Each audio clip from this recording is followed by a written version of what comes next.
This was held alongside or we held last year the Ego4D workshop as well. And this was when we were presenting the poster last year. And of course, we had a whole suite of benchmark challenges for Ego4D. So we had kind of the 5 different benchmark tasks. We had researchers participating across the world, and these were held at both CVPR and ECCB. And here's some of the pictures from the challenge winners, which I believe is at ECCB. We also have had the Epic Kitchens challenges for the whole time as well. So these were the original 5, but this year we have another 9. And this was last year's in the workshop for the challenge winners as well. So this year, what's the program like and what are we doing? We have an Ego4D morning, followed by an Epic afternoon for the joint workshop. We're starting with 2 keynotes in the morning. So Andrea Vidaldi will talk after this, and Kinsu and after their coffee break. We'll have the Ego4D challenge winners, as well as some invited CVPR papers for session 1. And then in the afternoon, we'll have another 2 keynotes from Suraj and David Foey, the Epic challenge winners, as well as Project ARIA datasets and challenges talks. And then our second set of invited CVPR papers, as well as accepted abstract talks. So before I go on, I want to thank my fellow organizers. So there's quite a few, but without them, this workshop won't be possible. And also thanks to all the reviewers and program committee who were checking through the reports and the accepted abstracts. So without further ado, let's move on to our next session. So this will be the invited keynote by Andrea Vidal. Hey. Hi, Andrea. Hi. Hey, Giovanni. How are you? Yeah, I'm just gonna 1 minute. Thank you. Stop sharing this. So it's time to welcome our first speaker, Andrea Vidaldi. I'm delighted to introduce Andrea. Andrea is a professor of computer vision and machine learning and co-lead the VGG group at the engineering department, University of Oxford. And his research focuses on computer vision machine learning methods to understand content of images with little or no manual supervision in terms of semantics and 3D geometry. Andrea is also a research scientist at Meta AI in London, and he has got many recognition from our community and also different grants and 2 prestigious IRC grants from European Union. So thank you, Andrea, for joining us, and the stage is for you. All right, thank you for the kind introduction, Giovanni. So first of all, an apologies not being able to be there. Unfortunately, it's examination time in Oxford and required to be here to mark papers, of all things. So what I would like to talk to you about today is egocentric data, yes, but I would also like to talk about how 3D vision and 3D understanding and reconstruction can play an important role in it, and how this role is likely to increase in the future. I should also ask, you can see my screen, right? So screen sharing is working. Yes. Yes. Okay, excellent. All right. So so the first thing I'm going to talk about is it's not going to be egocentric vision. It's going to be this object. Okay, this is an object. Is a vase made of glass. Comes from Murano, actually. And so suppose our goal is to be able to model that object so that we can process that computationally. So we need to come up with a representation for it. So what we're going to do is we're going to first of all define a density function. So that's a function that takes as input a 3D point like X here and spits out a number that tells you whether that point is occupied with matter or not, whether it's empty space or not. So that gives you the shape of the object. But you also want to know the appearance, so you can render an image of the object. So we're going to add to that another function, which is called a radiance function. Okay. So the radiance function has as input the 3D point as well as the viewing direction V. And that gives you the color that you're going to see by looking at that point from a given angle. All right. Of course, this is nothing new. This is just a radiance field. This is an idea which has become very popular in computer vision in the last couple of years. And the reason why this is a popular representation for the object is that now you get 2 functions. You get the radiance and you get the density. And it turns out that those are very effectively representable via deep networks. So particularly, you can define an MLP, a multi-layer perceptron, just some parameter theta here, that captures or represents these two functions, and this representation is very efficient. Okay. Not only that, but this allows you to connect the geometry to the geometry and machine learning. And because we use machine learning for understanding, now we can make a connection between 3D reconstruction and eventually also 3D understanding. Now, another important ingredient here is that I can render the model I have of the object, so the MLP with its parameter theta, into an image I, but just specifying a viewpoint pi. This works by a process of casting rays. So you go from your viewpoint back into the scene by literally casting a sampling points. And then that gives you the color of a pixel. You repeat that for all the pixels, you get an image out. Now, this process is not too important. It suffice to say that this function that you get in this manner, this rend function here that gives you the image, is differentiable, okay? And because now we have a differentiable function that allows us to render the object from different viewpoints, given a collection of views of our object, what we can do is we can simply set up a learning problem in which I render my object from the different viewpoints I have. And for each one of the viewpoints, I set up a reconstruction loss, just the L2 loss between the image I'm given and the image that I predict through this differentiable rendering process. I minimize that over the parameter state of my model, and I get a reconstruction of my scene, right? So now I have an object. In fact, I have a model of the object, which is just the parameters of the network. Okay, now, you can also see this process in a different way. So you can see this process as you have lots and lots of video frames or images as input, for example, the Lego sequence here.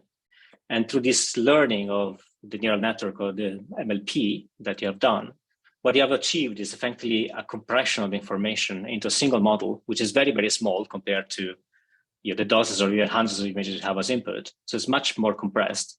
And also it's consistent from the viewpoint for multiple viewpoints, and is available in 3D. So it's an interpretation, it has a three-dimensional interpretation. Okay, so we are fusing information to the information into a three-dimensional model.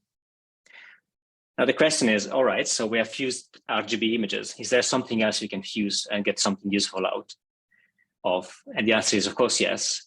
So one thing you can do, which is quite interesting, is you can take any network phi that can perform an analysis of an image. For example, you can take an image segmentation network that takes as input an image I and spits out as output a segmentation of the image. So for each pixel, you're going to get a corresponding color, which maps into a space of possible concepts, just image segmentation or semantic segmentation. And what you can do is you can integrate this information to get from individual video frames or individual images back into your 2D model. Now, the way to do that is very simple. So all you do is you take your input images, you extract the semantic segmentation using your network, your 2D network. You repeat that for all the viewpoints you have. There's a bit of an echo, right? Okay, thanks. Can you still hear me? Yeah, we can still hear you. Okay, right. So as I was saying, so now we are at the point where we have our input images, but we augment each one of them by applying our 2D network. So we get, say, a 2D semantic segmentation, and we can still summarize that information that we get from the multiple views independently into a single coherent 3D reconstruction by extending our MLP to also predict the function f, which is a function of space, which effectively reproduces the features that you get from the individual frames.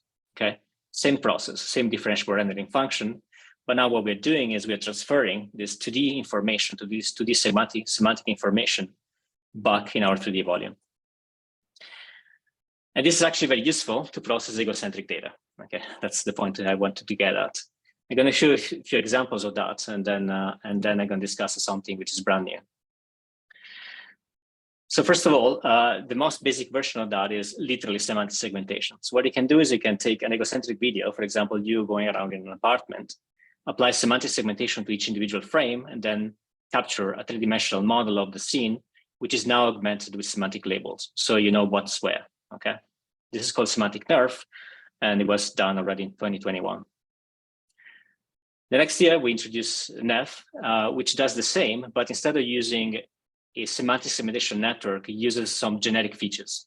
In particular, we have demonstrated that we can pick unsupervised two-dimensional features like Dino. Dino is a very good unsupervised feature extractor that can capture information in an image like that, which is highly correlated with objects, despite the fact that is trained without using any human provided label, okay?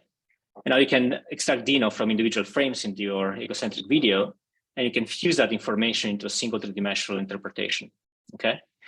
Now, effectively what we have is that we have augmented our nerve, our reconstruction with DINO features. And once we have done that, the reconstruction becomes in some sense smarter. For instance, you can click on a point here on the flower, and you can grab the flower in three-dimensional space automatically. Okay, this is like semantic segmentation in 3D or instant segmentation in 3D, but there is no manual supervision at all here. And it's done by fusing two-dimensional supervised features using a neural field. And you can go on and on with that. So very recently, we have introduced a new method, which is called contrastive lift, which does the same, but for instant segmentation instead. So what you see here in the middle is applied to an egocentric video. You can see an image segmentation system, which is done in 2D, and that is extracting segments at the level of individual frames. So you can see that the segments are colored differently in different frames because there is no reason for the idea of these segments to be consistent over time. And if you look carefully, you'll see that the segments actually flash in and out. So the stability of the instant segmentation system is also not perfect. This is a state-of-the-art system, by the way. But when we fuse that information in 3D, and this is a bit more complicated now because we have to resolve the fact that the label is not coherent across time. But we can do that, and in the process of doing that, we can fix all these little problems. So we're going to have a consistent instant segmentation of our video. We're going to have that in 3D, and we can also kill off a lot of the noise.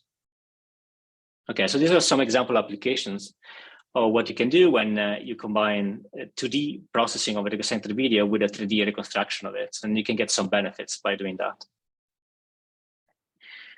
But really, what I would like to talk to you the most about today is not these relatively simple cases, but it's something which is quite a bit harder.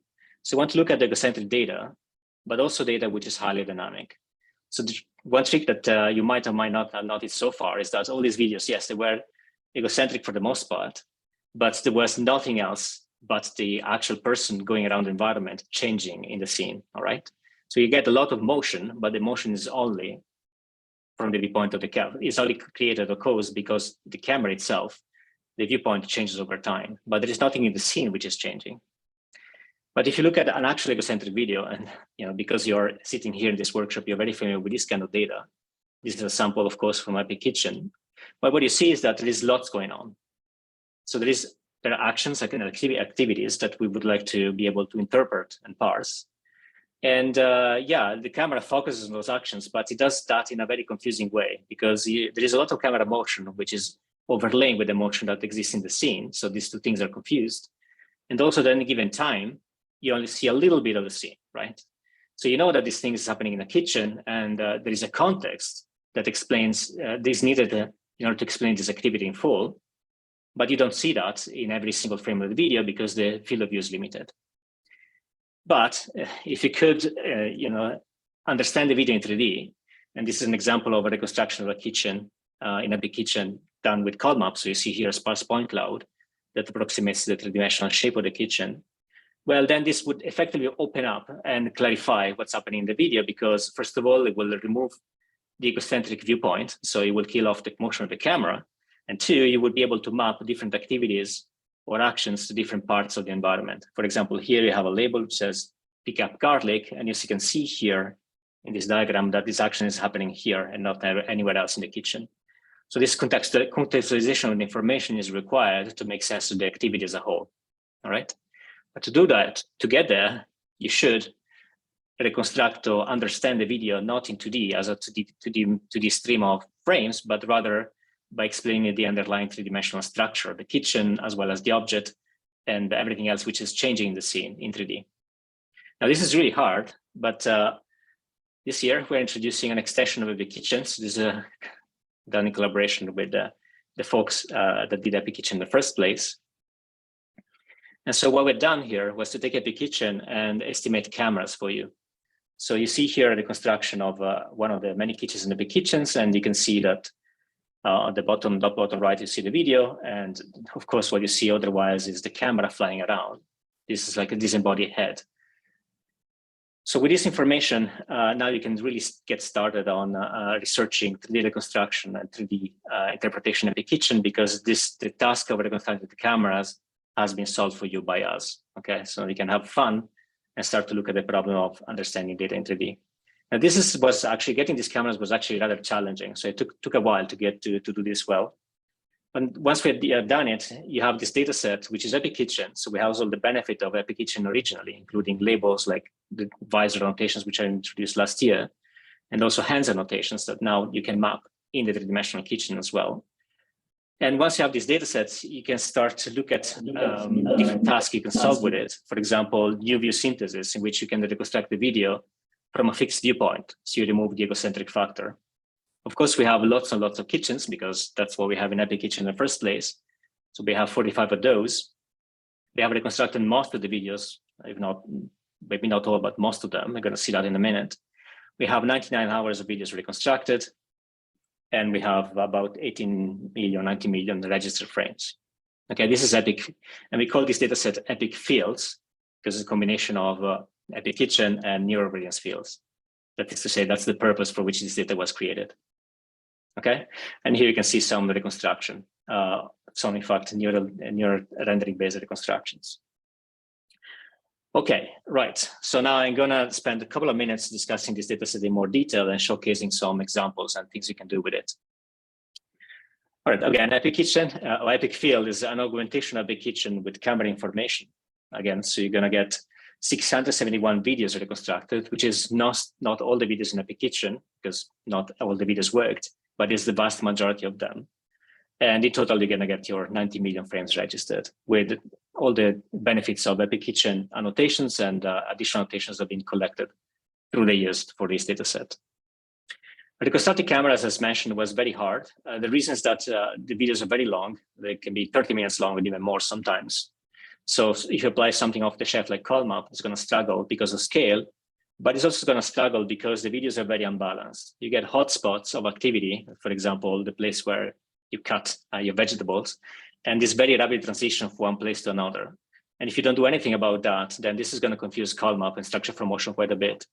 So the solution to that was essentially to devise a smart frame downsampling scheme in which we select frames in a way which are not spatially redundant any longer. So essentially we downsample less the hotspots and more the transition between them by comparison. And with that, we could reconstruct a large subset of the frames and then register all the others against the initial reconstruction. That's how we get our frames out, our reconstructions out. Next, I'm going to show you a simple example of what you can do. This is I'm going to apply a neural brilliance field model to interpret those videos. It's a special version though of that, which is called Neural Diff, which is designed specifically for understanding these egocentric videos where things are changing over time. So this is a model that has 3 components. By the way, this is still a relatively old work. We introduced that in 2021. So yeah, now we could do better probably. But consider this as a good baseline. All right. Now this has 3 components. The first one is a static radiance field, which is modeling the static background. This is just a regular nerve. Then you have a semi-static field here, which is a network that is like nerve, but has a time dependency. Okay. And this time dependency allows this network to model changes that you observe during the video. And we use this component to explain, well, think of those as discrete state changes. So we call this a semi-static field because it's meant to capture large changes that affect objects over time in the duration of the video. For example, moving a pan from place A to place B. All right. And then we have a dynamic component of that, which is modeling what is changing right now. So if the actor is the person cooking the food is moving a pan, that's considered dynamic because it's moving right now. It's not moving before or after. You observe the motion in that particular frame of the video. And to model that, we also changed the reference frame, going from a reference frame which is attached to the kitchen or to the word into a reference frame which is attached to the head of the person which is cooking the food, which makes more sense because, of course, the human body is not, well, it's just one piece, and therefore it makes more sense to explain it in a reference frame which is relative to the human body itself. Okay? So with that, you can get results like those. So you see here to the left, the input video. In the middle, you see the same video reconstructed using NERF, where we have frozen the viewpoint. Again, this is quite useful because it's easier to figure out the changes which are important because they're changing in the world as opposed to just changes which are due to the moving camera. Okay. And to the right here, you should see the semi-static layer, which ideally, of course, it's not perfect, but ideally should only highlight the sort of semi-static objects as they change over time. So you see here, for example, that a kappa is being added and now it has gone because the person has moved away. So by looking at this stream of data in particular, it's more easy to understand how things are being changed in the kitchen, how the state of the kitchen or the food you're preparing is being updated over time. Okay, this you can do already with the extensions of NERV. And we defined a bunch of benchmarks in Epic Field. One of them is the UV synthesis benchmark. This is a proxy benchmark that asks you to try to reconstruct a frame in the video given as condition a number of other frames. We divide that in 3 tiers of difficulty. The easy one is called easy out of action. So here there is nothing moving but the camera. Okay, that's what this is called out of action. And then you have frames all around the frames that you want to reconstruct in terms of which you can use in order to determine what's missing between. So this is an interpolation task, which is relatively easy because the only thing that changes is the viewpoint, and you can condition your reconstruction of frames which are nearby. The medium case is the same, except that there is a larger gap, a couple of seconds in between the frames that you're allowed for reconstruction to observe for reconstruction the frame you want to predict. So now you need to get better at interpolating viewpoint. And then there is the hardest case, which is called hard inaction, in which is the same as before, but now you can see stuff changing during that little window. For example, a person moving a pan around. So this is much harder because now you also have to interpolate the motion of whatever is changing in the scene, not just the camera. And here are some example results. Again, you can probably do better with state-of-the-art methods these days, but it's still really very hard, a very hard problem to solve, at least for what concerns the dynamic component of the scene. So you can see here the ground truth, and you can see here reconstruction by different methods. Near-diff here is the most specialized method for this task, and it tends to work a bit better. For example, here there should be no bread on the plate, but near NERV W, which is a variant of NERV that is able to capture changes in the scene, actually doesn't capture that correctly, and near-diff does. Okay. But the most interesting case is probably this one of unsupervised dynamic segmentation. So in this task, the goal is literally to take the video and to be able to label each pixel as being part of the static background or being part of a semi-static object, something that's moved at some point in the video, although maybe not right now, and then as part of a dynamic object, something that which is being observed moving right at this spot in time. Okay. There are no provided human labels here, so you only get the video, and the goal is to come up with a method that can perform this segmentation automatically. And now we can compare doing that using a 3-dimensional based method like neural diff, or an off-the-shelf unsupervised video segmentation system like motion grouping here. Okay. Now the important message here is that this works very well when you base this on real reconstruction for the background, if you like, for the static part of the reconstruction, as well as for the semi-static one. But in what doesn't work quite as well as using a 2D-based segmentation system for the dynamic part, for example, for segmenting the arm of the person. Okay, it's not hopeless, but it's not quite as good. Now, this is an important message because it shows that yes, 3D understanding can benefit egocentric videos. I think this is pretty obvious. And we have already done a lot of progress as a community toward the goal of actually exploiting these potential benefits. But this doesn't work yet all across the board. In particular, modeling dynamic objects in 3D, like a person moving or manipulating objects, is still beyond what neural rendering field can actually do effectively these days. So this is where a lot of research can be done. And so this data set, this Epic Field data set, is an invitation, if you like, to the community to actually try to get going with it. Okay.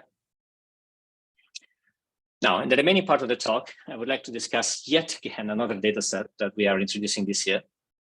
This one is from Meta, okay, and it's called Replay. This is a data set we have originally collected for the problem of recording a memory, for example, a family event like those you can see here in the videos. Well, yeah, something like that anyway, and then being able to play that back into a mixed device, a virtual reality or mixed reality device. All right. So what we have here is a collection of that we'll be releasing to the public, at least, is a collection of 68 scenes. Each scene lasts for about 130 seconds, and we have the scenes contain these acted episodes And then we have 42 different actors of diverse demographics. Now, this data is collected by a bunch of sensors, by a number of sensors. So we have 8 fixed cameras, just like DSLRs all around the scene. And then we have also 3 head-mounted GoPros. The idea here is to simulate what you might be able to record if you were to use some augmented reality device, all right? And that's also why this is relevant to this workshop, because we do also have egocentric streams of data that go with all the other cameras as well. And we also have a bunch of acoustic sensors, basically microphones, that we're going to discuss in some detail later. So here's some samples of the different sensors as you collect them. You see that we have the GoPros here, and we have the DSLR cameras. And we also have a ceiling mounted camera that captures the scene as a whole. Now you're gonna see that the DSLR cameras, they tend to be a bit grainy. It's actually not the case. This is a very high quality footage, but we are compressing these HDR videos to avoid losing information. And when you do this compression in this version of the way these are rendered in these videos, they look like they're grayish, but actually they're not. So you can convert them back into some bright and vivid colors if you want to, more similar to what you see here in the GoPros. This data is completely synchronized. It means we synchronize with respect to time. It's synchronized with respect to viewpoint, for which we use a combination of calibration object, including the digital clipper, as well as structure for motion, something like call map or call map, in fact, specifically. We also have color calibration. So the sensors, as you can expect, they're very diverse. GoPros and DSLRs, completely different, really, especially in the way they treat colors. So we have done quite a bit of work on aligning the color spaces. So you can see here that after calibration, they look very, very similar, which is very important if you want to use this for benchmarking. As I mentioned, if you want to get bright colors back, you can. It's just some detail of the visualization, really. We provide masks. So there's a lot of clutter in the scenes because, of course, there are people doing the recording as well as cameras on tripods. But we have masks from all the cameras on the views, so you can focus your attention on the part of the scene that you want to actually reconstruct and or analyze. Okay? And these are provided for all the cameras and for all the benchmark scenes. Speaking of benchmarks, we define 2 benchmarks. The first one is very similar to what we have done for Epic Kitchen. This is an egocentric video benchmark. Sorry, UV synthesis benchmark, in which the goal is to reconstruct the video frames given orders in the video. And we have 2 flavors for that: fly around phase and acting phase. The fly around phase is an initial phase in which the egocentric camera goes around the scene and captures the actors while they're just frozen in time. All right. So that's quite easy because there is no motion in the scene. So that works very well for nerve. And you can see here some examples of that reconstruction. And then we have an acted phase in which the actors are actually doing their thing, and that's much harder to reconstruct. Okay, this is quite challenging. Again, dynamics is challenging. But this data set, which is actually rather unique, is also multimodal. So in particular is we have microphones attached to the scene, to the cameras. So this is what you get. Studying it? What she said? No, she's trying to study criminology. Whoa. Yeah. But that's super different. Yeah. Oh, because she's like really, like, we're both like really into true crime, but she's like more. Okay, so what you can see here, not only that the viewpoint changes, but also what you hear. I hope that was clear enough in the tutorial. What you hear is also very different. So if you want to do good new view synthesis, you also should also take care of the audio as well. So we are looking at this problem, and hopefully, okay. So we have a paper here at CVPR on a new view acoustic synthesis that I invite you to look at if you're interested. The goal is similar to new view synthesis, but it's done for audio. So here you get both the vision and the audio as input, and through a network which is very similar to WaveNet, we condition on the visual modality as well. Your goal is to synthesize the audio as captured by a different microphone, a different place in the room. Here's just some examples to show you how this works. So on the left, we have the source video. Like soccer, just like you're not allowed to use your hands. And then we have the ground truth recording from a different viewpoint. Like soccer, just like you're not allowed to use your hands. Prediction. Soccer, just like you're not allowed to use your hands. And then here's another example. So source. All right. Heads on. Target. All right. Heads on. And prediction. All right. Heads on. I don't know whether this was easy to listen to in the auditorium, but this is to say that it works fairly well for what it is. Okay, so as initial baby steps in a way, but it's already kind of encouraging. Final thing, we have quite a few more papers on 3D reconstruction, 3D generation, etc. here at CVPR. One which could be particularly relevant to this workshop is stable stereo from videos. If you have an egocentric sensor, which is a stereo camera, then you probably want to use that for 3D reconstruction. And now we have the opportunity of doing stereo, but on a video. So now we have a network now that can take advantage of that to get disparity results in a very, very stable manner. And then you can just project them back in 3D and you're going to get pretty decent reconstructions. If you want to try the Oculus Pro Go at the poster here, we're going to try to show you this reconstruction on device as well. Okay, so that's going to be just fun. Not very important scientifically, but just fun. All right, these are my takeaways then. So the first one is geometry and learning. This is coming, and it's going to be very useful in my view for understanding egocentric videos. But there is this bottleneck of modeling dynamic content, which is still there. So we need to do more work as a community on modeling dynamic content in 3D. And for this purpose, we have introduced here 2 data sets. One is Epic Field, which is this extension of Epic Kitchen with cameras. And then also the replay data set, which is the brand new data set of acted scenes in apartment that also have multiple cameras, all registered, as well as the audio modality, if you're interested in exploring that aspect of the problem as well. All right, thank you very much. And I think maybe I have 1 or 2 minutes for questions.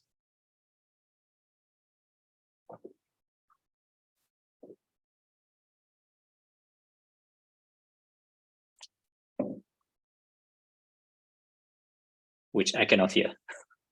Sorry, you Can should you be able to hear us now. Yes, Can you hear me? I can actually, yes. Okay. Question from the audience.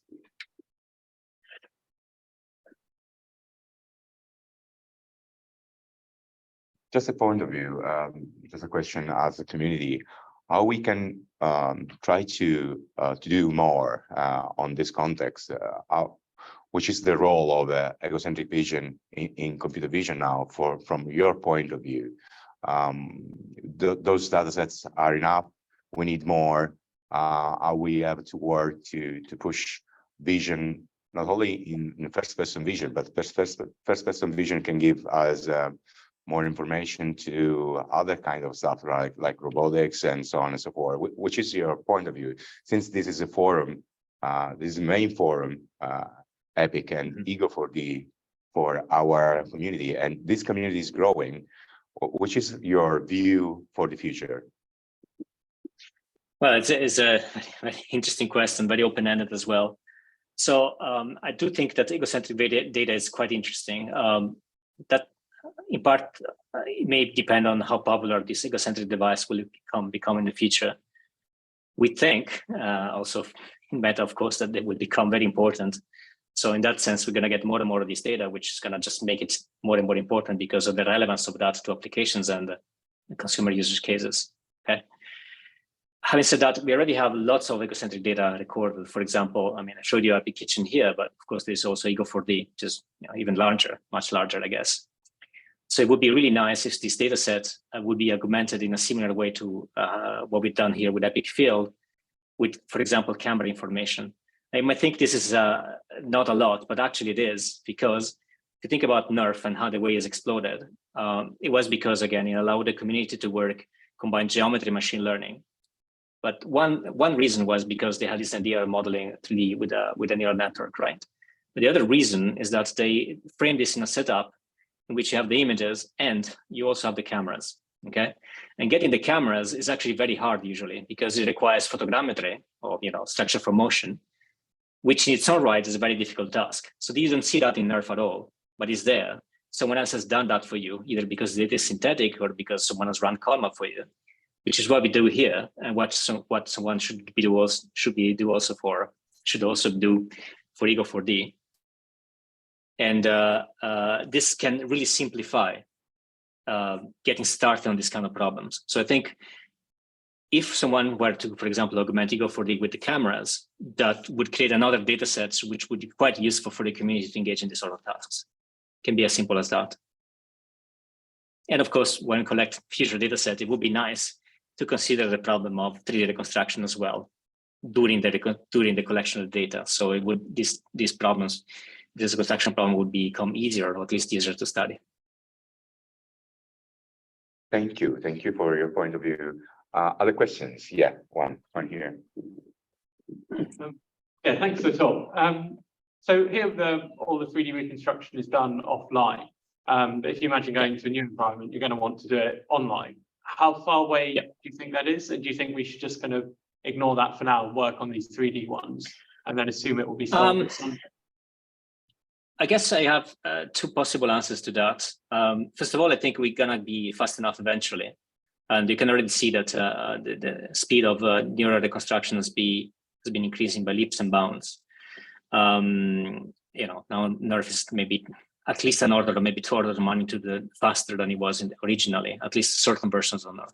Okay, so this will continue probably, and so we'll become more able to do the dense 3D reconstructions over time. Having said that, it's also possible to consider a scenario in which you first do a reconstruction, and once you are done the reconstruction, then you have your egocentric device roaming around. For instance, you can acquire first your home, your apartment. Maybe that's going to be a bit slow and done offline. And once you've done it, then you know, the day-to-day activities and usage of your device in this environment, which is pre-reconstructed, is not going to be quite as intensive in terms of computational cost. Thanks. Other questions? Thank you for the talk. I think it's maybe a related question. How would this deal with changing environments? So maybe it's not at the case of kitchens, but think of moving furniture or installing new things. And I wonder if, since there is, I think you used like Epic Kitchens 100, which has both the old and new data, if reconstructing a model with the old data, then how it works, tracking cameras with the new data, same kitchen, maybe something changed. So first of all, we do have recording as the same kitchen, multiple pieces within the same environment over time, even in the Epic Kitchen version we have used. So things can change between sessions. At the moment, we didn't quite work out the problem of aligning all these scenes together between episodes, although we have considered that. I do think it's completely possible, to be honest, because the majority of the geometry will not change. Okay. Now, having said that, modeling what changed at the level of, you know, here's a new chair, or we have moved this, you know, piece of furniture somewhere else, that is very interesting. As I said, we're not very good at modeling changes yet. We have done some baby steps in that direction, but it's a bit of an open question. Other questions? If not, let's thanks again, Andrea. Thank you for joining the workshop, opening with your first keynotes, and thank you, Andrea. Thank you. Bye-bye. So now we are going to the next section, the first session of the Ego4D.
Good morning, everyone, and welcome to the first session of Ego4D 2023 challenges.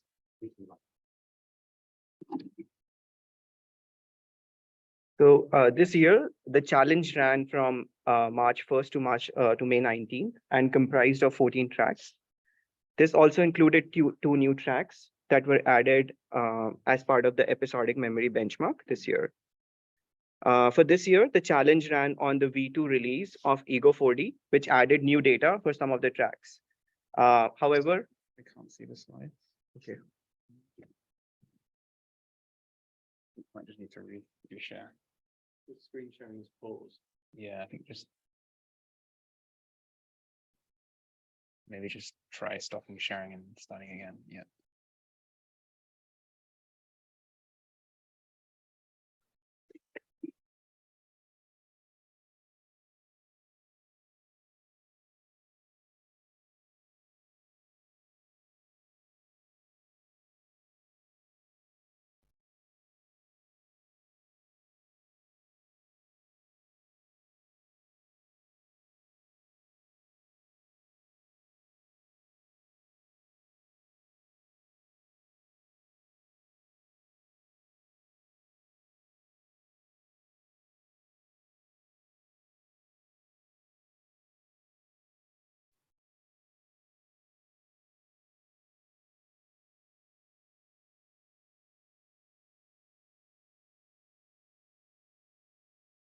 Let's see it now.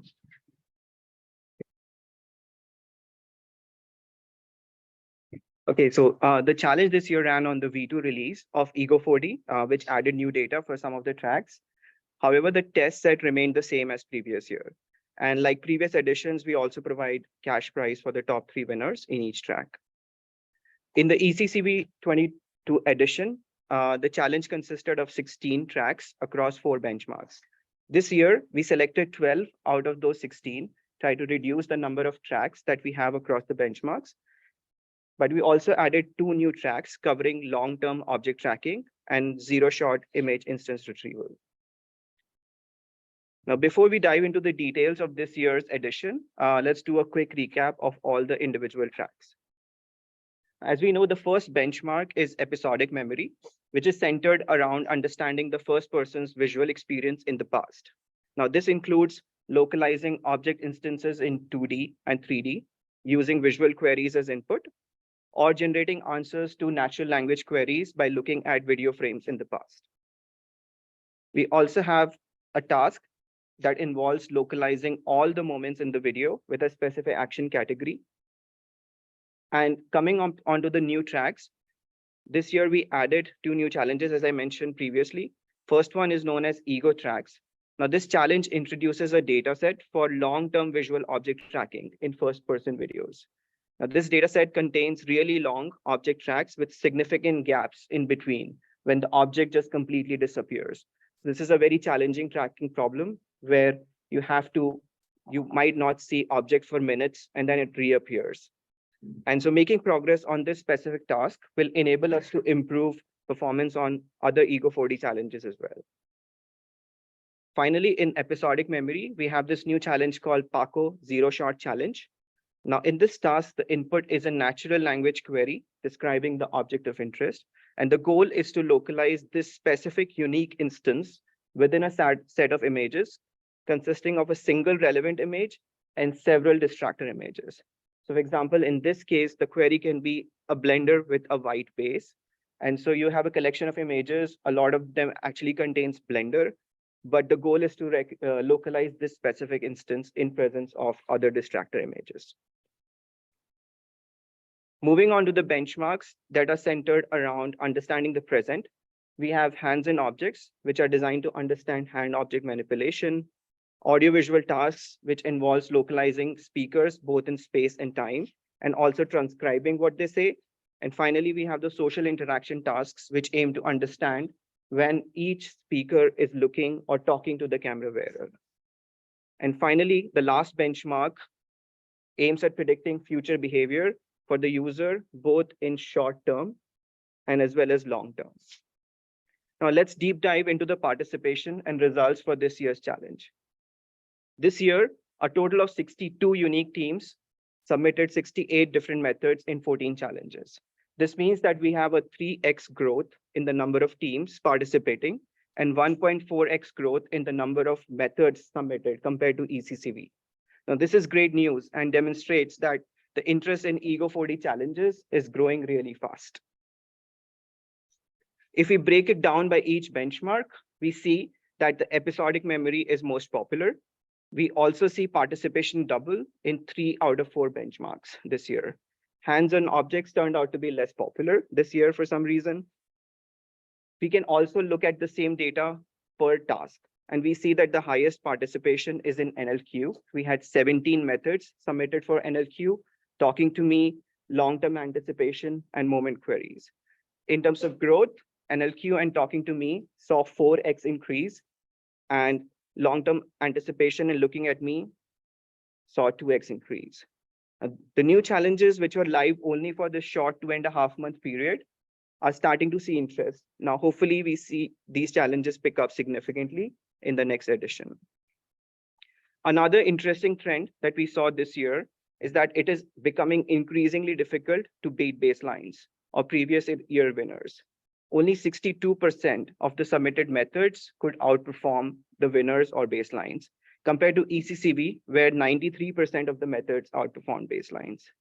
This saw that we are making solid progress on these tasks, and it's becoming increasingly hard to beat the current state-of-the-art methods.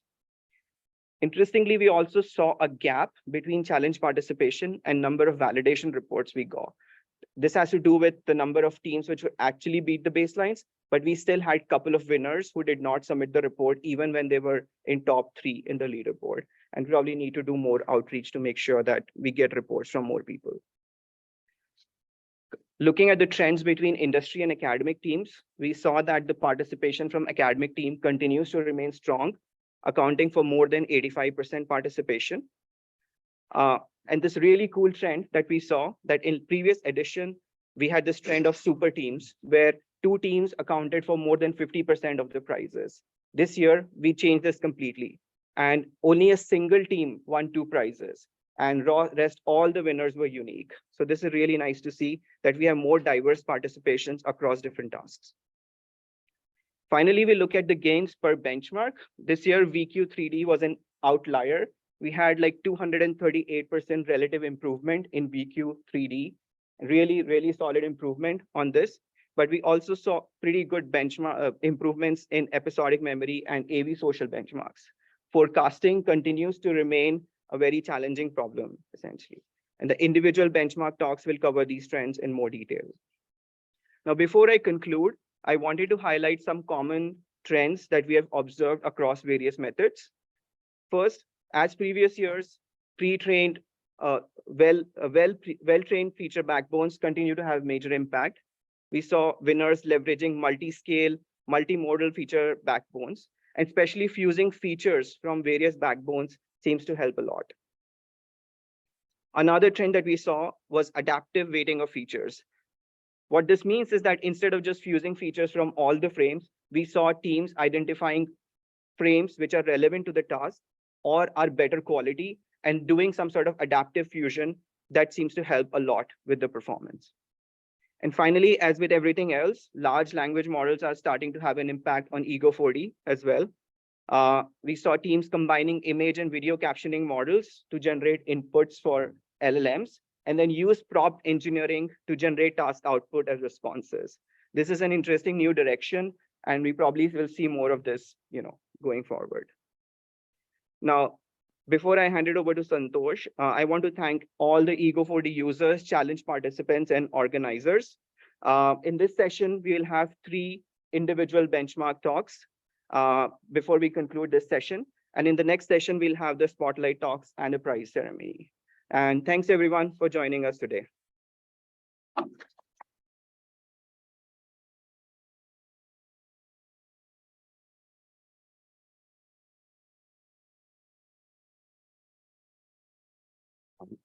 Hi everyone, I'm Santosh, and I'm very happy to present the results of the Episodic Memory Challenge. The broad motivation of episodic memory is to augment human memory with the ability to query about their past and therefore enable superhuman memory. In this context, we have 3 different types of queries that we consider: natural language queries with natural language questions as the input, moment queries with high-level even classes, and visual queries with a visual crop of the target object. Let us look at natural language queries first. Here, the goal is to search for responses to natural language queries. The input is a long-form egocentric video, and the natural language query is issued at the end of the video. The goal is for a system to go back in time and identify the part of the video that contains the response to this query. The query could be either, where did I leave my keys? Did I add salt? And so on. Here's an example of, excuse me.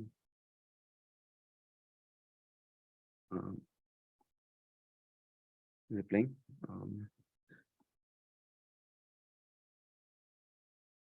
Okay, great. So here's an example of the task. Clearly, as you can see, the challenges involve multimodal reasoning, long-form video understanding, and this is a needle in the haystack problem, since the response to your query might be as small as 5 seconds, but the entire video itself could be as long as 8 minutes. We evaluate the performance on this task using the mean recall at K metrics. The baseline for this year's challenge was the narrations as queries or data augmentation combined with the RELR architecture from a previous year's entry. Here, the key idea was to use large-scale narrations data as additional supervision to train episodic memory models. This year's winner for the NLQ challenge is the ground NLQ method. The key ideas in this method was to use multi-scale, multimodal transformer, leverage state-of-the-art features from previous entries, and also use the NAQ data augmentation to improve the performance. Congrats to the winners. A quick shout out to the runner-ups. The first runner-up was the ASL team. Here they proposed to use action sensitivity learning to weight the importance of each frame to predict the action. They also combined features from previous year's entries to obtain good performance. The second runner-up was the MZS SNAG team. The key idea here was to use large language models to predict coarse grain localization. Basically, given a video, they convert it into the form of text and then generate prompts that can obtain coarse localizations of where the responses, and then refine this further using the video.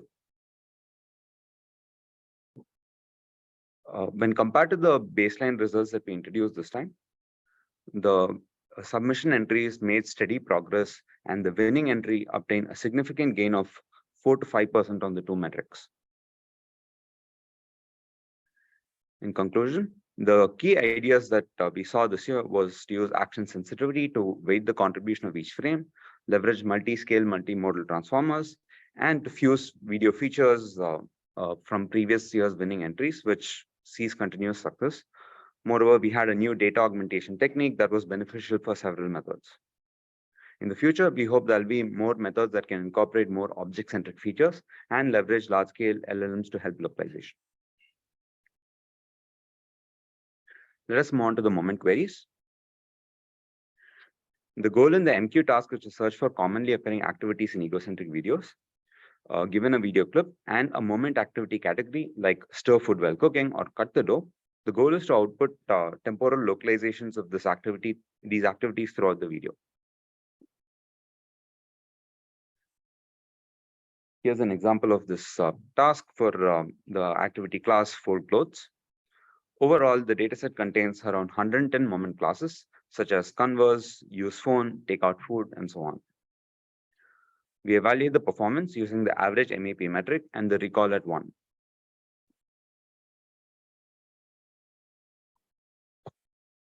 The baseline for this year uses the action former architecture, which was introduced in a previous year's challenge entry. Here, the baseline combines the action former architecture with state-of-the-art features from this video intern method, which won some challenges last year. The winning entry of the moment queries challenge was the action sensitivity learning team. As I mentioned in the NLQ problem, this method uses the action sensitivity to measure the importance of each frame for both localization and classification. They further used a multi-scale transformer and combined several features from previous years to obtain the winning entry. Congrats to the winning team. A quick shout out to the runner-up. This was the NMS threshold matters for Ego4D moment queries team. The key idea here was to adapt a dynamic label assignment strategy and to tune the hyperparameters for the soft NMS method to improve the performance. When compared to our baseline entry, the winning entry made significant progress of 6% absolute improvement in the mean AP metric. In conclusion, the key ideas for the moment queries challenge this year was to fuse features extracted from different backbones. This was similar to the natural language queries. Moreover, the smart frame selection method to target both classification and detection worked for both NLQ and MQ. And we are seeing a progress in more generic models that can target multiple tasks. In the future, we hope to see more methods that can perform end-to-end training of the backbone and the detector, and to further unify the models for each of these tasks. Let us move on to visual queries 2D localization. The goal in the VQ2D task is to search for a visually specified query object in the video. In particular, given a long-form egocentric video and a query post at some point in the video, and the query is of the form, when or where did I last see this object, and the object is specified by a visual crop. The goal is to go back in time and identify the most recent occurrence of this object in the video. The output is in the form of a contiguous sequence of bounding boxes. As you can see in this example, this is quite a challenging setting for object localization, since the object in the video might appear in variable viewpoints, might have motion blur, or may even appear at a distance and appear very small. We evaluate the performance on the task using the spatiotemporal AP, temporal AP, success percentage, and recall percentage metrics. The baseline that we employed this year was a 3-stage detection plus tracking approach. First, it performs frame level object detection to identify candidate proposals for the query object in each video frame. It then performs temporal peak detection to identify the most recent occurrence of the object, and then performs tracking around the peak to identify the rest of the appearance. This year's winning entry was the single-stage visual query localization method. This method proposes a novel end-to-end trainable architecture for visual queries by performing spatio-temporal correspondences and then jointly predicting bounding boxes for the entire video at the same time. Congrats to the winners. We observed substantial improvement for the winning entry compared to the baseline across all the metrics. Moreover, we analyze the challenge results based on 2 different axes. One, does the object appear prominently in the video? And the other, does the object appear for long enough in the video? When the object appears prominently, the task becomes significantly easier, and we see that the winning entry makes substantial progress in this easier case. But the winning entry does not improve in the harder case where the object appears very small in the video. And this has scope for improvement in the future. Similarly, when the object appears for sufficiently long, it is again an easier case, and the baseline, the winning entry makes substantial progress in that case. But when the object appears for less than 2 seconds, it becomes much more challenging, and you can see that the progress has not been made yet. In conclusion, the VQ2D challenge had a novel end-to-end trainable architecture for visual queries for the first time. But this method continues to fails to address the challenges of the object appearing small or at a distance, and for the object appearing for a very short duration. In the future, we hope to see more methods that can overcome these challenges and the challenge of the lack of training data for this task. Moreover, we hope to see methods like foundation models like SAM to be used for instance segmentation. Let us move on to visual queries 3D localization. Unlike the 2D localization version of this task, the 3D localization version of the task goes one step further and tries to localize the object not just in the video, but also in a 3D scan that is associated with that particular video. The goal here is to output a 3D displacement vector specifying where in the 3D scene was the object last seen. Here's an example of this task. In the center, I'm showing the response track in the video, and you can see the object in terms of 2D bounding boxes. And in the right, you can see the 3D bounding box in the 3D scan. And this is a challenging problem, and we evaluate the performance using several metrics like overall success, success when each frame is correctly localized, L2 error, angular error, and also measure the number of queries that have associated poses. For the baseline, we use the visual queries 2D localization method to generate the response tracks within the video.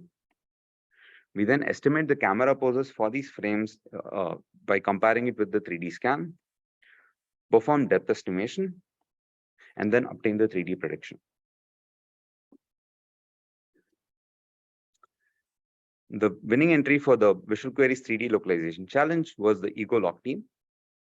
This method adapts and improves over the previous year's winner, where they improve the camera pose estimates for each frame and also aggregate the detections over multiple views to obtain more robust estimates. This year, we saw significant improvement from the winning entry on the number of camera frames that are correctly localized in the 3D scan, and this led to significant successes across the board. In conclusion, the winning entry improved the state of the art for the Visual Queries 3D localization challenge by obtaining a better camera pose estimates for the video and also aggregating the detections in the egocentric video. We still continue to have challenges like frames with missing camera poses and frames with low quality depth estimates, which pose challenges for the future.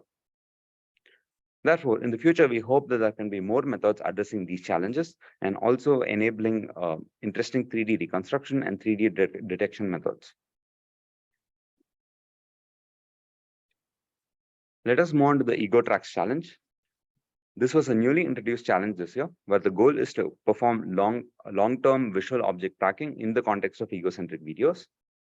This is a unique challenge since the object may appear for very short durations in the video, but may also disappear for several minutes at a time and have to be relocalized again. Moreover, there are the egocentric challenges of frequent occlusions, motion blurs, and so on, making this a challenging task. The EgoTracks dataset, which was introduced for this benchmark, is an order of magnitude larger than the past visual object tracking datasets for the long-term case, and has significantly more object appearances and disappearances in the video when compared to prior datasets. On average, each video is around 6 minutes long, and we evaluate the performance metric using the tracking F-score. The winning entry for the EgoTracks challenges was the ABCCBA team from University of Tokyo and Shanghai AI. The key idea here was to perform a long-term weighted bounding box fusion and ensembling of several methods to improve the detection of object visibility. Congrats to the winning entry. The winning entry this time beats the baseline by 1.7% on the tracking F-score. But in the future, we hope to see even more improvements given that this was the first year this challenge was introduced. Let us move on to the PACO zero-shot instance detection challenge. This was also a newly introduced challenge this year. The key idea here is to given a set of images, one positive and several negative, and a natural language query describing an object. The goal is to now identify the image that contains this object described by the natural language query and to reject all the distractor frames. And in the positive image, the goal is to also identify the bounding box of where the object is appearing. The motivation here is to recognize personal objects and query about them via natural language queries. And unlike the visual queries task, instead of specifying an actual image crop of what object you're describing, you can just describe it with a natural language. The PACO zero-shot dataset itself contains queries of different forms depending on the number of attributes associated with that particular object. And for each sample, there is 1 positive and 100 negatives, some of which are hard negatives. And therefore, this data set is also suitable for zero-shot performance evaluation of image text models that are trained on large-scale data sets. The performance is evaluated using the recall at K metrics for ranking.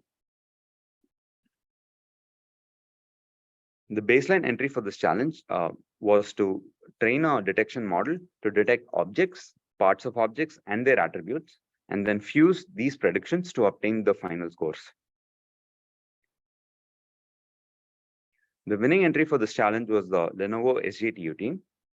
The key idea of this method was to use ensembling to improve the performance, and also to combine the predictions with 2 variants of a VIT model to use for attribute predictions.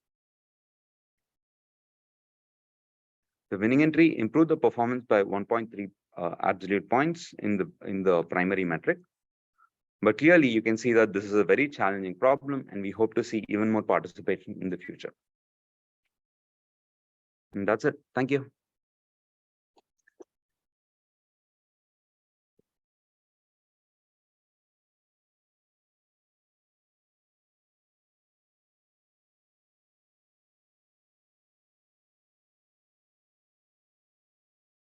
Hello, everyone. This is Mike Shaw from National University of Singapore, and happy to be here to share with you about the results from our winners on audio, visual, and social benchmarks.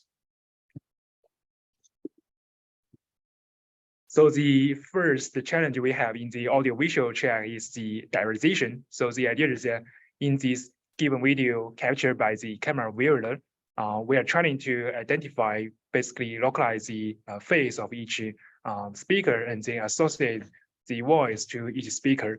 So you can see that actually here we have 4 speakers, and then also in the last row is the camera viewer, and we're trying to map in the speech segments with each identity. And the metric we use here is the conventional diarization error rate, DER. So the winner is from Intel Labs. Congratulations to the team. So the result has been improved from 66 to 61 this year. And the idea of the method is essentially to join in modeling all the speakers in the scene, including the camera viewers, which they show is actually make a significant improvement. And they, more specifically, they construct a spatial temporal homogeneous graph, where basically each node in the graph represents the speaker, and the edge captures the spatial temporal interaction between them. And then finally, they just need to formulate the speaker detection problem as a binary node classification task.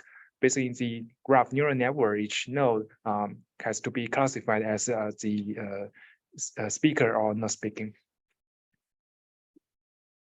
And another challenge we have in this audio visual track is the transcription.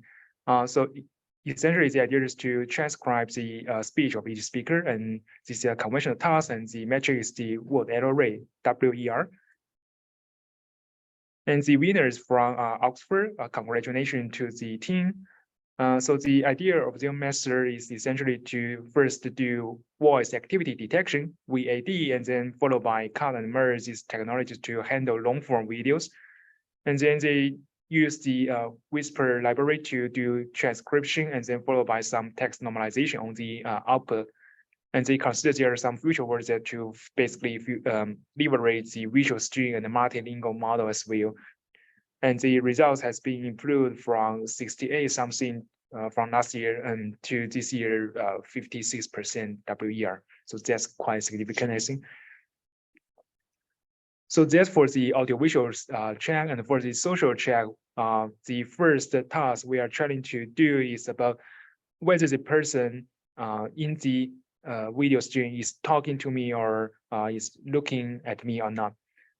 So this task is basically kind of like more high level, and we are trying to analyze the interaction between the camera viewer and the person in the basically captured by the camera.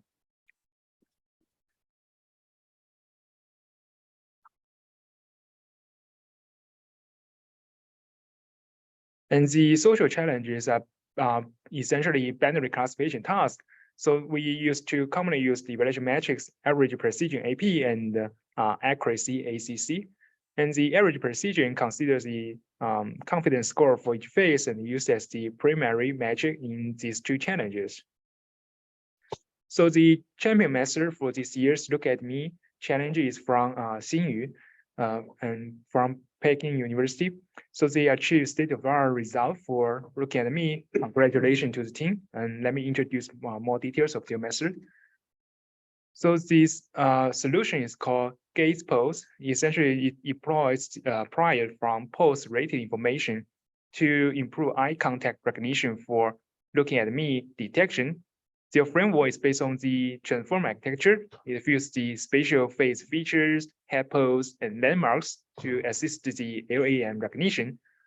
In addition, the first-person viewpoint usually suffers from motion blur, so they also develop a temporal refinement module to select the high-quality, clear frames to enhance the temporal features of a given video snippet.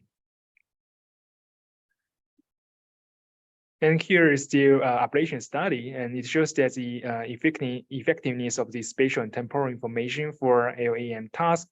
When the spatial temporal information are used, they can actually achieve the best result. And the state-of-the-art method, this one, it improves the baseline method by almost like 20% for AP and 24% for accuracy. And here comes the second best solution for Talking at Me challenge. Congratulations to Zhenqi and Duan. So they introduced a double model in sample technology to explore the correlation between talking to me and looking at me task. So next one is the champion of this year Talking to Me challenge. Congratulations to National Taiwan University and NVIDIA. So this champion solution is essentially designed quality-aware audio-visual fusion framework. And it achieves the state-of-the-art result by leveraging a powerful pre-trained speech recognition model, Whisper. And it's actually the first method to further explore the semantic lexical meaning of the audio streams. It shows that such like understanding of the dialogue content is actually very important for talking to me task. And here is the comparisons between the two top submissions and our baseline method. The state-of-the-art approach actually improves against the baseline by 24% for AP and 7.4 again for accuracy. And this is the most significant improvement we have seen ever over the past few years. And here are some quick takeaways we can get from these two challenges. So first of all, first, the person perspective is certainly challenges, like especially due to the motion blur. So we can see that actually nearly all of these solutions, they choose to adopt the quality-aware fusion technology to alleviate these, motion blur low quality issue. And also talking to me is relatively more challenging task in this context. But remember, it's actually not only single model just use the audio, but actually it's a multi-model task that we can further understanding the lexical meaning of the content. So this year, actually, the solution shows that the kind of like semantic and lexical understanding of the utterance is actually quite helpful for talking to me tasks.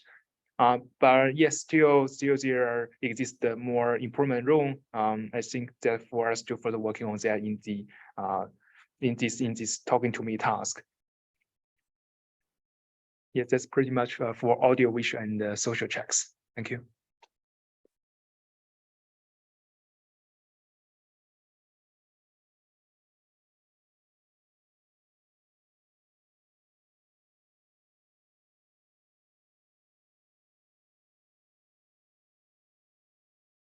Hello everybody, I'm Francesco Ragusa from University of Catania, and I am the POC for the short-term object interaction anticipation challenge. So Given a video V and a timestamp T, methods are required to process the video to predict the future interaction which will start after a time interval delta.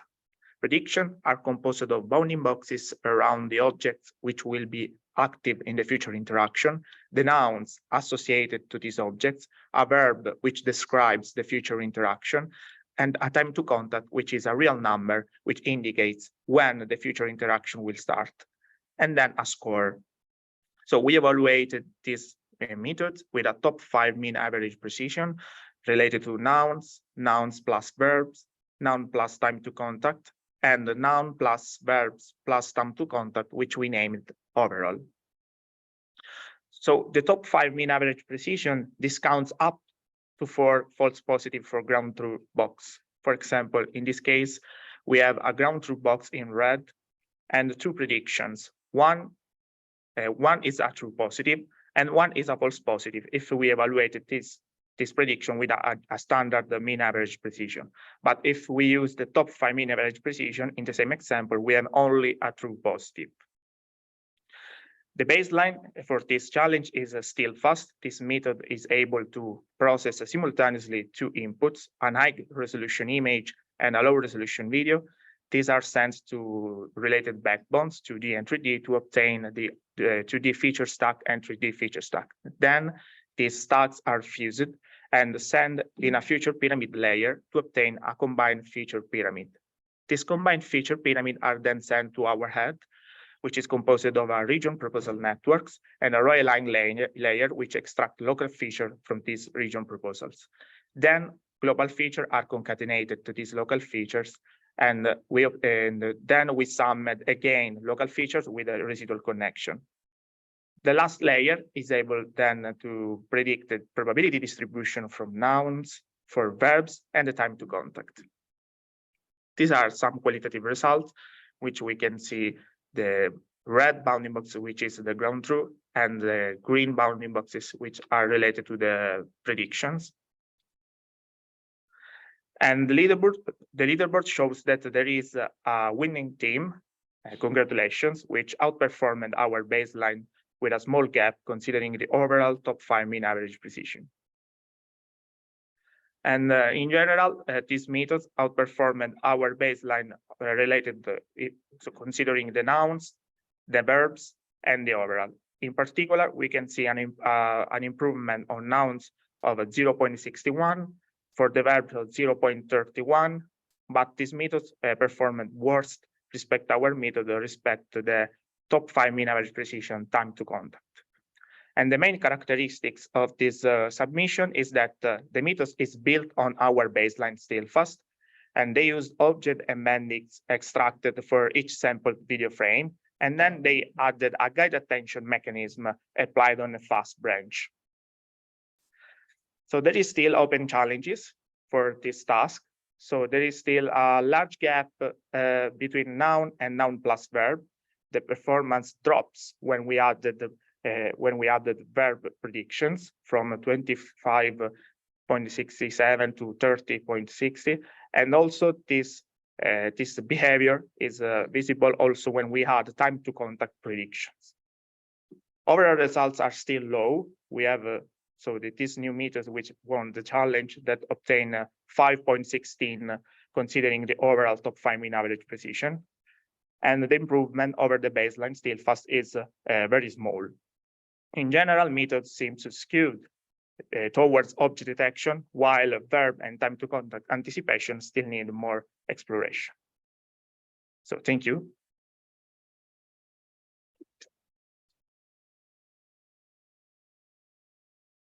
All right, I'm Tushar Nagarajan. I'm the POC for LTA.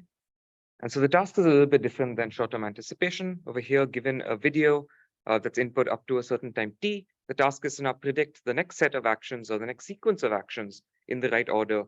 This involves predicting both the verb and the noun. And of course, this is a pretty ambiguous task. You can't predict the future very well for very long durations. And so our evaluation metrics sort of account for this in some sense. These are edit distance based. So we allow some sort of like permutation, or the metric accounts for some sort of rearrangement of the actions. It's accounted for in the metric as well. So this year we had three approaches outperform the baseline that we had. Congratulations to all three teams. And overall, if you look at what this looked like, the performance, as you know, we had these baselines trained on the new data, V2 data that's collected on Ego4D. And point number one is just how far can you get with more scale? And I think we saw like improvements of about 2% with just training the same baselines over new existing data. But I think what's encouraging is that the new sets of winners went even further than this. And so there is more to be gained than just, these aren't just existing sort of approaches reapplied to a larger volume of data. There's a lot to be gained from these approaches as well. And so I've summarized the key takeaways from these approaches in these slides.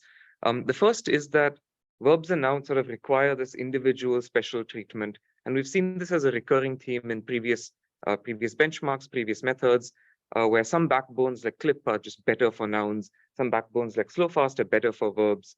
And these baselines sort of, or these approaches sort of capitalize on that notion as well.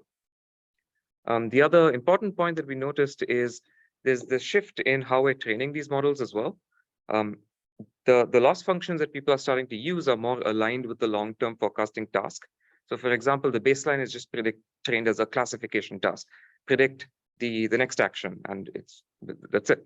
Whereas some of the newer approaches take into account for the take the uncertainty into account and adjust the loss functions by sort of smoothing the label space over time and saying, I'm going to predict like anything in that smooth distribution, and that's still going to be valid.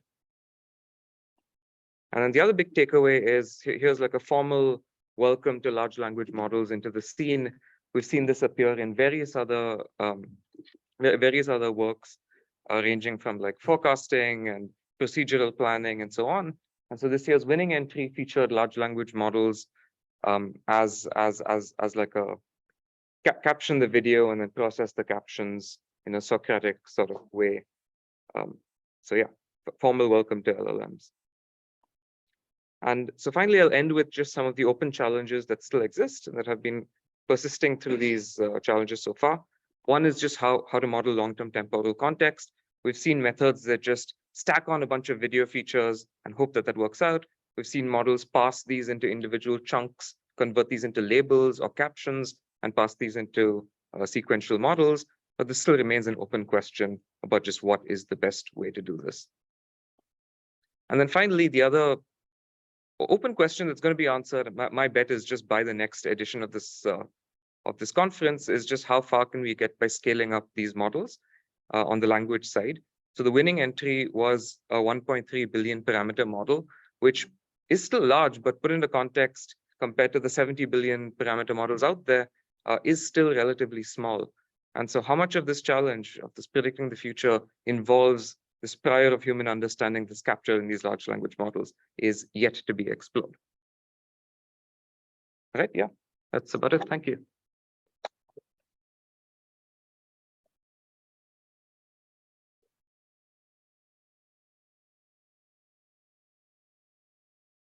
Okay, this concludes this first session. And if you have questions from audience, if there are some questions, curiosity, we have you can send feedback on the challenges on the workshop. Please email the email of the consortium, and we'll take care about all your feedback. It's very useful to improve what we are doing, not only for the next workshop, but also for the next challenges as research. So if there are no questions, we will stop for the coffee break, and the next session will start just after coffee break, will be 10:45. Thank you very much all.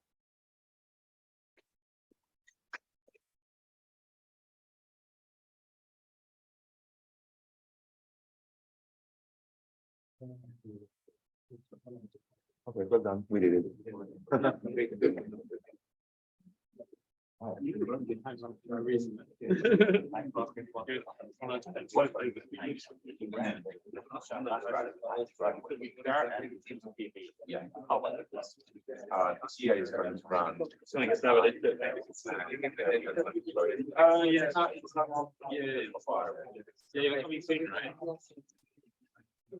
Okay, so yeah, directly after. Yeah, see, I think you're watching the video,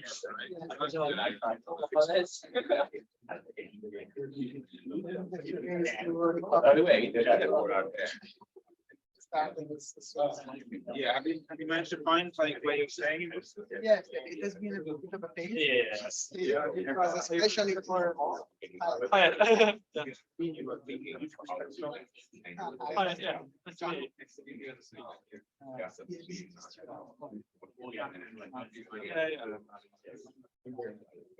But eventually, yes, I found some contacts of student house, which turned out to be just perfect because it's walking distance from where I will be working. And the price is much more reasonable than any other options I have gone through. The flights and should be ready to go. You will be part of the still of the mass team, let's say, over the summer. I'm working with them with some of the students. Yeah, your project. I just didn't use you because like how the timings worked out. Yeah, I can't remember. Yeah. No, I'll still be in the lab. So,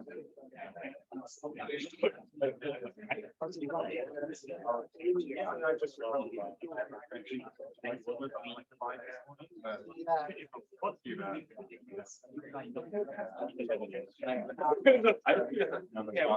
Just making sure it goes all okay. Yes.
Yeah. Oh,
Still muted? No, I think it's good. It's working. I can hear my.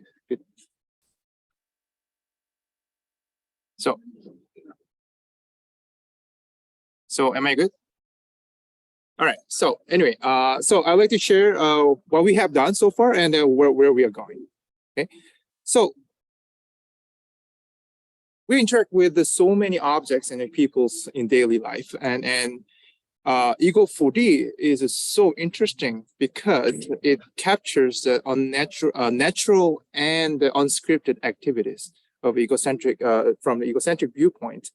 And for me, what makes so excited about the Ego4D is to enable us to study the embodied AI. The definition of embodied AI is to create an agent that can solve a problem by interacting with the environment. Okay, I want to focus on by interacting with the environment, which means that it has to be 3D. We have to perceive in 3D. We have to move in 3D. Okay, because we are interacting with the object in 3-dimensional space. So it's hard to imagine that we can build an embodied AI with a 2-dimensional representation. Okay, so we have to push this into 3-dimensional space. Okay, so then what 3D representation do we have so far? Okay, so so computer vision system now enables to reconstruct the humans, facial expressions, and render from the different viewpoints. So this is like our previous work where we use the egocentric video and then reconstruct the human face and the render from the different viewpoints. Okay, this is a great work. But with a little bit of exaggeration, to me, this is like we are building model floating on the space like astronaut. There's no context in the scene. We reconstruct a human, but there's no context. Every action that we take that associated with some context. So for instance, this person walking on the street, okay, and while talking to camera wearer. Okay, so this is a context that we need to reconstruct all together, but that is completely ignorant on the previous work. Okay, another example.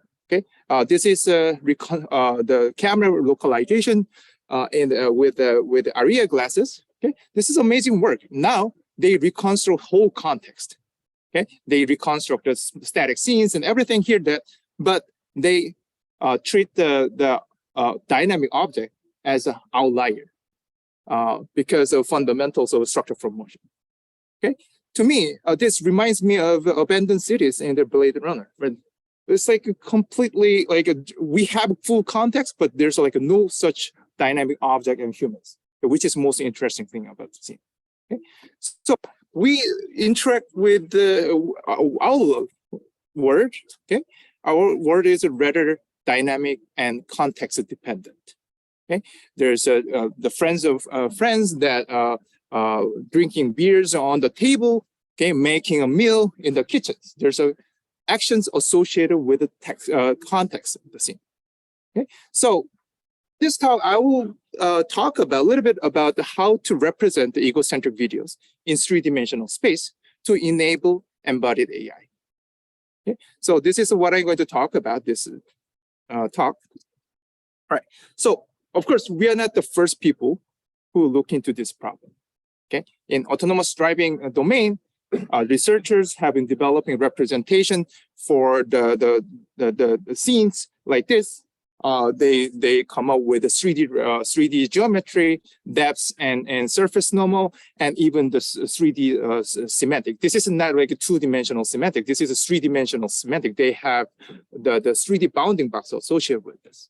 Okay, they predict not only the dynamic part, they reconstruct entire pixels of the scene. This has been used for the embodied AI. Okay, so the question is, can we leverage this idea to our egocentric videos? I argue that it is important. It's very difficult because of this severe head motion. Okay. One thing that significantly different from this autonomous driving and egocentric is we have a severe head motion. So what do I mean by that? Right. So I will show you two images here. Okay. And one is original image, another one is a manipulated image. And you will tell me which one is a manipulated image. How many of you think the left is a manipulated image? No one? One. What about the left? Oh, how? What make you think so? It's a popular image. It's a popular. So easy to, right? So the whole point that I want to make is orientation matter. Okay, so now I'm going to rotate this image. Right. So we perceive our perception is always grounded on some orientation, usually the gravity direction. Okay, it is so obvious to tell the manipulated image on the uprighted image, but if we rotate to the upside down, then it's very difficult. It is very it's very difficult to perceive with the different orientations. Okay? This happened in our the egocentric video as well. So I'm showing the two images, the same room, the ground plane, the chairs and table, those are same, the same scene. Okay, one is taken by the third-person camera with a tripod, that where the camera is a gravity aligned. Okay? The other one is the capture from the first-person image, first-person camera, okay, with a little bit of a tilt here. Okay, so the same scene, the same camera, but a little bit of different orientation. Okay, this is like a small difference on the camera orientation that makes a big difference in perception. Okay? So first of all, the distribution is different. Okay, we have the major plane on here that where like a ground plane and two side wall. Okay, that generates where the surface normal of each plane that forms like a three dominant direction of a surface normal. Okay, if we rotate slightly here, then the distribution of surface normal will significantly change because of this rotation. So what we did is, so there's a number of data set for scene understanding tasks such as the ScanNet and NIU. Okay, that provided not only depth but surface normal and the semantic meaning of each the pixels in there. Okay? So I reorganized this data based on the surface normal. Okay, so this actually visualizes visualizes the distribution of surface normal. Okay, because the surface normal can be represented as a 2 degree of freedom, we can plot the surface normal on the sphere, and now you see that the uneven distribution of the surface normal. So actually, this is like a most dense reason where that corresponds to the ground plane. Okay, and you see that the band around this that corresponds to the two-side wall on the space, because we are living in a Manhattan world. Okay, so the scene is quite structured in this way. Okay, so this is like the data set that we can obtain from the public data here. Okay, so my idea is that can we use this data to predict get the geometry for the egocentric video? Right. So given this data set, we can train a neural network where we can predict the surface normal. Okay. So here's an input image, ground plane, ground truth, and this is a surface normal prediction from this image. And we see that the error is pretty small, which we get the reasonable prediction of the surface normal. Okay. Now I'm going to apply that onto the egocentric video. Okay. I just shifted, rotate the image. And now you see that the error is significantly higher than the third-person image, gravity aligned image, just because like we have a tilted image. Okay, that completely changed the distribution. So this is in distribution. This is out of distribution now. So our idea to resolve this is actually we rectify image back to the gravity aligned and predict it, and then and rotate back, which allow us to produce the surface normal estimation. All right, it sounds very easy, and it turns out it's not really that the simple problem because this is a chicken or egg dilemma here. Okay, to estimate the surface normal, we need to know the gravity direction. Okay, and to estimate the gravity reliably, we need to know the distribution of surface normal. Okay, so there's these two things are coupled together, and it's very difficult to estimate one to others.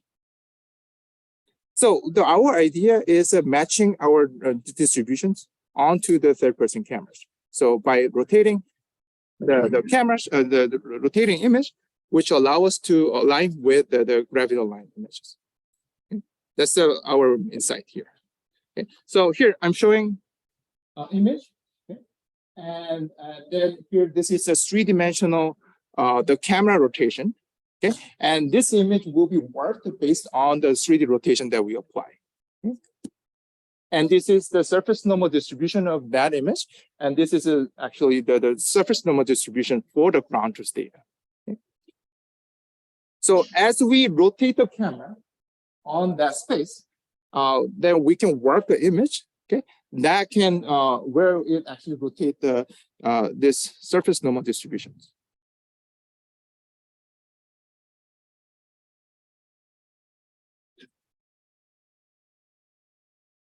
Okay.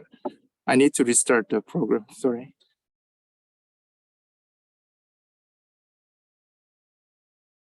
My PowerPoint doesn't respond.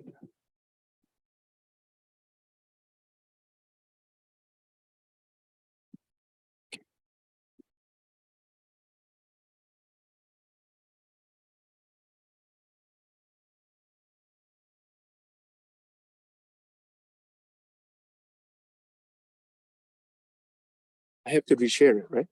No, it's good. It's good? Yeah. All right. So just give me a second.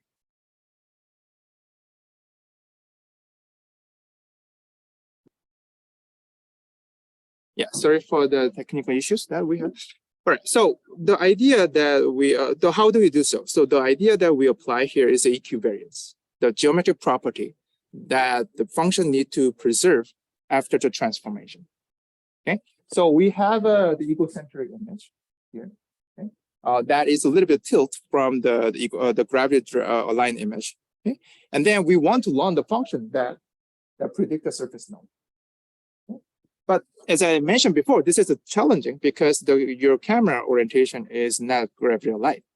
So what we propose here is that we're going to work the image, okay, such that image can be aligned with the gravity direction.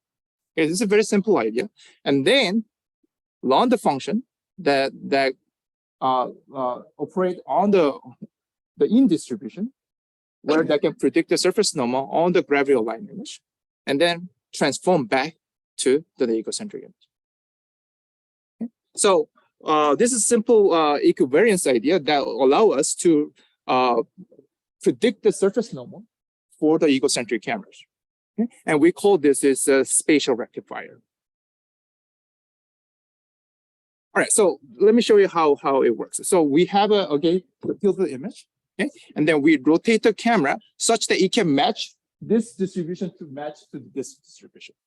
Okay, this is the distribution of the training data where we want to match our testing distribution to be the scan image.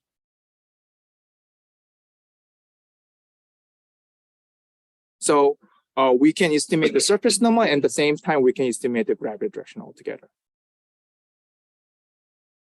All right, so here I'm going to illustrate how we design the spatial rectifier. First of all, we have the image from the ScanNet. This is a gravity aligned image. Okay? And then we apply some random warping, which is which corresponds to the data augmentation skill that we have. All right, so the one naive way to predict the surface normal is a given image, we launch some function that can predict the surface normal. Okay, but as I said, this doesn't work. So we come up with a spatial rectifier. Given the image, we can predict the gravity direction, okay, so that we can work the image that can match the distribution with the training distribution, and then transform back to the egocentric image. Okay? So that's how we apply.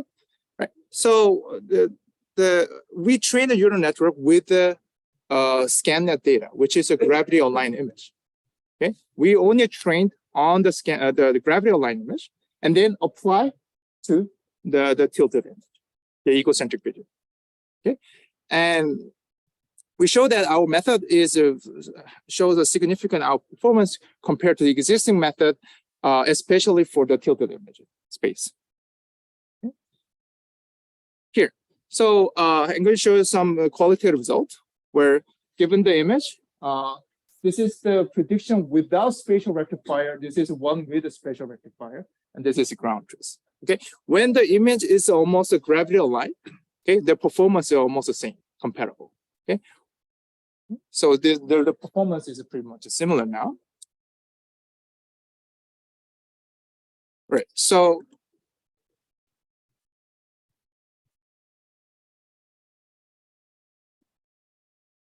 but as the rotation changed significantly, the performance of the spatial rectifier degrades significantly without spatial rectifier significantly.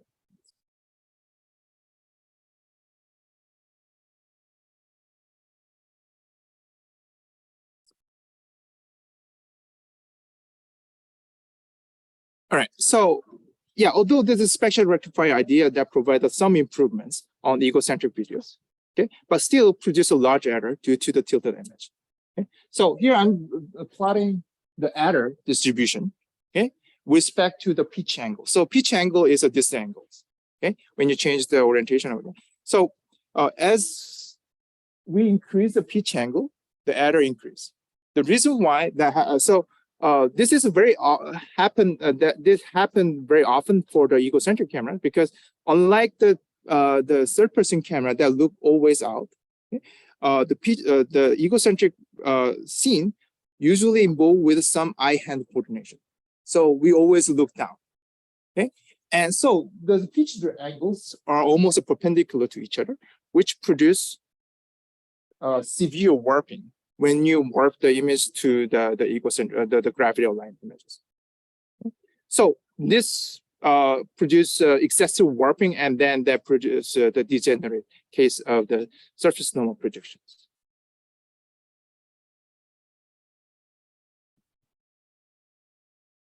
All right, so to address this, we come up with a very simple idea. We decompose the distributions. Here, I visualize the surface normal distributions of third person plus the first person data. Okay, and then we decompose this into the few major directions of the pitch angles. For instance, looking down here and 45-degree tilt down and upright images. Okay, each direction that associated with some special activities. For instance, the upright image that usually happen when the person walk. So it is associated with some navigation task. And looking down, of course, this is more like involved with the hand-eye coordinations. Okay, so we can learn the distributions separately by decomposing into the multiple pitch angle, and we call this is a multimodal spatial rectifier. Right. So using this, now we can transform back to like a few different angles, multimodal angles. Okay, which produce a more reasonable the warping, and that produce reasonable, reliable surface normal predictions on this.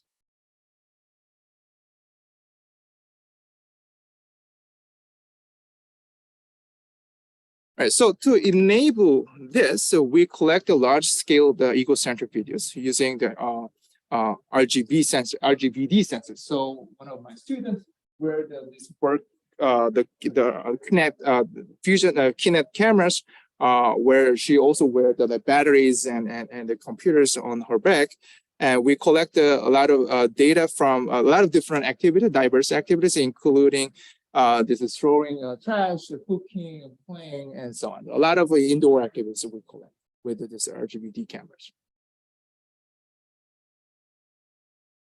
All right, so now, given this training data, we can predict the surface normal, and now we can even predict the depths because we have a training data for the first person videos. We reconstruct not only the static objects, that represent the context of the scene, but also the dynamic object, for instance, the hands and other objects from this videos.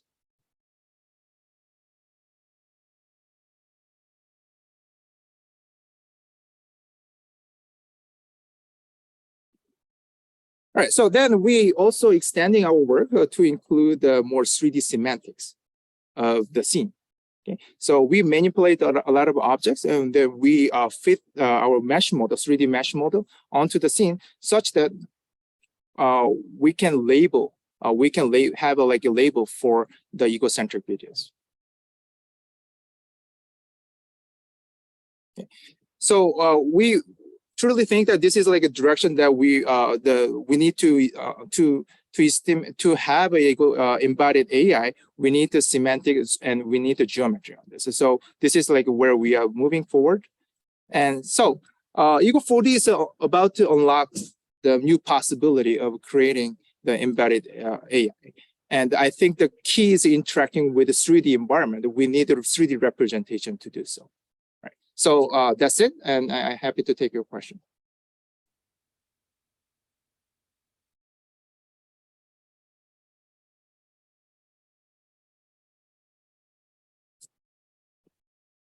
Is the method supposed to have the three main direction of the normals to be working properly? So sometimes, many times, you have just two direction of the normal. So this can have an ambiguity on matching the distribution. You know? If you have all the three playing, would be much easier to register in your world. But if you have just two, and many times you have just two directions, do you deal with this? Or for instance, in a corridor, you have two different walls and the ground, but you don't have the third. Yeah, so the existing training data set for the scene understanding that include all this kind of distribution as well. So it includes all possible pairs of two walls and three walls and so on. So I think that is already integrated in the training data set, I believe.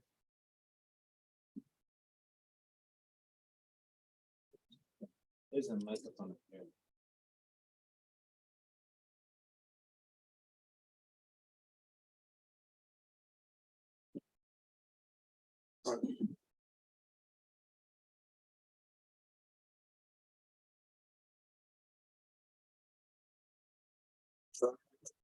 That's a great one question. So we generally use like egocentric or the other view. So when you train the model on only one perspective, like egocentric, what do you take on like chain models on both perspectives, like ego, exo, or should we just think about only exo perspective? So I think that's a great question. What I'm proposing here is that egocentric video, it has so much like a head motion associated with this.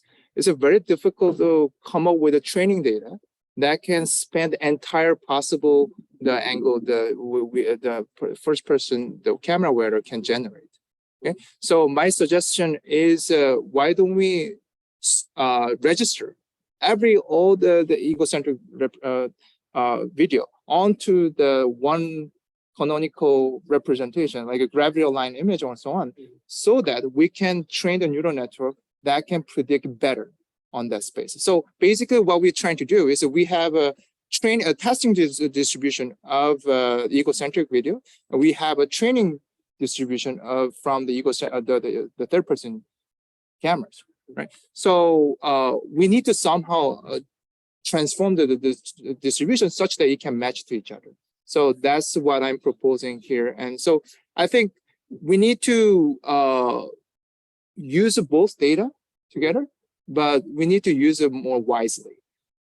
So this is something important. So when we are transferring, instead of transferring, will it be better to align those two? when a training using the same setting, Mhm. if we use the both Ego and Exo data in the same setting, will it be appropriate to, like, instead of the transferring, to be aligning the representation? I'm sorry that I don't follow. Like if we train the model,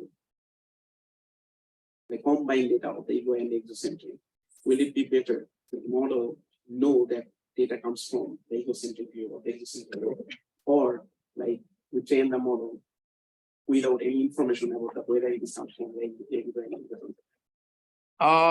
I don't think it really mattered to have difference between Because them. then, like there is a motion involved, like egocentric has a motion involved, like head motion involved, but the exocentric doesn't have this involved. Right. Obviously, if we mount the camera on like robots or a mobile platform, in that case, we have the same thing, like same motions involved. Otherwise, it can be static, like exocentric or like an eye fisher camera, other person, right? Right. So that's true. That's true. So but my answer is still the same, that like we need to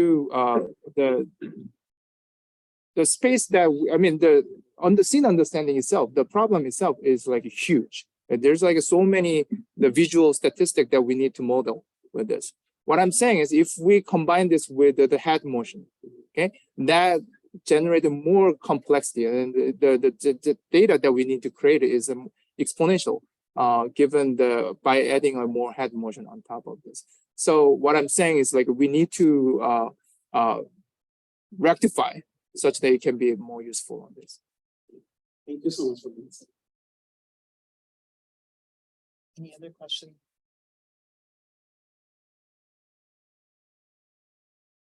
Timing is perfect. So thanks so much, Hinsu.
Sorry. So first, I think, so visual appearance of action in the first view videos is differs significantly from that in third person view. So, and another challenge is how to effectively process long videos usually span over several minutes. So actually, there are some previous methods has overcome this type of challenges, and there have two directions. The first is we want to pre-train some very powerful egocentric facial representation like Ego VLP or internal video. And another thing is we are tackling with very long form videos. So how could we design very efficient grounding model to consume this kind of long form videos? So actually our methods also propose new solutions for these two type of challenges along these two directions. So the first, we propose some new training strategy, and previous methods usually propose some pre-training strategy for a more general task. But this method, we propose better training method for the grounding. And also for the grounding model, we propose a new solution for handle long form videos.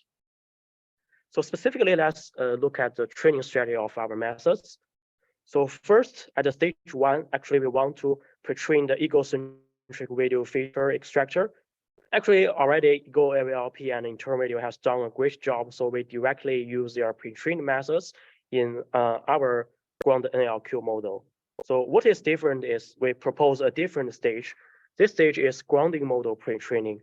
So we follow the methods like NAQ. We actually automatically generate a lot of data from the Ego4D and formalize this kind of data to a grounding format. So we can further pre-training our ground NLQ model to more better focus on the grounding tasks. And at stage 3, we can use annotated data and fine tuning on this kind of data. We'll get better results. And so let's look at the ground NLQ architecture. So to effectively consume the long form videos, we propose a multimodal, multi-skill transformer encoder. So actually, we first use early multimodal fusions to reduce the computation cost of the model. And as the next step, to better process the video, we propose a text-aware video feature pyramid learning. So given a long video, we will straightly use max pooling method to gradually downsample the video feature and construct a video feature pyramid. So with these two kind of designs, we achieve very promising results on the challenge. So there are two key observations of our method. So first, we think our single and ensemble models all outperform all other teams by a substantial margin across all metrics, especially the R metrics, to R5 metrics. And also we achieve a sizable performance boost compared with the ECC 22 winner. And also the more interesting, we find our model still have some limitations, and that we want to share this kind of funding with you. And first, we think a current model still very perform poorly on the temporal reasoning query. For example, some queries are about localizing one events before one events. So actually, the current model cannot understand what is the meaning of before. So it just will localize the temporal with all the nouns in the sentence, in all the nouns in the query. And the next limitation of current our methods is actually we didn't incorporate a fine-grained attribute understanding model. So actually current methods only recognize some specific objects, but it fails when requires a model to understand some specific attributes like lean. So I think it is quite interesting to overcome this kind of methods in the future work. So takeaway, we present the winner solution for our methods, and we adopted the two-stage pre-training and multimodal, multimodal and multi-skill model. And we also present the limitations of our methods and hope it will help you design more powerful works. And thank you, that's all of my presentation.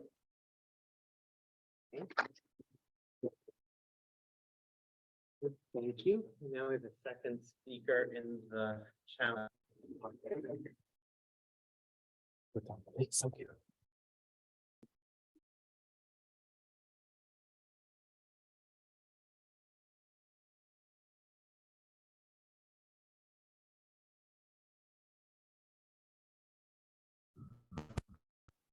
this.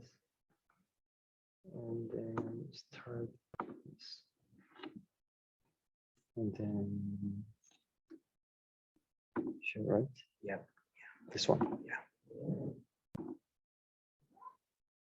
Okay. Am I good to go? Okay. Yeah. Hello, everyone. I'm Kyle Min from Intel Labs, and I'm going to talk about our work on spatial temporal heterogeneous graph learning. Okay. Audiovisual diarization is about finding and also identifying the temporal segments for each speaking activity in a video. And because we consider egocentric videos, we also need to find all the speaking activities of the camera wearer, which I'll refer to as CW in short. This figure illustrates the overall framework that I previously used for last year's challenge. And it has many things, but for this presentation, let's focus on these two highlighted components for speaking detection only. So first, the active speaker detection model detects the speaking activities of visible speakers in a video. It uses the audio-visual information of each face region in the scene to model their speaking activities. However, it cannot be used to detect the CW's speaking activities because their faces are not visible. This is where the egocentric video analysis is differentiated from the usual third-person view video understanding. The CW's face is not visible, but their recorded voice is usually the loudest because they hold the camera and are closest to it. So last year, I used a separate model to detect the CW's speech activities only from the audio signal, as all the previous approaches did. And for active speaker detection of visible speakers, I used a state-of-the-art method called SPELL, which uses a spatial temporal graph learning. It represents a video in a graph structure and models the spatial and temporal interactions between the speakers using the graph nodes and edges. As you can see, we demonstrated that using high-performing speaker detection models reduces the diarization error quite a lot. And okay, next.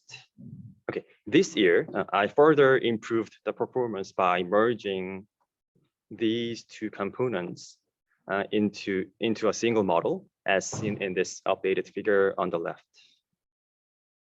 So the key innovation here is that it models all the speakers, including the CW, using a single unified heterogeneous graph learning framework. Unlike previous approaches that require a separate component for the CW, it can jointly model all the speakers in a video, including the CW. And in the updated figure on the right, these new green rectangular nodes represent the CW. They are different from the circular nodes of visible speakers because they only have audio information. So for example, if we use ResNet 18 features, the circular nodes for visible speakers have 1024 dimensional audio-visual features, whereas the rectangular nodes for the CW have only 512 dimensional audio features. So this makes this graph heterogeneous. So I built heterogeneous graphs based on two different types of graph nodes and multiple types of edges.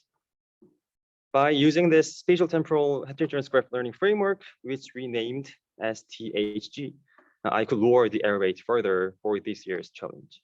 So I want to point out that we used the exact same set of features that were used in last year's submission.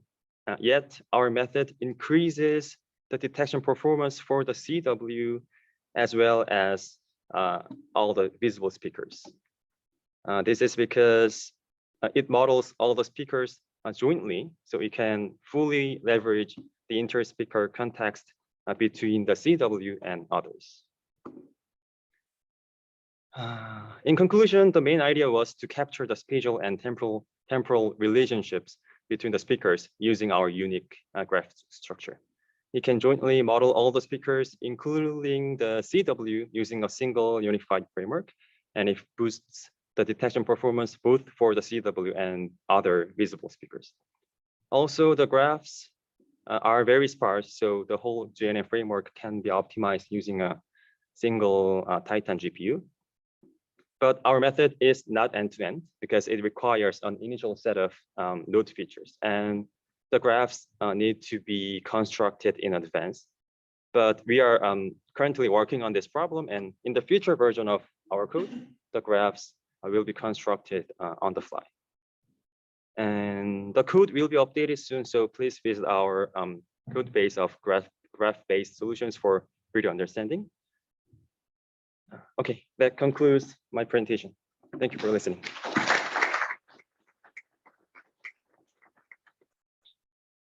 Okay, great. Thank you. Thank you.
Okay. You're not sharing this. It's full screen, right? Not on Zoom. So Oh, okay. so you just reshare the screen. I do. You share. Need the screen. Yeah. Sure.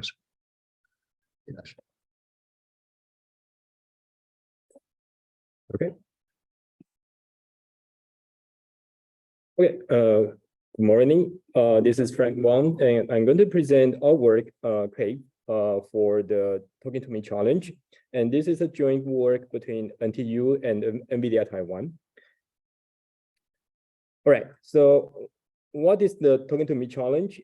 Basically, we are given an input sequence of person's face images plus the audio data. And the output is to determine whether or not the target person is talking to the camera wearer. And basically, we need to do a frame-wise binary prediction and to determine whether or not the person is talking to the camera wearer. So the initial stage of our approach, we consider a simple feature label fusion. As you can see, for the image part, we take the ResNet 50 as our feature backbone. For the audio part, we take the whisper and followed by a self-attention mechanism, which replaces the standard RN, the standard LSTM to deal with the sequential data. And finally, we deploy an MLP to do the recognition. And even with such a simple early stage feature level fusion, we already reported a comparable results when comparing to the ECCV winner last year. And later we found out that there are actually some issues, like the first one, the face input annotations are quite noisy. In some of the video frames, we found out that the target person is not really in the field of view. And actually out of the annotated frames, about 40% of them, we do not observe any bounding box labels. So the first issue is the noisy labels. And the second issue is that even given the bounding box inputs, we found out that the quality of the visual features are not that sufficient. As you can see, the score distribution, and I'll explain a bit about how we calculate the quality scores. All right, so this is our proposed method. As you can see, we consider a late fusion. We consider a quality-aware late fusion, and we call it QUAVE. It is in short of quality-aware audio-visual fusion. in this architecture, we train the video part and the audio part separately. We feel that that allows us better utilize the labels observed for either modality. And more importantly, we calculate the quality scores from especially the video parts, and that will be an important part for the training, not only for the visual architecture, but for the overall LED fusion. So how did we calculate the quality scores? Basically, we take the ICCV 2017 work to calculate the confidence scores for each landmark. And finally, that sums up and gave us the final quality score for each video frame. And the quality score is quite important because there comes to into three different parts. The first part is to do data filtering. If we feel that the video data is not, the quality score is not above the threshold, then we will not consider it at all. We will simply consider the audio parts.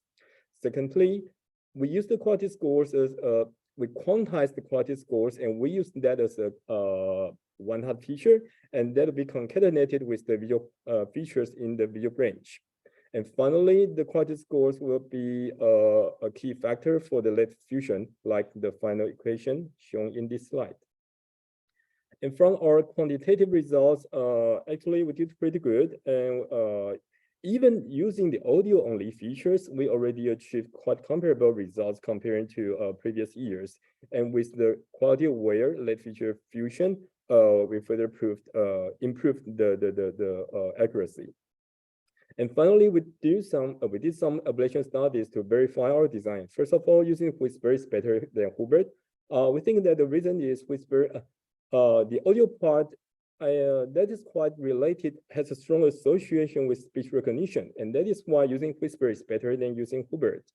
And from the right hand side, you can see that, like I just mentioned, using audio part is good enough, and using the video part is not as satisfactory because the poor visual quality. And that is why we really need to do some kind of fusion to further improve the boundary. And for the later part, that is our way to utilize the quality scores as a one-hot feature into our design. And here, let me show you some qualitative examples. So you can see that even the bounding box is given, however, it is quite just a partial view of the person, and the person is not really looking at the camera wearer. So if you see the scores in red, that means incorrect prediction. If you see the scores in green, that is correct recognition. So as you can see from these examples, the quality of the visual part is not very high. And that is why we need to calculate additional indicator, the additional quality scores from the video parts. And we also observe some failure cases. You can see that if the background is with noise, if there are multiple speakers, if the speaker is quite far away from the camera, then we do not expect satisfactory outputs. All right, there are some quick takeaways. The first of all, this task is quite challenging due to insufficient data quality, diverse scenarios, something like that. And this items number 2 and number 3 I just mentioned. Audio part is quite important, and the quality where fusion is necessary. And we feel that it is possible to explore more features because here we only consider the bounding box, the crop face images as the visual features, not the context information from the entire frame. And finally, we observed that there is a gap between the validation and test data, and that suggests that implies there is a domain gap. So this is my presentation. Thank you.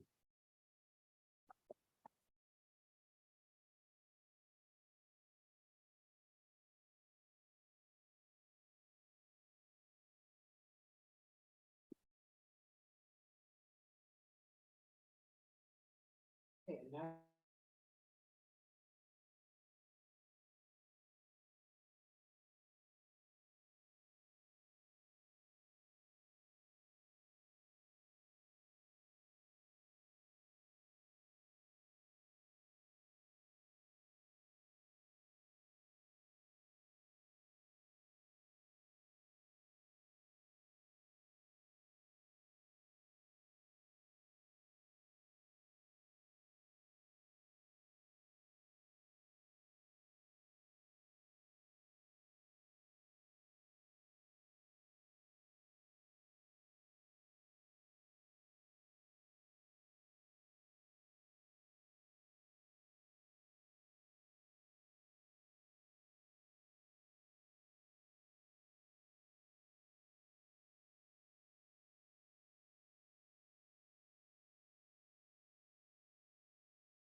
and the video, and the target is to search and localize the video query within the video.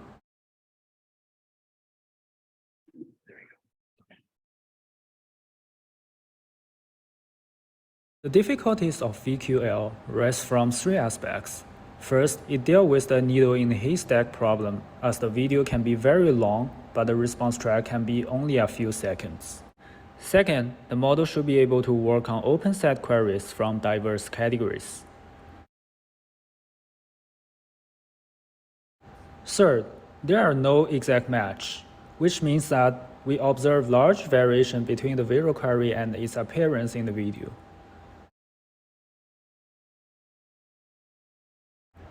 Previous work solved the task with a stage-wise method. In the first stage, they detect all objects in each frame and perform similarity-based matching with the query. Then the detection proposal with the highest score is maintained. In the second stage, they detect the confidence or similarity peak. And finally, they perform bidirectional tracking around the peak to get a result.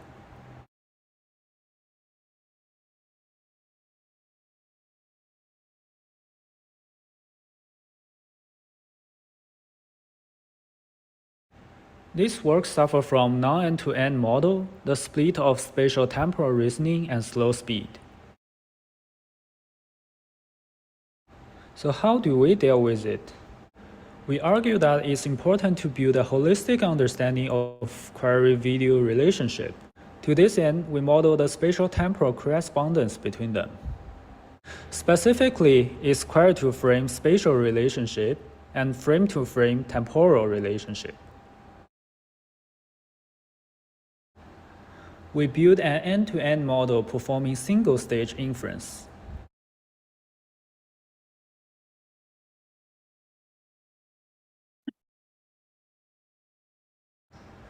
In detail, it first extracts image features from all video frames and the video query using a shared encoder. Then we use a spatial transformer model to get a query-to-frame correspondence features. We then refine the features with a spatial temporal transformer module, leveraging the temporal continuity of video frames. We notify it as the query video correspondence features. Finally, we predict frame-wise results. We show some visualization results. On the left is the video query, and on the right is the localization result in the video. We also show the predicted object occurrence probability for the entire video.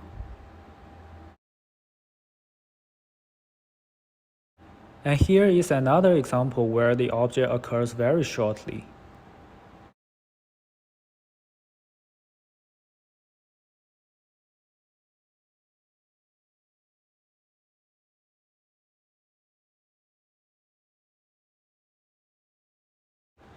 We provide quantitative results. Our model achieves state-of-the-art performance on the Ego4D VQ2D benchmark, with 20% performance gain and 10 times faster inference speed.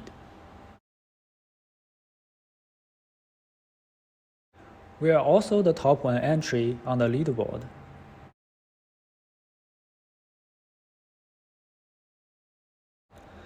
Besides, our model demonstrates reasonable speed-accuracy balance using different kinds of backbones.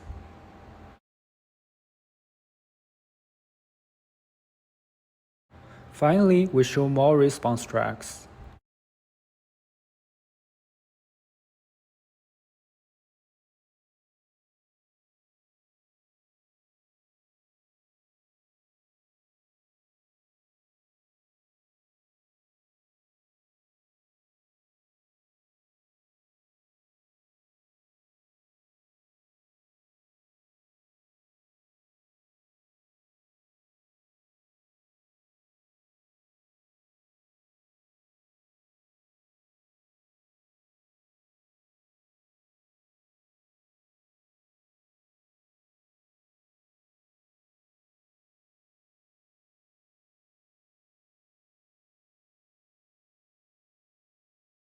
Thanks for listening. So hello everyone, Here we are going to present our winner solution for the Ego4D task. So we propose a method called EgoLoc, revisiting 3D object localization from egocentric videos with video queries. So we are a team come from King Abdullah University of Science and Technology, CAUST from Saudi Arabia. So thanks to the great contribution of Ego4D dataset. So basically the task is that given an egocentric video clip and an image crop displaying a query object, our goal is to localize the last time a query object was seen in the video and return the 3D displacement vector to help the camera rail to find that object he wants to find. So currently Q3D baselines estimate the camera poses without regard to the difference in the domains, ego video, and meta-photo scans. So also they just naively leave the Ego2D result to 3D predictions and make their poor performance. So here we are going to present our methodology. So here is an overload pipeline in our Ego4D method. So it mainly consisting of 3 modules: the post module, detection module, and the multi-view aggregation module.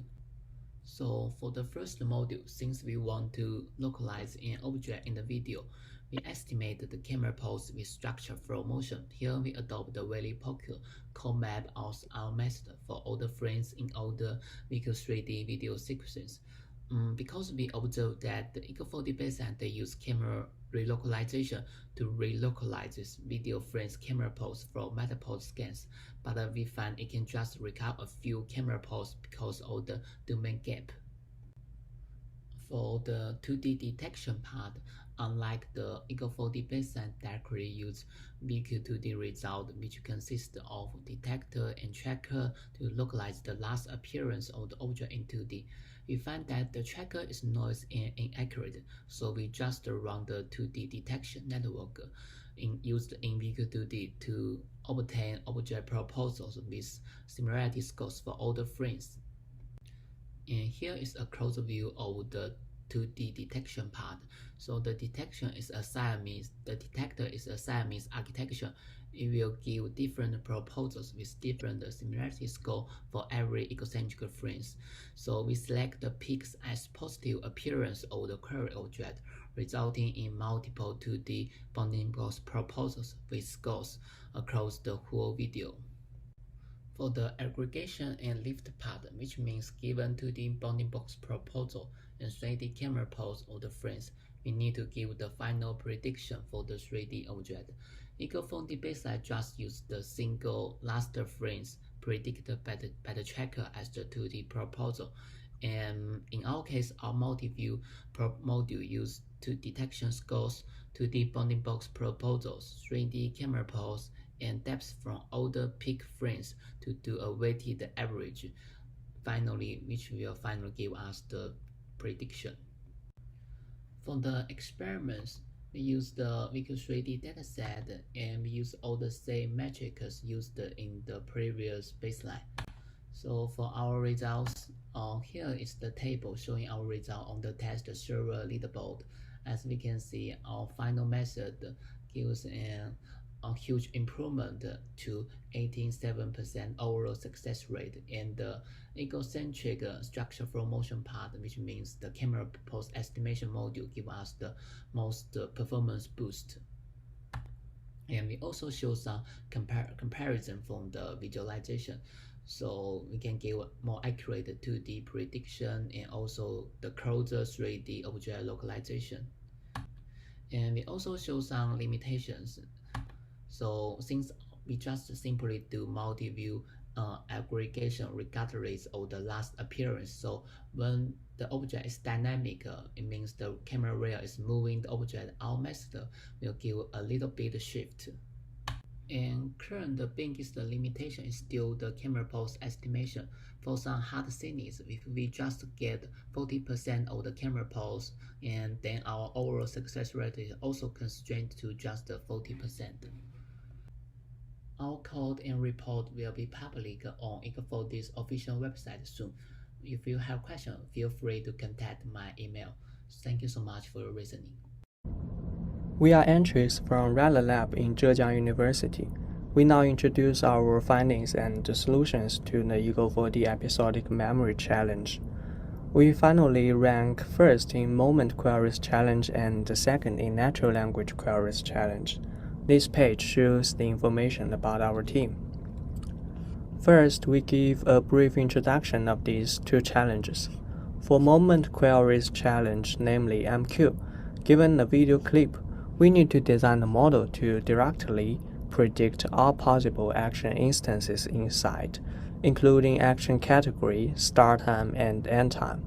For natural language queries challenge, namely NLQ, that is given a video clip and a text query, our model aims to locate a video segment, including start time and end time, which reveals the answer to the query.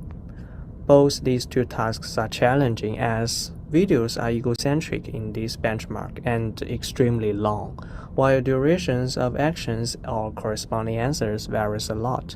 Some actions last for only 1 second, while others might for several minutes. Previous solutions treat each frame inside action instances equally.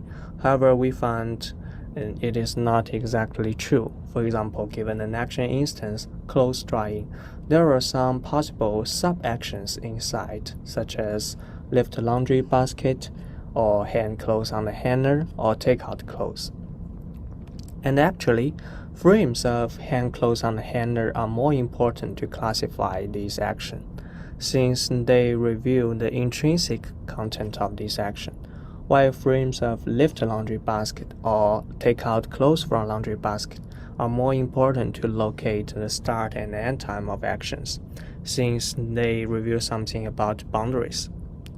So that we introduce action sensitivity to measure the importance of each frame inside action instances, and we aim to utilize it to recalibrate the training process. To this end, we propose action sensitivity learning to tackle these two tasks. First, videos are encoded by a 3D convolution network and a transformer encoder. We use ground truth to sample action instance. Then we do action sensitivity learning to assess each frame's importance. It is modeled from two parts, class level and instance level. For class level action sensitivity, it is learned by learnable Gaussian distributions. That is, for classification, we assign one Gaussian for each action class. For localization, we assign two Gaussians. The mu and sigma of Gaussians are optimized during training. Instance level action sensitivity is learned by an instance level evaluator, and we utilize temporal IOU and class scores to guide the instance level training. More details, please refer to our report. Learned action sensitivities will be used as loss weights of each frame. Besides, we also do a contrastive loss to further enhance the features. In NLQ track, text queries are encoded and fused with video features by a common multimodal encoder. Then we also utilize the similar pipeline as to the moment queries challenge, where we only employ class-level modeling to learn action sensitivity. Moreover, we use stronger features, for example, the intern video and the Ego4D to further enhance the performance, and we utilize a model ensembling strategy as follows. For moment queries challenge, we ensemble models by average their predicted logits. For natural language queries, we do a top K operation among all the predictions from different models. Here is our results on Ego4D. For moment queries challenge, we can see action sensitivity learning boosts the performance notably, and with ensembling strategy and strong features, we finally obtain around 29 average MAP, ranking first on the leaderboard. And for natural language queries challenge, action sensitivity learning also boosts the performance, and we finally obtain the second on the leaderboard.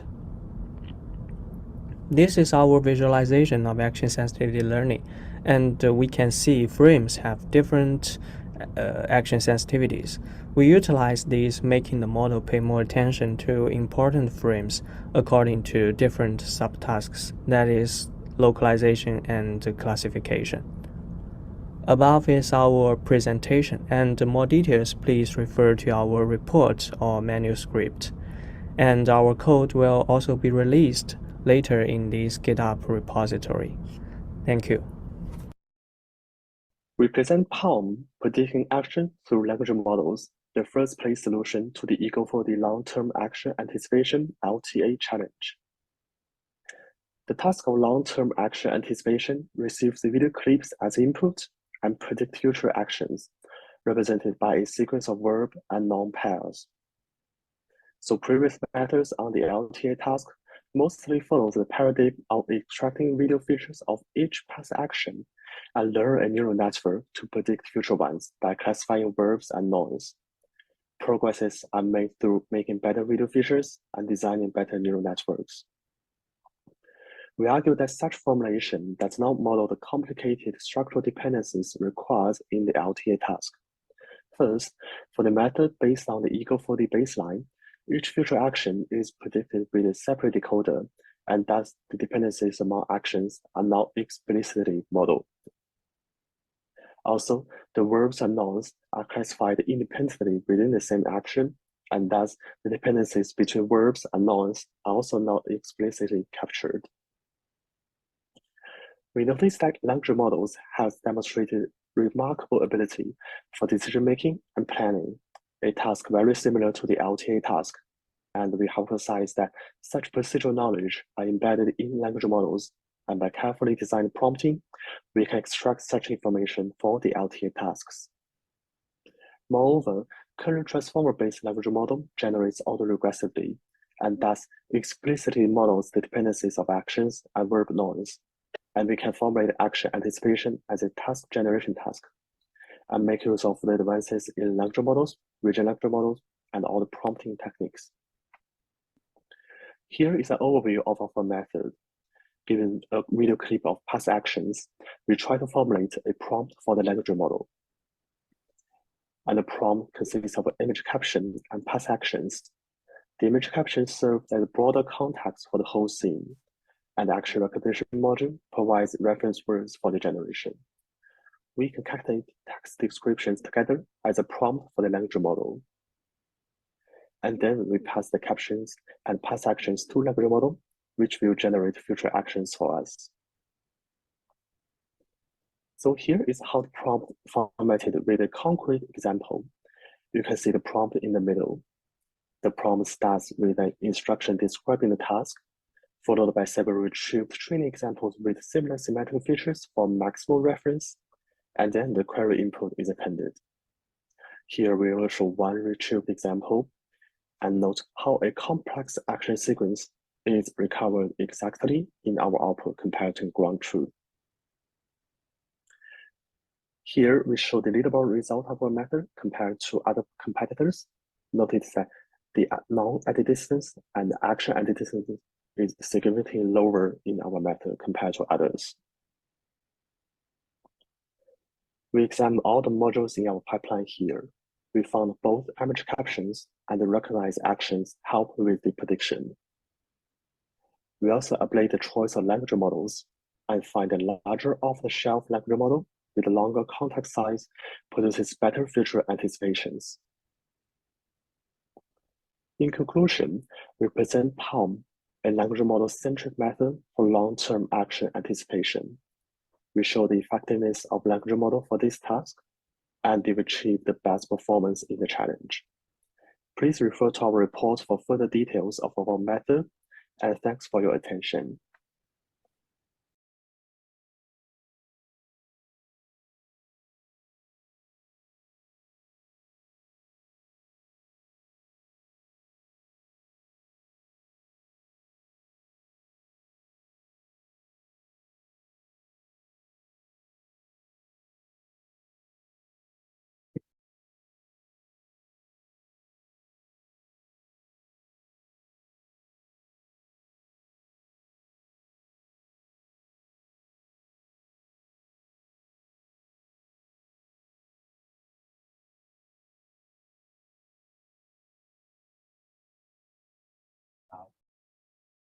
Okay, thanks to all the speakers for presenting the spotlight talks. We'll conclude the Ego4D challenges by winner felicitation. So if any of the winners are here, we'll go one challenge at a time. And if you're here, please come here and receive the certificates.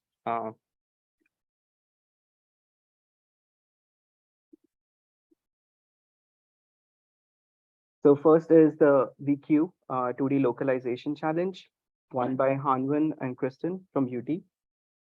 Second is the VQ 3D localization challenge. Do we have any of the winners here? Right. I didn't do anything. Congratulations. Is there someone gonna take me?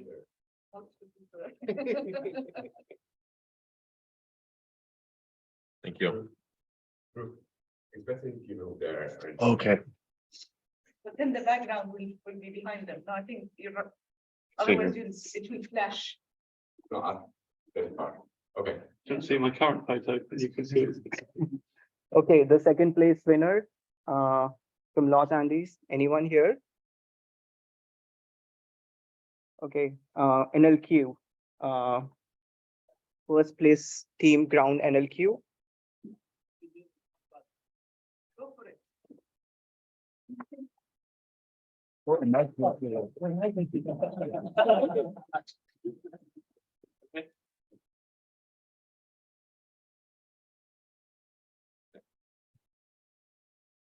Second team Reller. Okay.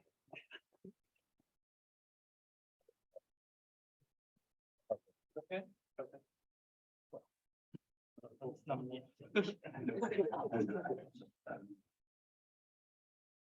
And third team from NYU.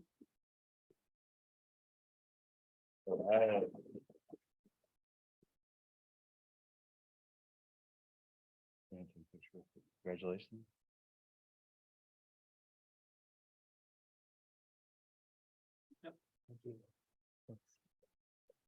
We have moments. The Reller team again for moments. It's the only team that won 2 prizes this time. Yeah.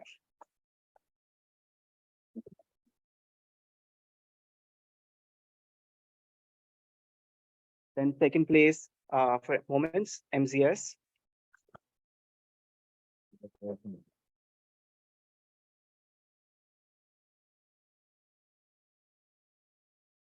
zero shot, we have the team for Lenovo. Is anyone here? For Ego Tracks, University Tokyo team.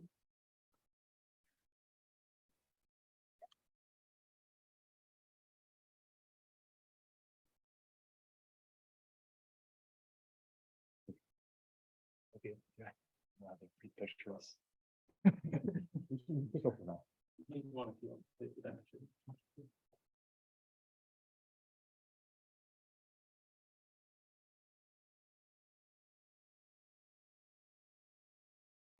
We have Sahil from Intel. Can I take a picture?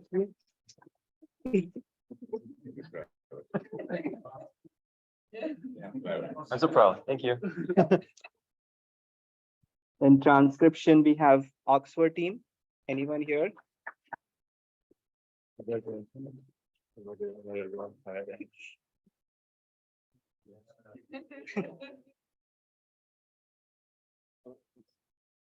Moving on to social, we have Looking at Me first place, PKU, WICT team.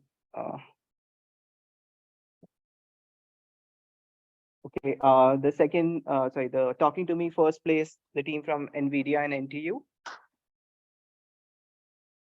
Congratulations. You want to go take a picture? Okay. By your localization effort. Yeah. Yeah.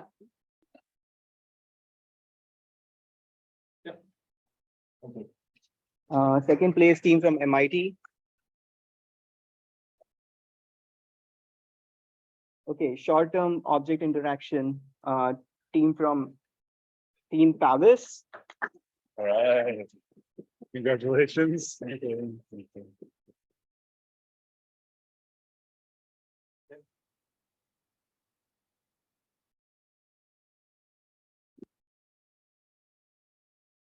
Then LTA, Team Palm, which got the first place.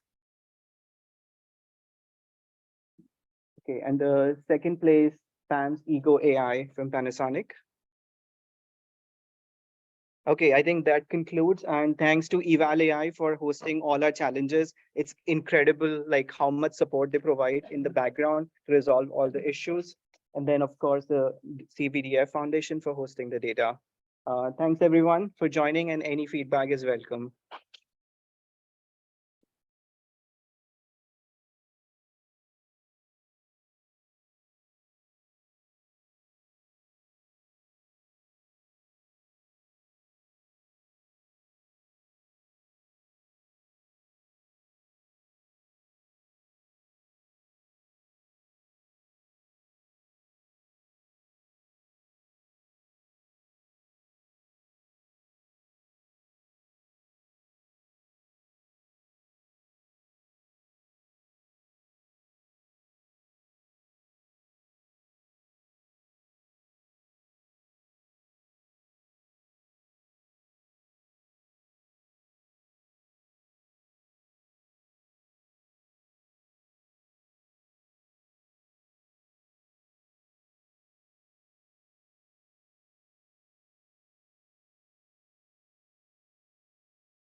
Okay, hi everyone, my name is Fiona Ryan, and I will be presenting our work, Egocentric Auditory Attention Localization in Conversations.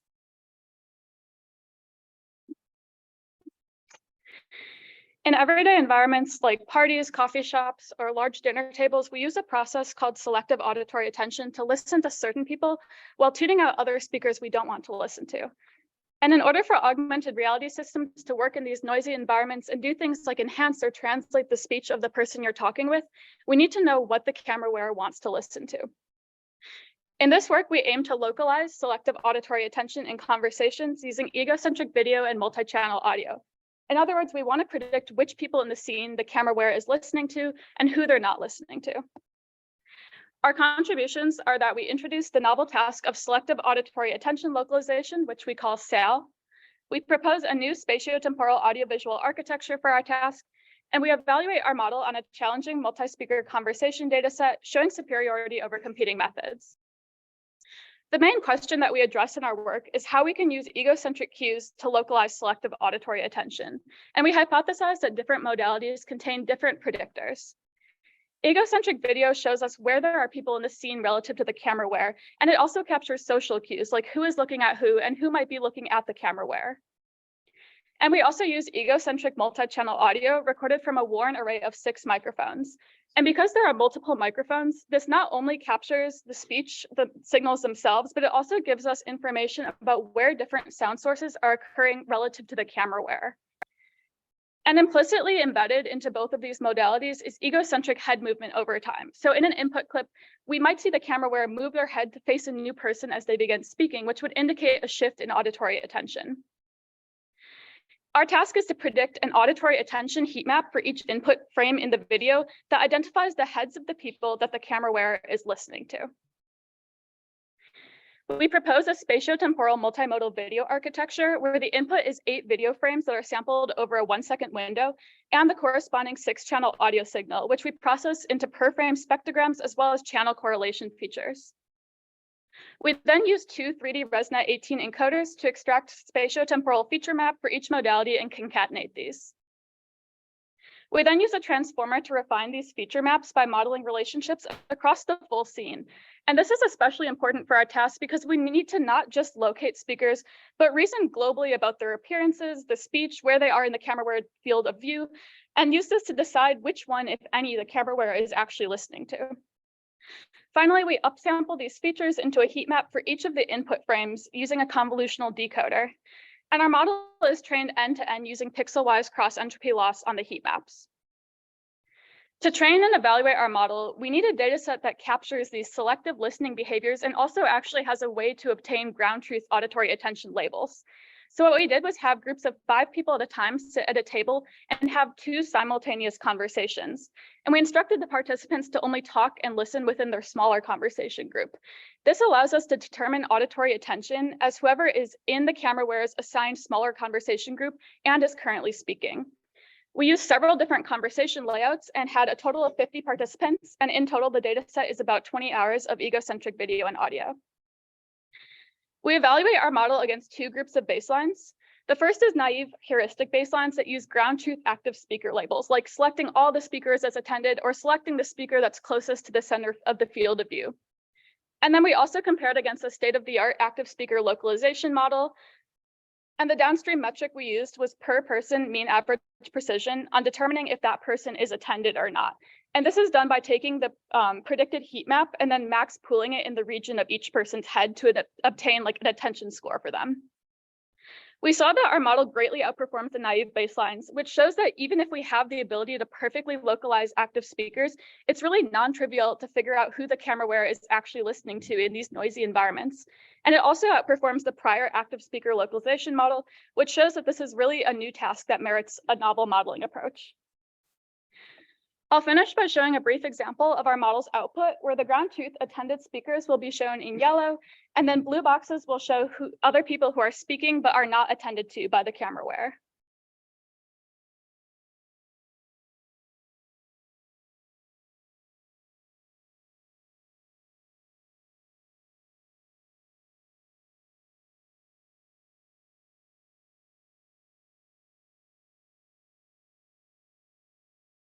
So to conclude, we introduced this novel task of selective auditory attention localization. We proposed a new model for our task, and we evaluated on this challenging multi-speaker conversation dataset demonstrating superiority over competing methods. Thank you so much for listening, and please do stop by our poster at the Wednesday afternoon poster session.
Okay.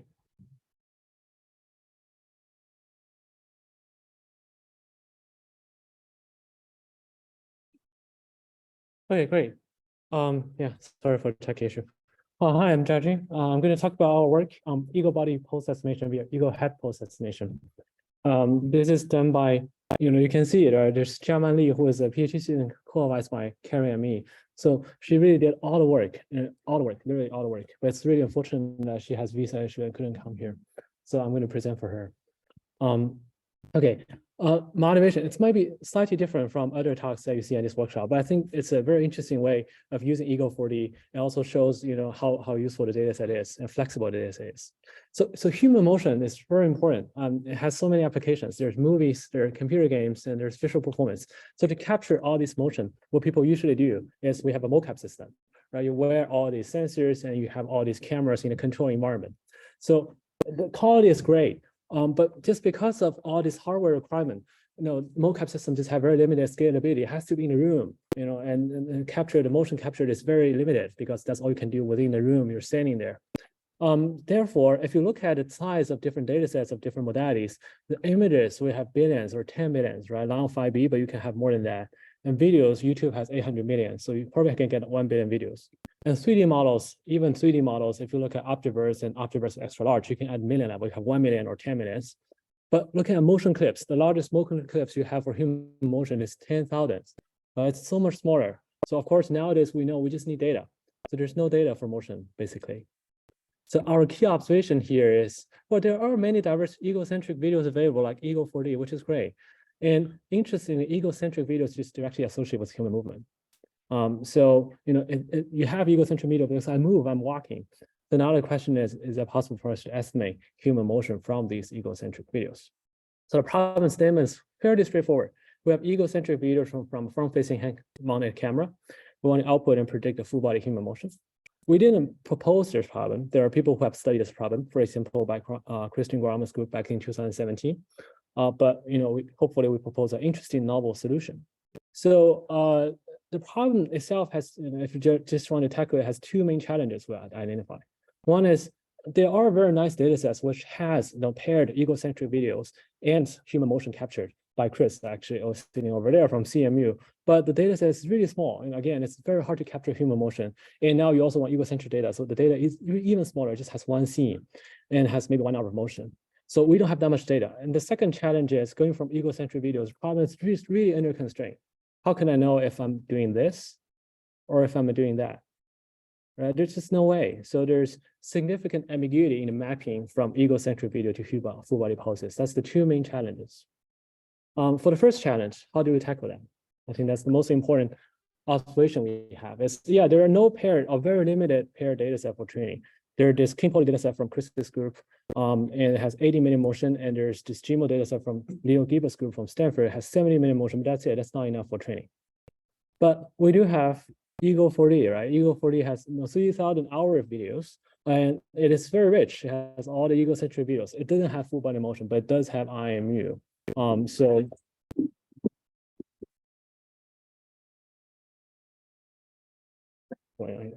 Okay, the microphone is amazed by the amount of data in Ego4D. Right, but it does have IMU. So in some sense, you can interpret it as you can translate that into head poses, right? So that gives you basically where the head is. And then if you already have head poses and you want to connect head pose to full body pose, then now you can use the mocap data. They're not as large as Ego4D, but they're much more than just this one video and 70-minute video. At least you have 40-hour motion from mocap data sets like AMAS. Okay, so that's why we designed this two-stage pipeline, about which we call Ego. The first stage is Ego head estimation from egocentric video. The second is Ego body pose estimation from estimated head poses. So in first stage, how can we solve this problem? Now we want to just going from egocentric video to head poses, and people will say, okay, this looks like a SLAM problem, right? All you need is this molecular SLAM. You can run a SLAM and you can add head poses, but if you compare that with the ground truth head pose, and you realize there are two issues. The first issue is the gravity direction is unknown, right? So head may move, and I'm wearing this, sensors. So how can I know the gravity direction? And the second is the scale is different, right? Basically, there's just, you have to align your predictive poses and rectify them to register them to the ground truth pose. So we do that by, based on these SLAM methods, but we augment it with learning. So we have a gravity net, which predicts, take the head translation and rotation sequence predicted by the SLAM methods and predict where the gravity vector is and where you can actually train on the mocap datasets like AMAS. But you can augment them, or you can take these mocap datasets, you can augment them by randomly varying the scale and rotation. So you can train this gravity net. And then the scale is different, the problem. So you have egocentric videos, we compute optical flow, and then we have a separate head net, which take these optical flow features and try to predict the scalar values, the distances between the two steps, and angular velocities at each step. So this we can train on paired egocentric videos and head poses like Ego4D. So the entire pipeline in the first stage is you take the videos, you run the SLAM methods, and then you have the gravity net, which allows you to predict the gravity vectors, which allows you to rectify the predicted translation of the head poses. And then you have a head net, which predicts the rotation and the scale vectors for the translation, which eventually got put together so you can rescale the translation and rotation, and that gives you the predicted head pose. So that's the first stage. So we evaluated on both synthetic datasets and real-world datasets, where we evaluating head orientation and head translation. And we can see that our method just works much better. And in the second stage, going from ego head pose to ego body pose. So the problem is now you want to predict the head pose based on the head pose predicted in stage 1 to predict the full body human pose. And here now let's remember we have the second challenge. There's huge ambiguity, right? Intrinsic ambiguity going from egocentric video to human motion. There's so many diverse videos, most possible motions. So how can we get that? Nothing too creative. We just use a diffusion model, which is a probabilistic distribution, try to capture the possible motions going from the ego head pose. So we can go from the ego head pose using the diffusion model to capture the possible variations in the full body motion. And here, this is a test example where we have the input head pose. And here, this is the generated human motion. Here is more results compared with the baselines.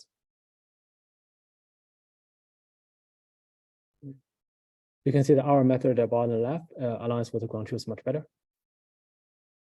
Okay, so we can also do quantitative evaluations for the second stage. If you already have the head pose, how well are you doing on body pose prediction? We can test it on these mocap data sets, and our method also does much better on all these different metrics.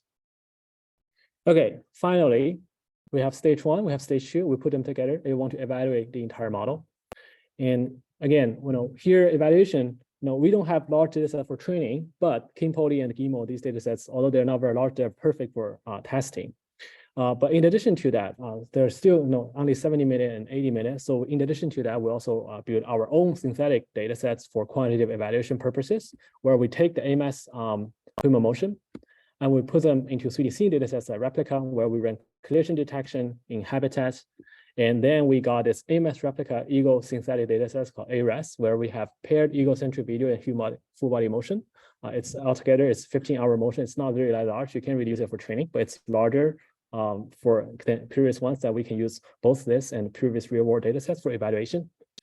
Here are some qualitative results. Sorry, this is the examples from the ARES data sets. You can see the egocentric videos and the ground truth motion. And here's the left is input, the right is the ground truth. So you can see that on both our synthetic ARES dataset and the real-world datasets, our method, the entire pipeline, now 2 stages, going from egocentric video to full body pose, works very well and better than the previous methods. And here's more qualitative results. Going from the egocentric video, this is the input. And this is the output where our method in blue is showing bottom left. And as I said, we had a probabilistic distribution, right? So we can actually, our probabilistic modeling allows you to synthesize different possible human motions from the egocentric video input. And here is just more results, real world data sets like the Kim-Poly one from CMU.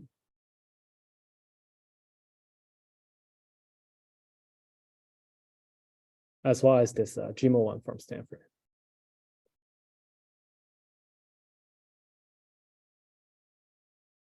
Great.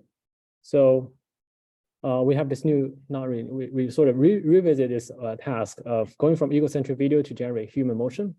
And then we propose this intermediate representations hypothesis to address this limited data issue, right? Because we don't have really large pair data sets, but we do have large pair data sets if you use egocentric human pose as a head pose as an intermediate representations.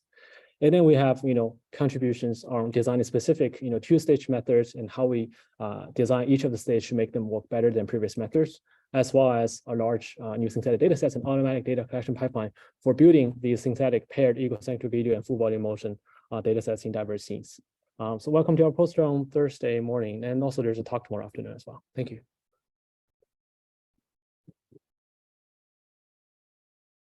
Yes.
Oh, it's a mirror, right? So can I do the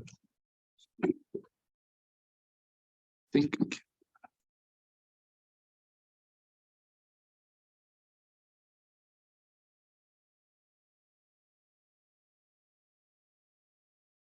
Yeah, let's duplicate. Let's extend it. Yes, cool.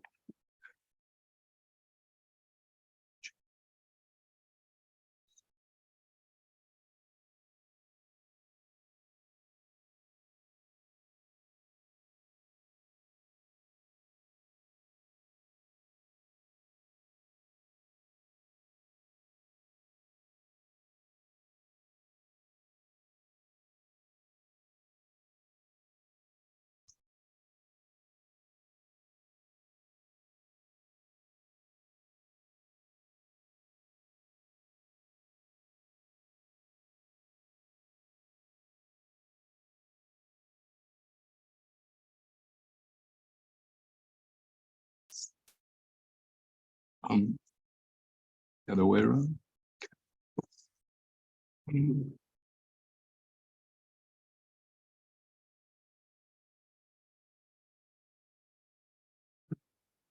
way around.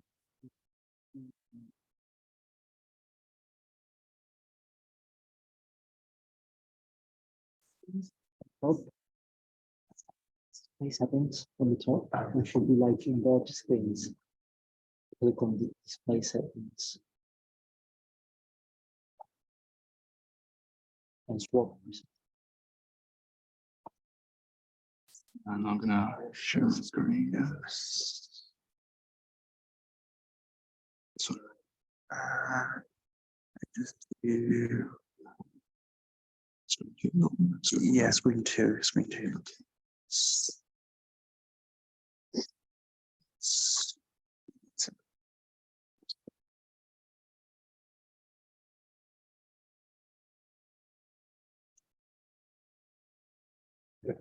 Do it again, right? Yeah.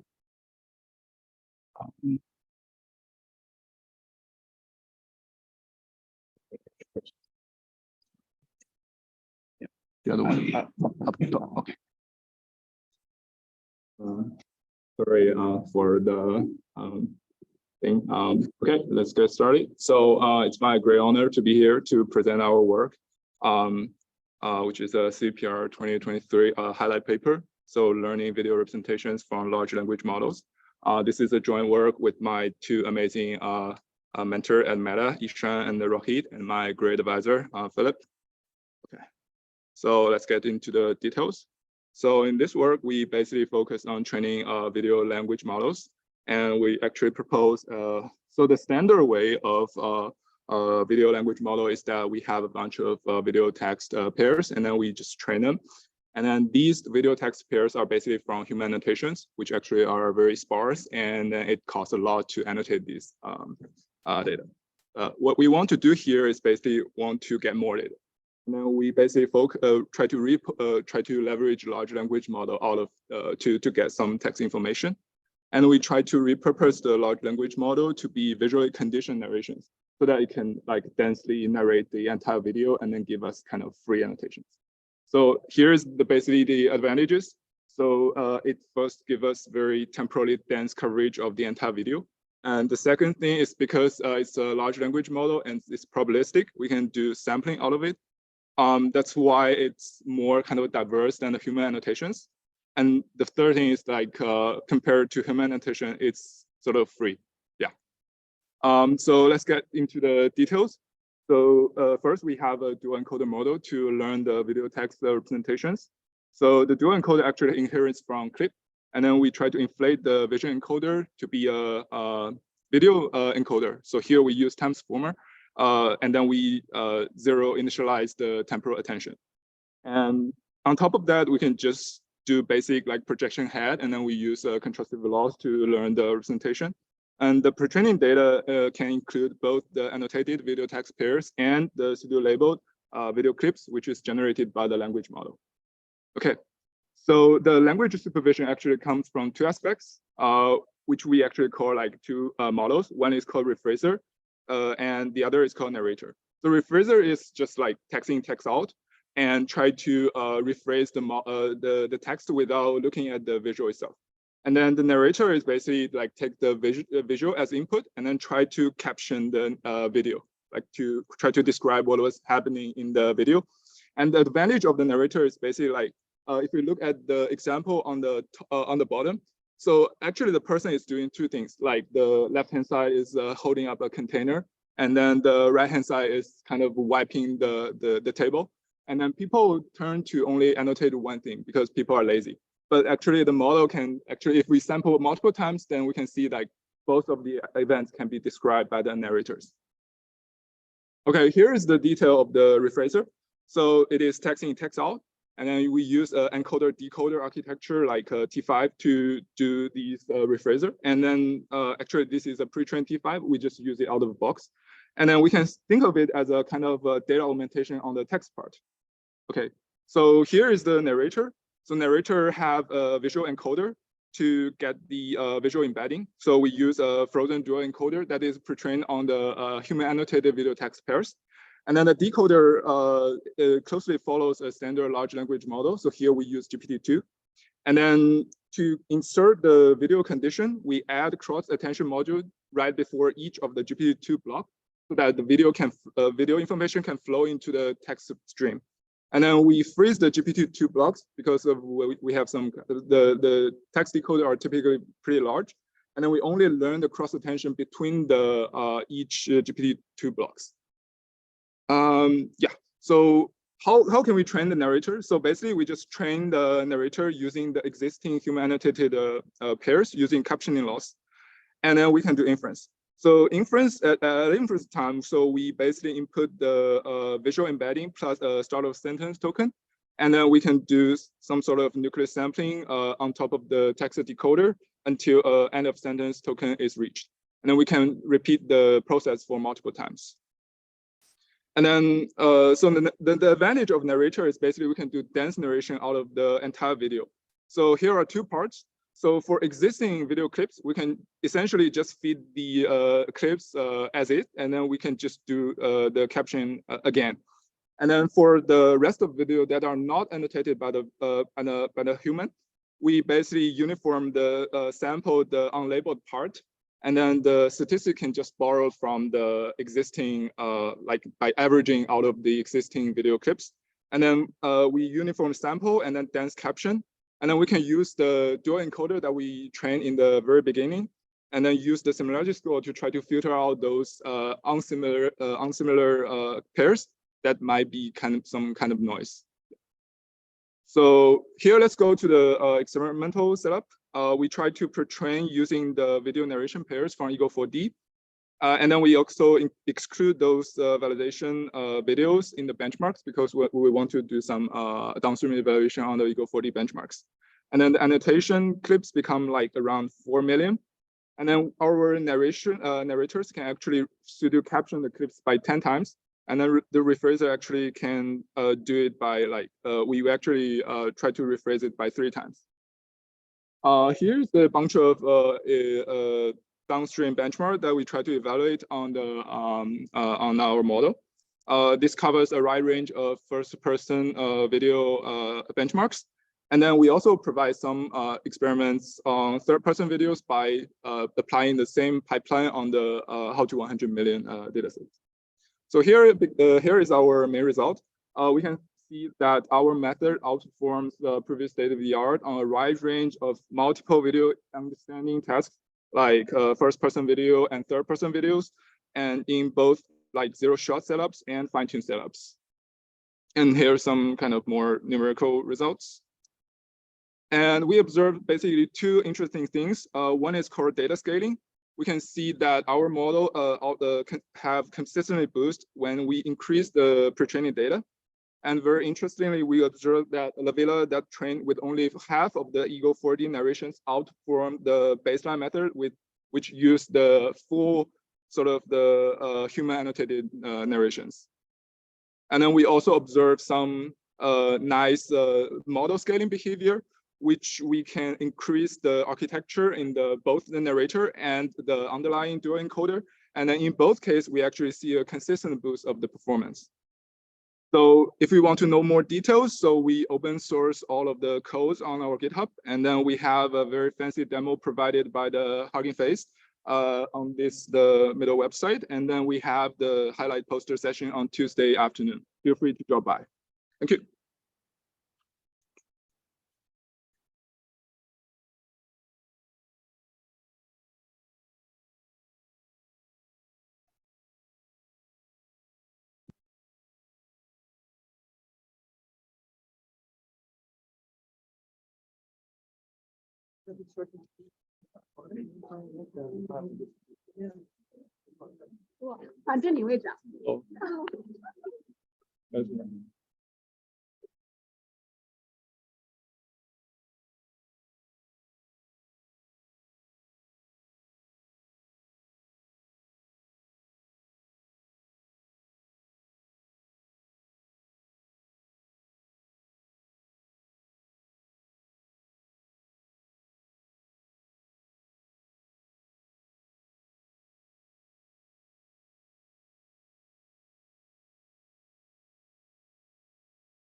Let's go. So let's get started. So welcome back. And so we have an exciting session today. So we have for the next until the next coffee break, we have Suraj Nair, who's I'm going to introduce momentarily, and then we have some challenge results, and we have a bunch of very exciting abstracts as well. And so let's just dive in. And so we're very, very excited to have Suraj Nair. He is a final year PhD student at Stanford, where he's working on the intersection of machine learning, robotics, and computer vision. And he focuses on enabling general purpose robots through large scale data collection and deep reinforcement learning. And he's won a National Science Foundation graduate fellowship, and he did a bachelor's at Caltech. And he's going to be talking about supervising robot learning with human video data, which is something which I think many of us are really excited about, because one of the promises of a lot of this great data is it should enable autonomous systems. And so without further ado, please take it away. Great, thank you. And just to double check, everybody can hear me and see the slides fine? We good? You good? Yep. Okay, cool, excellent, good. Yep. Cool, great, yeah, so yeah, thanks for the introduction. Yeah, and I'll be talking about supervising robot learning with human video data. Now, the long-term vision of my research is towards creating a robot that we can just drop into a totally new environment and that can complete a wide range of useful tasks, like we see here on the left. And there's certainly many problems we need to solve before we get our own rosy robots, including better hardware and sensing. But I'd argue that one of the core challenges lies in generalization, right? Such a robot needs to generalize across tasks, objects, and environments. So it shouldn't, for instance, need to relearn how to make a cup of coffee just because it's given a new mug or placed into a new kitchen. And this is in sharp contrast to kind of the current state of robotic learning, where methods generally either require hand design, like domain-specific state and action abstractions, or are learned purely through something like months of online reinforcement learning.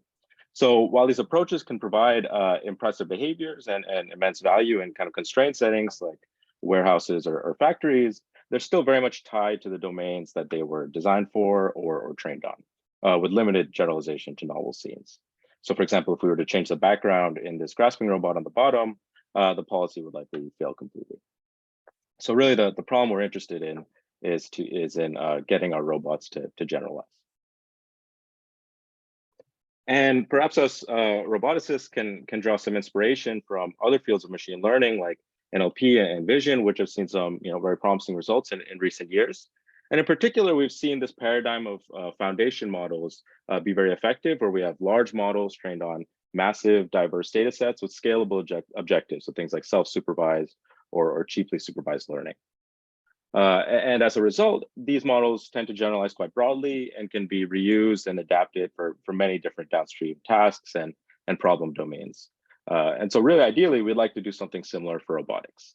So the big question is, well, what's missing?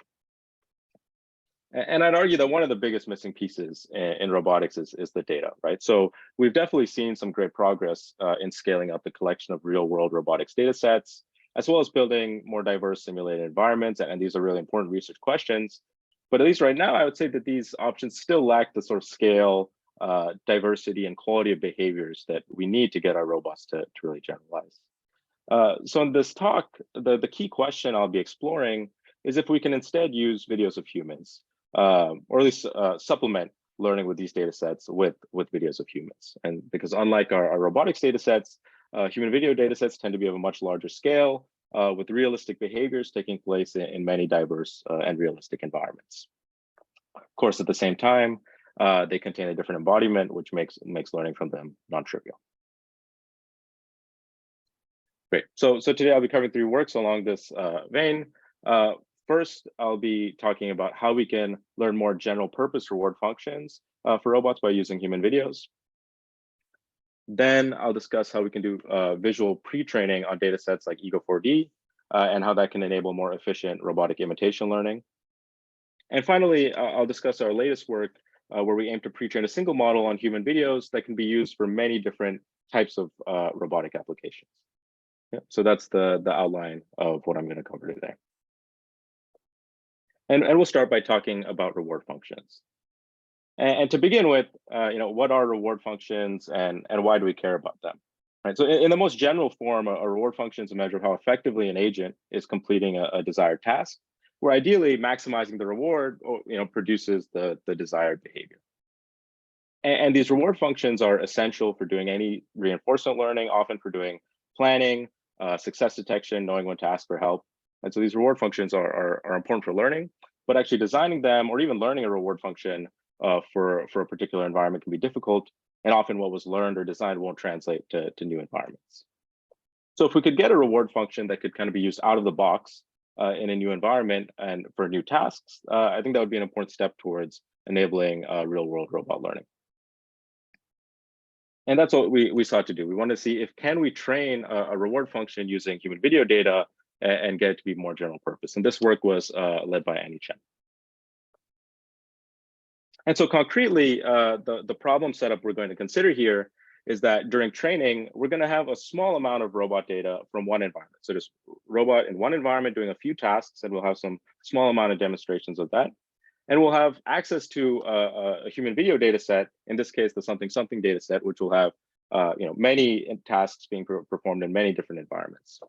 And our goal is going to be to learn a reward function such that at test time, we can take the agent into a new environment, give it a new task, and give it a specification of the task, in this case, a video of the human doing what the desired task is, and instantiate a reward function such that training with our reward function will get our agent to complete the task. So hopefully that problem setup makes sense. And really, like I mentioned, the key question we want to understand is, does including this blue box on the left, does training the reward with human videos enable it to better generalize to unseen environments and tasks versus just training with robot data? And before I get into the evaluation, I'll just quickly describe how are we actually training this reward function. And the idea is quite simple. We call it a DVD, domain agnostic video discriminator. It's really just a model that's going to take as input 2 videos, and it's going to predict a binary classification of whether they're doing the same task or not. And we're going to train this on all of our robot videos as well as all the human videos we have from, in this case, from the something data set. So here we can see, okay, both of these tasks, both of these videos are closing something, so they should be doing the same task. In this case, moving something away is what the human's doing, which is while the robot's closing something. So this is a negative, and so on. And so once we've pre-trained the reward in this way, we can potentially just use it in novel tasks and environments where we're going to give first the agent's behaviors one video and the task specification video is the other, and then use that score as the reward. So in our main experiment, what we wanted to evaluate is, does training it with human videos enable better generalization? So to test this, we set up a suite of a few different simulated robotic environments. So we have our sort of initial environment here, you can see on the left. And then we've also designed some test environments where we gradually introduce some domain shifts. So we change the colors, change the viewpoint, change the arrangement of the objects. And then what we're going to do is we're going to train the reward function either on just the data from the initial environment or from the initial environment and human videos. And then we're going to evaluate policy, like the robot success rate using this reward in all these different environments. And what we can see here is the green bars, which measure basically just using robot data compared to the pink and the red bars using robot data and human videos. We see that the performance when using human videos is much better. And especially if we look at the test environments, when you go from the train to the test environment, you see a big drop if you're only using robot data, but we actually see a much smaller and smoother drop if we're also using human videos. And overall in these test environments, we're getting over 20% higher success rates if our robot's using a reward that is also trained with human videos. So what does this actually look like? So this is kind of an example. We'll condition the agent on a video like the video we see on the left. And then we can see that the reward's going to encourage the robot to do functionally similar behavior. And this is the actual agent rollouts we see on the right when trained with that reward. And we see something similar here for turning the faucet.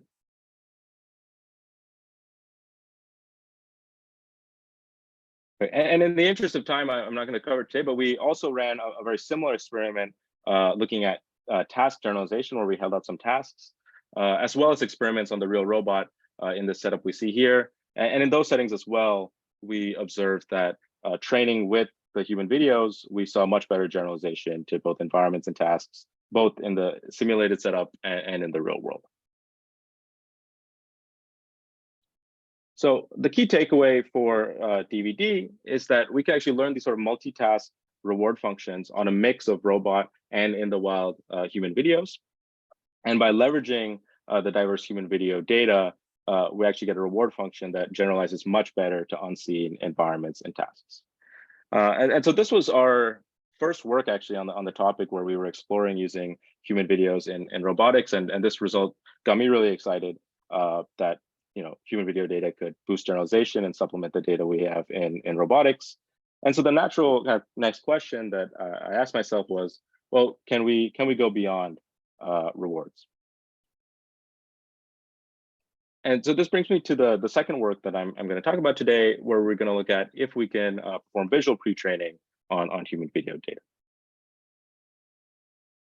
And to motivate this a little bit, I'll start by talking about, there's just the standard robot learning pipeline.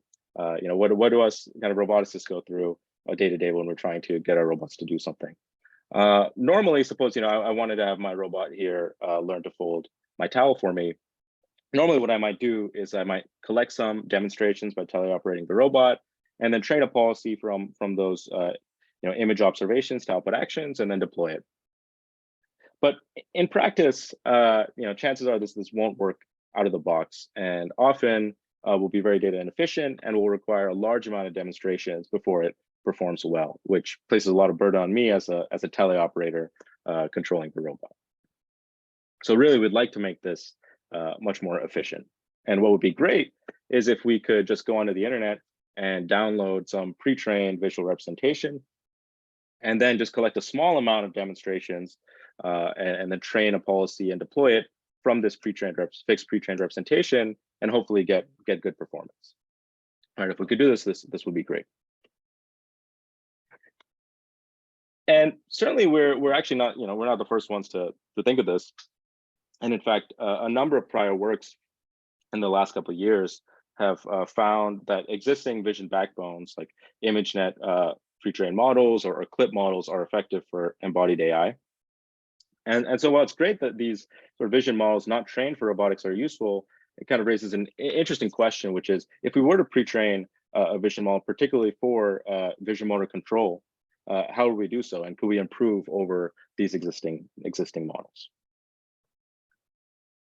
And towards this goal of pre-training a visual representation for robotic manipulation, we're faced with two key questions, right? What is the right data to pre-train on for robotics? And what's the right objective to produce a good representation? And on the side of the data, we know we need large and diverse data sets that should involve real world interaction. And given the subject of the talk and the workshop we're at, it's probably pretty clear what I'm going to say next, which is that we think the natural choice is using diverse in the wild human video data sets. In this work, it was the Ego4D data, which contains diverse real world interaction paired with language annotations. Now, on the side of the objective, we hypothesized that there's three kind of main components we wanted our representation to have. The first being that the features should capture some notion of temporal dynamics, right? Because any robot using this for vision motor control is going to be sequentially interacting in its environment. Second, it should capture features predictive of language, right? Because language informs what part of the image or video is relevant to the task at hand. And finally, because we want to do more data efficient imitation learning with this representation, we think it should produce a sparse and compact representation.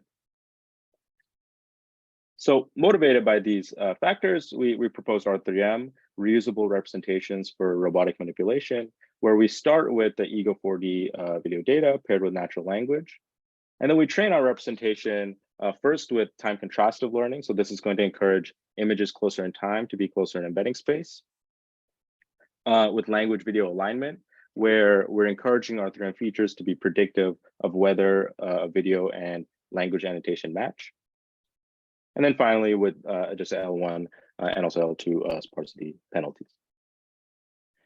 What we're then going to do is just take this single frozen pre-trained representation, and we're going to use it to do more efficient robot learning in a pretty wide range of real world and simulated tasks. So in evaluating R3M, really the first thing we wanted to understand is, does it enable more efficient imitation learning in on-scene environments and tasks? So we put together this evaluation suite where we're looking at low data imitation learning. So just a handful of demonstrations with pixels and actions for all these tasks we see here on the left from a couple different robotics environments. And then we're going to encode these images with the fixed representation, then train a small policy on top to do control. Okay? And then we're going to evaluate on these environments, tasks, also all of which include multiple viewpoints. And what we see first is that R3M actually achieves, over a 60% success rate across all these domains, despite never being trained on any data from these environments or tasks, right? So this is still a pre-trained frozen encoder that's never seen a robot before, and still we get pretty good success rates. The second thing we observe is that compared to some existing visual representations that have been seen to be pretty good for embodied AI, like CLIP, MoCo models, and supervised ImageNet, we get a pretty significant improvement by using R3M, more than 10% in the success rate of the policy. And then finally, and perhaps unsurprisingly, compared to learning from scratch and not using any pre-trained representation, there's a big improvement to using R3M or any pre-trained model. The next thing we wanted to understand is, the R3M objective has a number of parts. What parts are most important? And first, we noted that, if we remove the sparsity penalty, if we remove some of the augmentations we do during training, we do see a dip in performance. But actually, the biggest drop in performance we found was if we remove the language supervision, particularly on the hand manipulation tasks. We saw a big drop without the language component. But what's interesting is that even without the language objective, this fully self-supervised version of R3M still is getting better performance than what we got out of some of the existing models like MoCo and CLIP.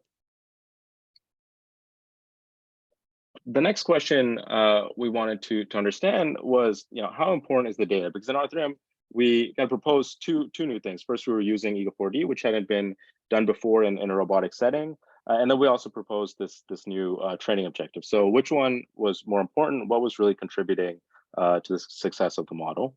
And to test this, we compared first against a very head-to-head comparison where we used the exact same frames of Ego4D that we trained R3M, but we trained a MoCo model to pre-train our representation. And then we also compared to MVP, which is another concurrent work that trained a masked autoencoder on Ego4D and a bigger pool of human video data.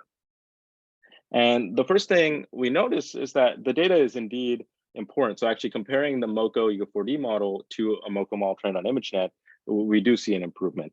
So even with the same objective, using Ego4D for robotics is doing better than using, say, ImageNet for pre-training. But we also see that R3M still improves over this model. So I think the conclusion is that both the data and the objective were important to the final performance here. And in this evaluation suite, we found that actually both of these outperformed the MAE-based MVP model. Great. And then lastly, we wanted to, ultimately the motivation, right, going back to the towel folding robot, was that we wanted to do data efficient imitation learning in the real world. And we wanted to test if R3M can do this. So, to test this, I actually took our Franca robot into my apartment, and given less than 10 minutes of supervision per task, we trained policies like for putting the lettuce in the pan, pushing the mug to the goal,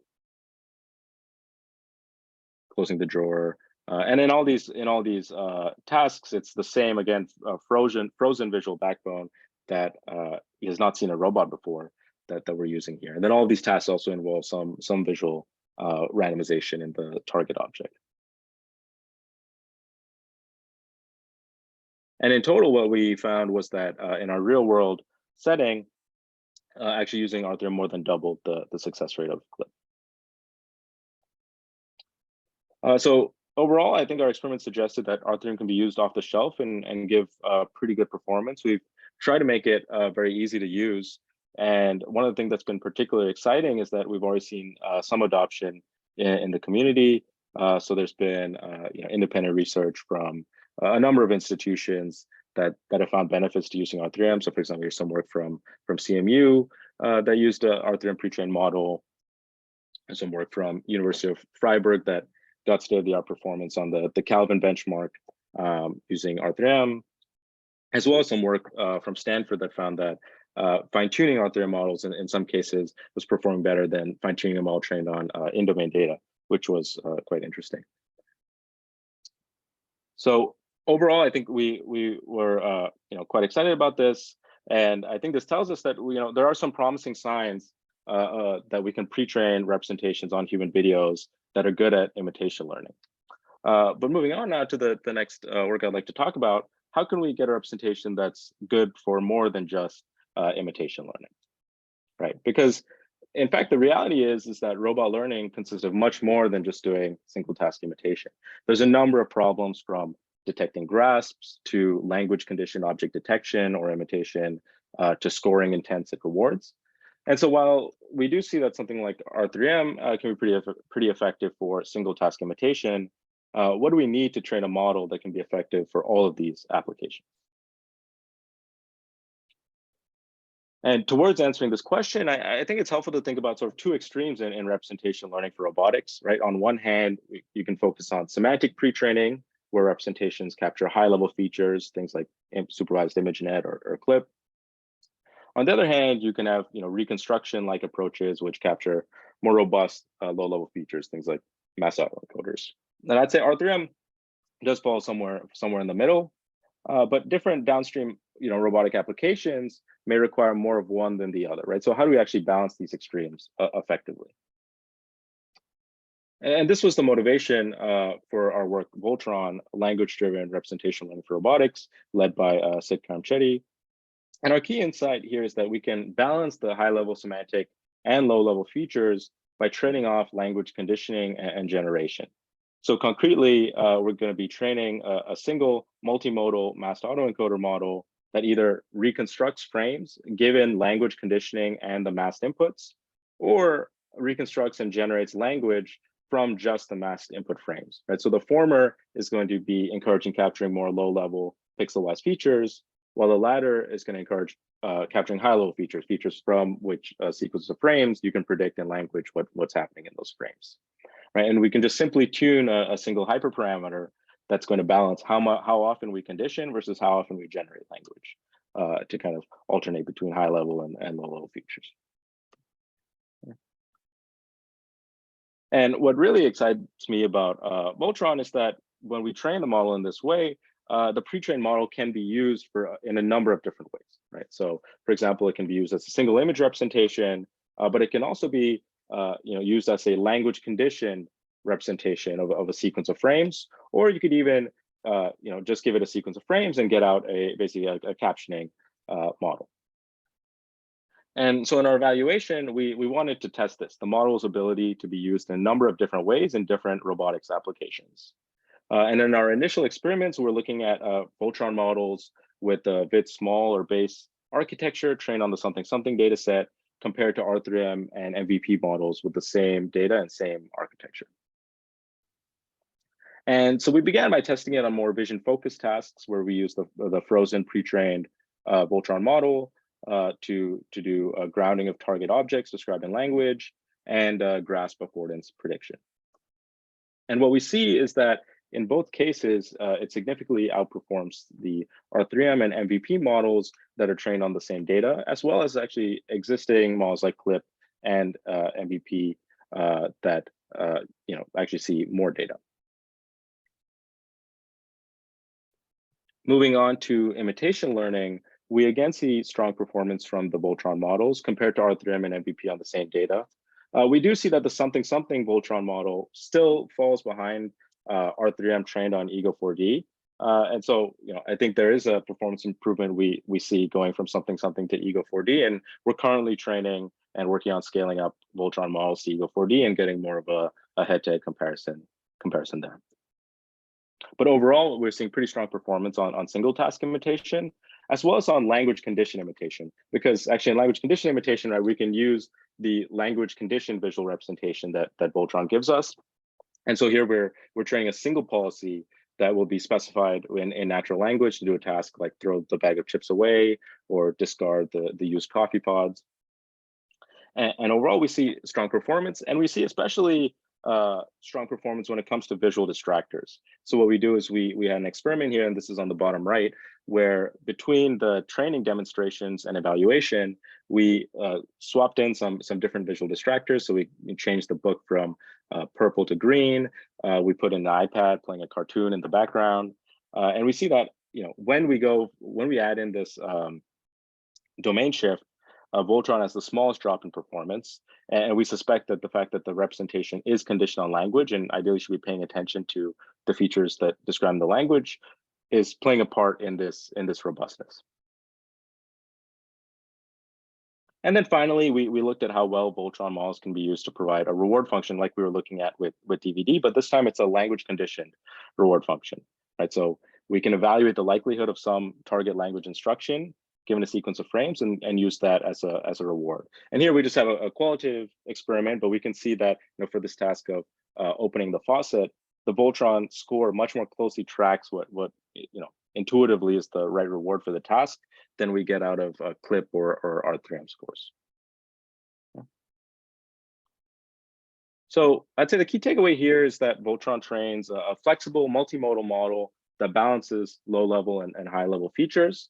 And as a result, it's pretty effective, not just for one type of robotic task, but across a pretty wide range of robotics applications. And like R3M, we again tried to make it very easy to use and to incorporate Voltron into any existing stack. And we've also open sourced the entire evaluation suite, which has both the imitation learning and the grasp affordance prediction tasks all in one code base. That's really nice to use. So if you're interested in trying to train some models on Ego4D or any of its big human video data sets and evaluating them, I'd encourage you to check out the benchmark we released.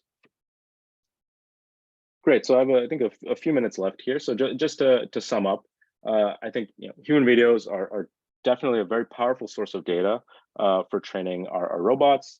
In the work that I talked about today, we've seen that training on a mix of robot and human data can enable more generalizable reward functions, and that we can pre-train representations purely on human videos that enable more efficient learning in robotics across a wide range of different types of robotics tasks.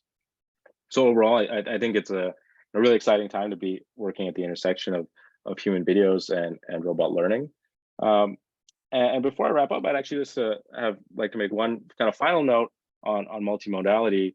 One trend we've been seeing a lot in the robot learning community recently is kind of the growing importance of having agents learn from many different types of sensor inputs, be that vision and touch, or in some of our recent work, vision and audio, where we have an agent extracting keys from a bag, and when it can't see, it has to listen with a microphone attached to the gripper to try and locate and extract the keys. And so going forward, I think how we can bring this multimodality to pre-training, and how we can do pre-training with data sets like Ego4D, but also incorporate not just the visual and language aspect, but also things like audio, I think is a question that I find fascinating going forward. And with that, I think I'm at time, and we can maybe leave a couple minutes for questions, but I'd like to, of course, thank all my collaborators who contributed to these works, and the links to all the papers I talked about are here. Thank you.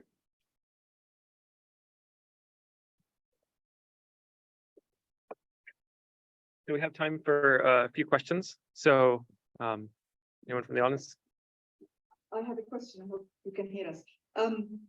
So my concern is you use the term human videos, and I want to pull you into why Ego particularly has worked. So there are three aspects here. Is it a head motion helping? And that's what kind of Ego4D has made such a big advantage. Is it that actually the people are performing some daily life tasks that's not captured by the internet? Or is it the way we narrated Ego4D into this fine-grained that made the difference? Yeah, I think that's a great question, and I think in some way all those aspects are important. I think especially the last two that you described, right? So when it's narrated and segmented, and we have nice language instructions that accompany the videos, I think that is really helpful because it breaks it down into tasks and tasks that are in a similar form that we might want to assign a robot, and with a paired language too, right? Because we try and ultimately would like to have a language conditioned robot as well. And so I think that task segmentation and narration is very useful. And the second one as well, the fact that these are large scale and happening in real world environments, because that's really what's missing in our robotics data sets. Is probably the biggest thing, is that we don't have data in so many diverse and realistic environments where we actually want to deploy our robots one day. And that's what data sets like Ego4D have.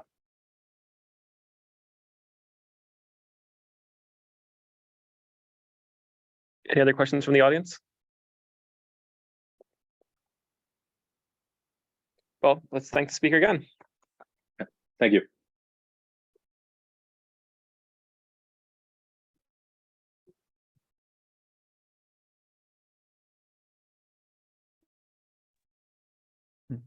Tell me who is online.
Okay, I just need to project. Oh.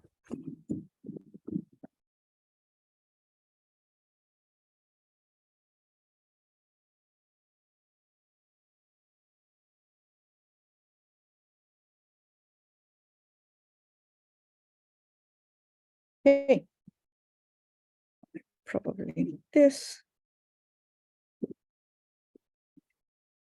So similar to the Ego4D plans, we also are having 2 sessions here, but as opposite to them, we're actually starting with the awards and then going into the winners' talks.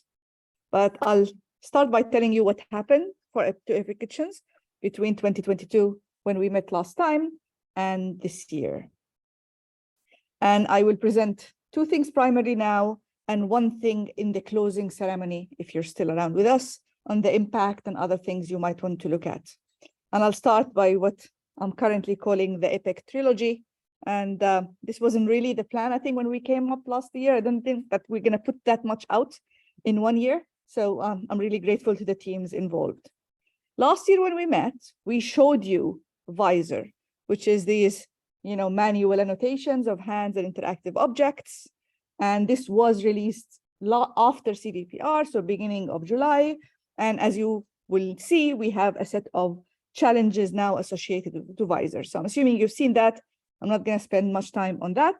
The second part of the trilogy, which also came out in the last 12 months, was Epic Sounds. And this is work primarily by Jason and Jacob. And I have to say that the amount of effort they've done in listening to these audio signals is impressive. And the idea here is, in addition to the visual labels that we've collected over the past years, this is audio only annotations of ongoing actions. So basically, I'm not sure I shared the audio, right? Maybe we can skip this. This is but people only listening to the audio and annotating what we're seeing from the audio signal solely. And then if you actually look at the contrast between what people see in the audio and what they see in the video, then you can see that some of the assumptions we used to make, like the person can recognize opening bag from audio over the years, hasn't been absolutely correct. So this is offering a new insight into what audio only can provide. And indeed, Epic Sounds is this data set of 79,000,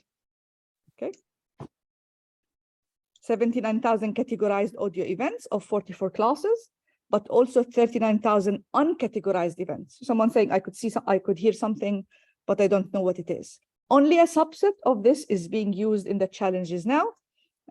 So these are the types of audio signal of classes that we have put up, but just to explain exactly what we have out for the challenge. So we've already released the train and val. So these are available along with the timestamps, so the start and end time of the audio event and the label. Then we have a subset, which is the recognition subset, that is released with timestamps. So you have the timestamps available and you only need to recognize the audio.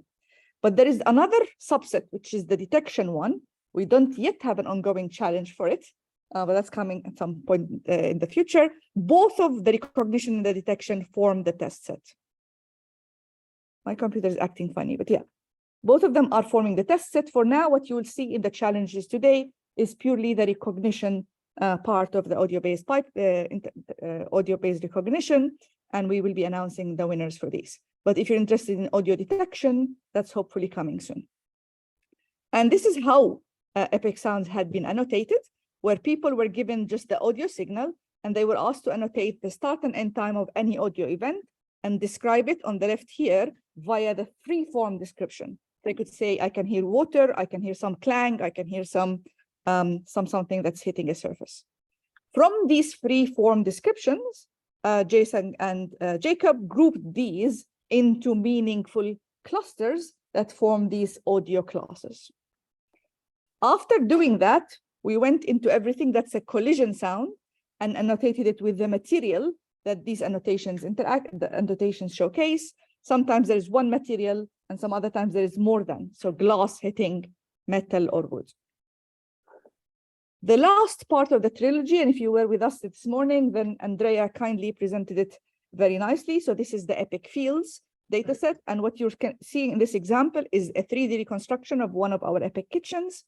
You also see samples of the camera poses. So this is, for example, the person entering the kitchen. This is their first view, and this is the estimated camera as they enter. If you keep track of this long trajectory, and this is just like a minute and a half of this video, so it's not even the full extent. You see the person going all the way towards the hub. They're actually setting off the alarm, and then they go and head to this area. So this is where this camera here is, and you can see them picking something from behind the laundry. My brain is tired today.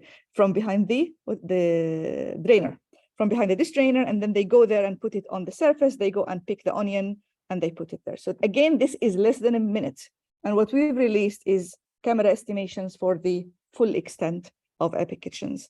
So we have the full video that some of you had seen before. I just want to highlight part of it, which is an integration now of the various things. So you can see now that we're able to position hands using the visor annotations and the epic fields in 3D. So this is just out fresh from the press, and credit to the team to actually pushing it just before we meet here today. We also have some analysis of how big these kitchens are. So we have a diverse set of kitchen sizes based on the number of 3D points we built, as well as the registration and reconstruction time we took, depending on the length of the video.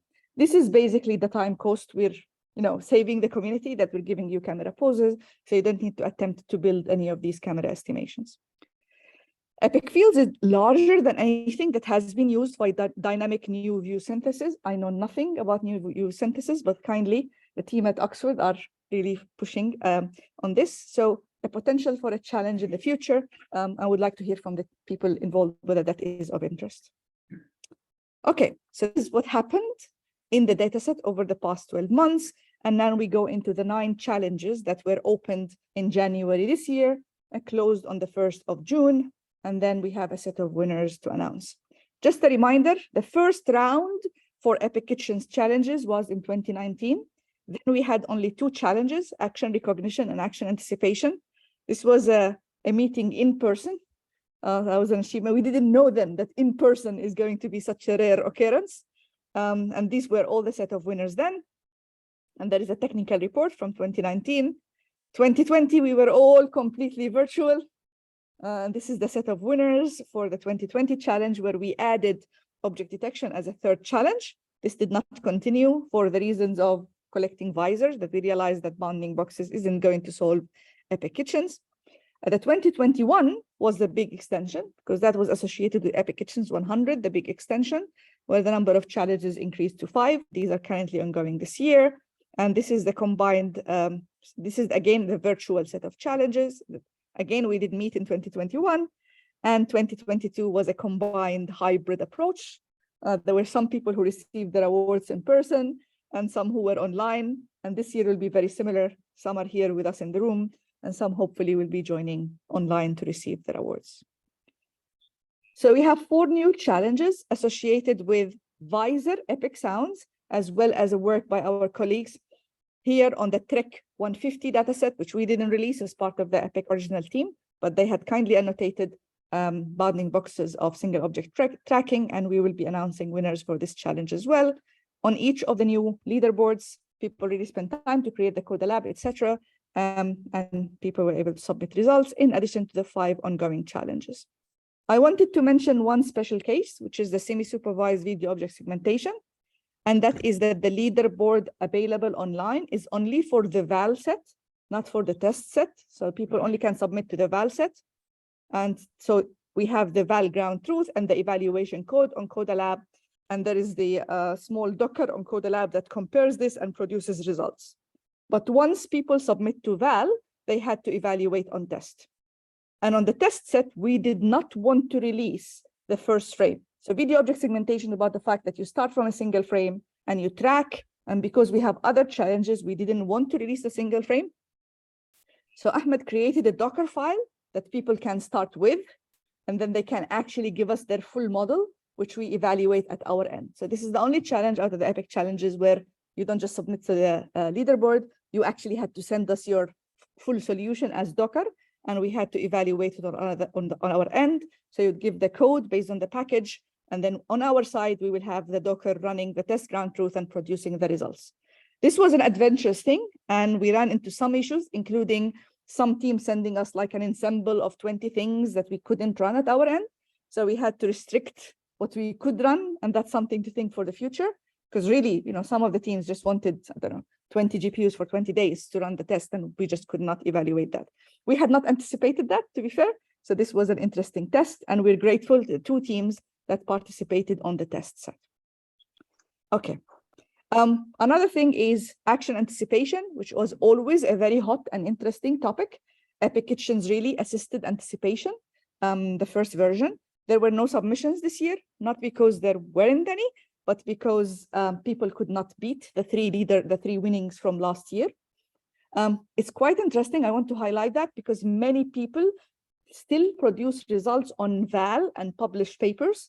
And when asked by reviewers, why don't you submit to the test set? It's very interesting. I was an AC on a paper, and the reviewer, who wasn't from the Epic team, said, why don't you produce results on the test set? And they said they did. And I know because I have access to the leaderboard that they didn't, because they couldn't win the test set.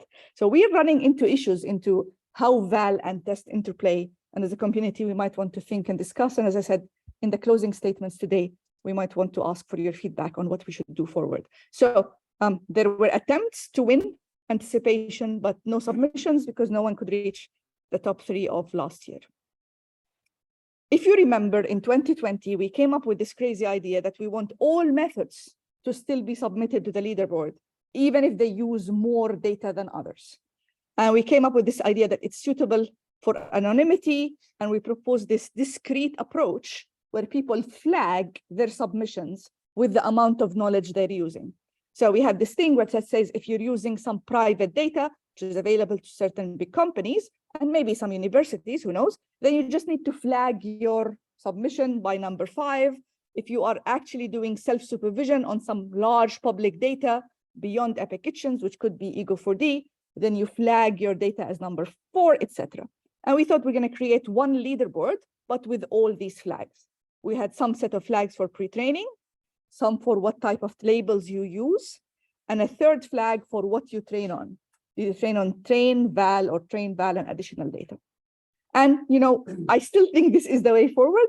I could be wrong. So each method would evaluate, and we know here that method 1, for example, and method 2 are not directly comparable on the pre-training because one had access to a lot of data. And the idea we had is that we still will know what's the top performance on this data set while still allowing people to say this is not directly comparable. For example, in action recognition now, the top 2 winning team significantly use more training data. And my fear and concern is the same, which is next year we will not be able to break these numbers because people will not have access to the same amount of training data. The suggestion always given to me when I mention this is create 2 leaderboards, one leaderboard for the privileged and one leaderboard for the poor. And I'm like, but the whole idea with these flags is actually to keep everything in the leaderboard, but allow people to communicate what exactly makes a difference. At the moment, I am failing to pass the message to others because, again, people, if they don't get the top 3, even if these flags are not directly comparable, they don't want to kind of showcase on the main leaderboard, they don't want to submit a report because we all want to be in the top 3. So again, that's a big question for the community to answer. I think that will become more and more of an issue as more data becomes available. And I don't think we should build 2 leaderboards, one for the privileged and one for the poor, because that's not the idea. And who knows if pre-training helps. The whole idea of these 3 SLS scores is to know the dimensions and the advantages. So that's something to reflect. But again, I think in 2024, it will be very hard again to beat the baseline on action recognition. Any questions before we go into the awards? Okay, reflections, thoughts, if you have any ideas, let us know. Awards and winning talks. And again, if you are virtual or here, please turn your camera on so that we can take a picture of you as you receive your virtual award.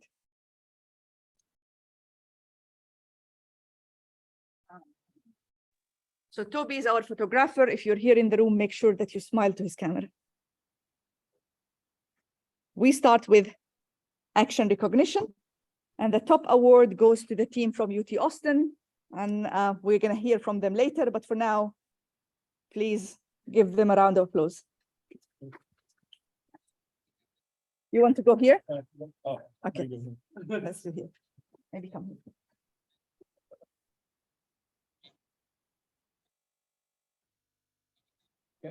Thank you.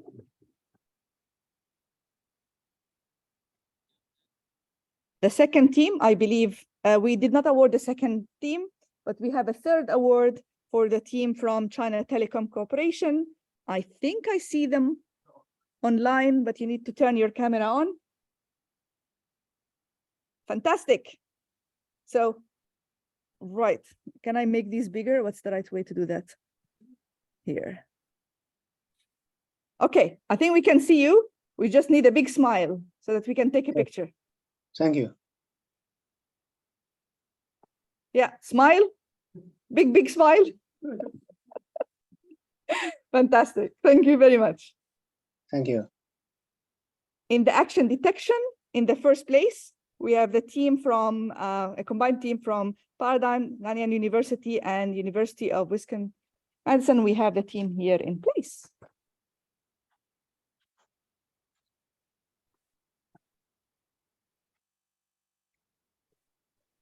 Fantastic. And in the second place, Toby, you should receive your award, so someone else might take a picture. And that's the team, the bias team from the University of Wisconsin.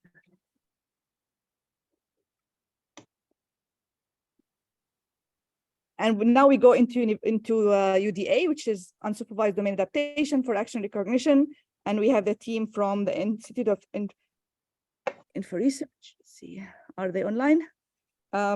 NUS and Sheng University. Do we have someone from the team online? Yes, no, last chance.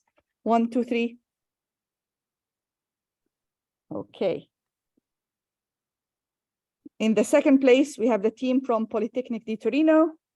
I know they are online. Say, yeah, camera, big smile.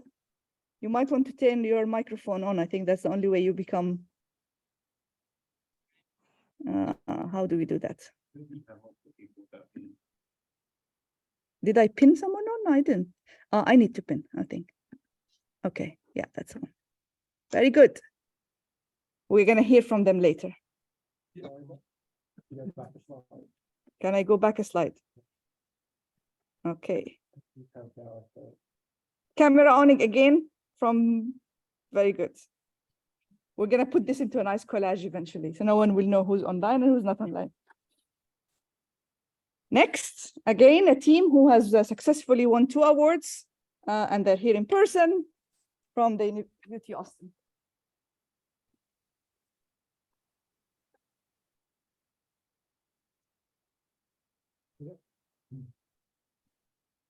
On multi-instance action retrieval in 2nd place.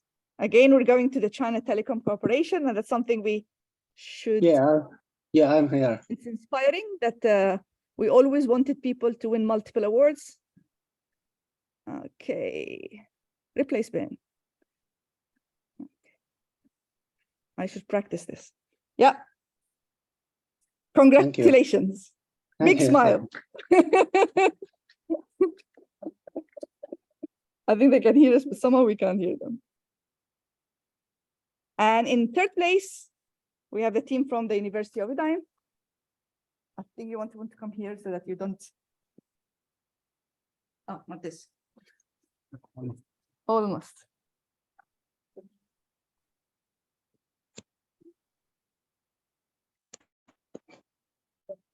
Excellent. In semi-supervised video object segmentation, and then maybe you should start give the awards for the Visor challenges as a representative of the Visor team. I don't think we have the first team in place. Do we have them online? It's not online. Okay. I think they sent us a recording, so I think it's just too late at their end. In 2nd place, we have the team from University. Are they in person? You don't think you can see them? Okay. Hand object segmentation. We have team from A-Star Singapore.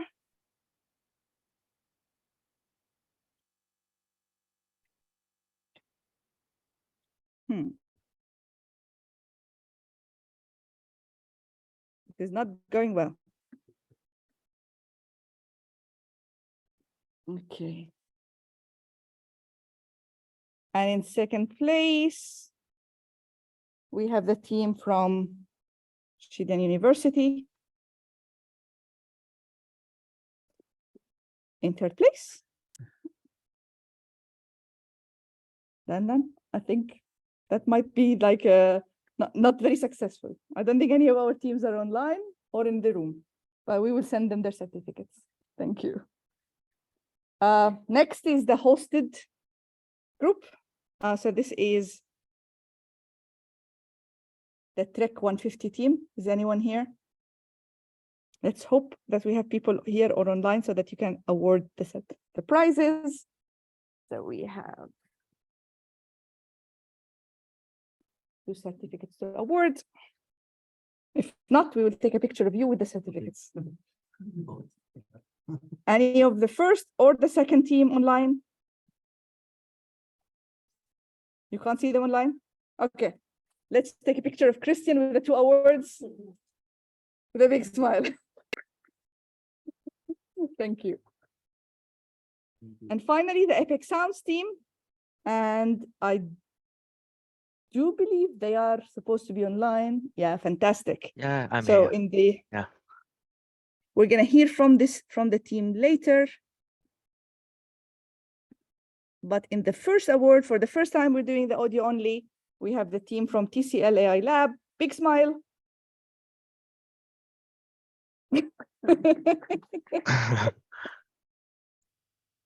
Thank you very much. Okay, thank you. In the 2nd place, we have the team from Xidan University. Are they with us? I don't think so, I think.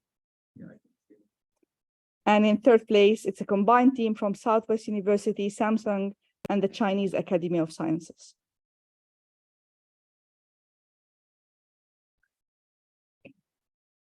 So what do we have next? Hopefully we'll be able to post all these wherever people are. Is 2 talks. One talk is the combined winning from action recognition MIR, and another is from the action detection team.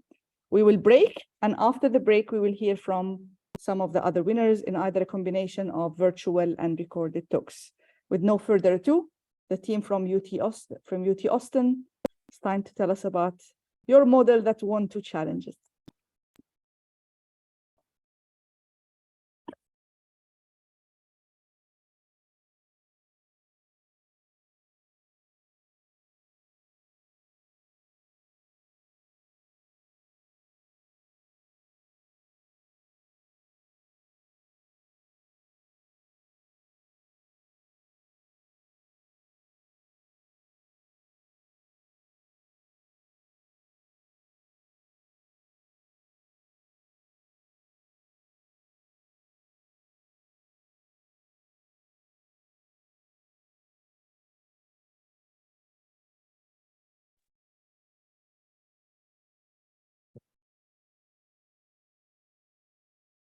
Switch.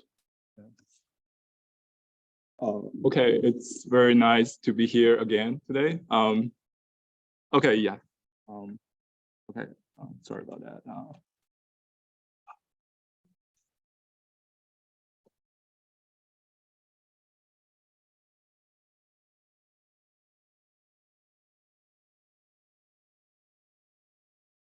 Yeah. To switch. Okay, it's very nice to be here again today to present our solution to the both the action recognition challenge and the multi-instance retrieval challenge. So as I've already talked in the morning, contrastive video language pre-training has become a very powerful tool for video understanding. So for example, people have verified like we can pre-train on how to 100 million and then have amazing result on instructional video. And then in this work, we're gonna show like we can pre-train on Ego4D and then have huge performance gain on egocentric video benchmarks. So the work that we built upon is the Lavella, which I will gonna present in this year's CVPR, which basically have a language augmented video language pre-training pipeline. So we repurposed the large language model to be the video visually conditioned narrator, so that it can densely narrate the entire video and then provide more dense and then more diverse video text pairs compared with the human narrations only. But this is not the thing that that I'm going to talk about in this talk, because otherwise that will be boring. I'm going to talk about the challenges. So here's our basically 2 challenges. One is that we have these kind of million scales of video text pairs, which have huge challenge for like loading these videos efficiently. This is from the IO side, and the other is definitely from the GPU memory, because I think so my previous work was fortunately be conducted using like 32 or 40, 64 like V100 GPUs, which are, I don't think it's impossible for the laboratory to do that. The reason is very simple, because we have these huge video models, and it's the video model compared to the image model, it has huge per sample memory cost. So the maximum batch size that we're gonna have for each GPU is very small. And then in order to make sure the contrastive learning we're gonna work, so we need to sort of scale up the number of GPUs to make sure the contrastive loss works well. Otherwise, it will lead to some collapse issue. So we're gonna fix this issue in our solution. So we basically try to optimize the video VIT. So we use video VIT in the plain version, which just do joint spatial and temporal attention here. And starting from the baseline, we observe that if we use flash attention, it can significantly just remove the memory consumption on the attention bottleneck. So for like a VIT based model, actually we can remove like 60% of the memory consumption. And then we can also try to use some more techniques like gradient checkpointing, try to trade off, but this is kind of a trade-off between the computation and the sort of the training efficiency, because we need to do an additional step of forward during backpropagation when using the gradient checkpointing. But that's fine, because we essentially want to increase the batch size, so we just trade it to do that. yeah. So from the figure here, we can see significant increase of batch size if we use both techniques. And as a result, we see an increase of training throughput.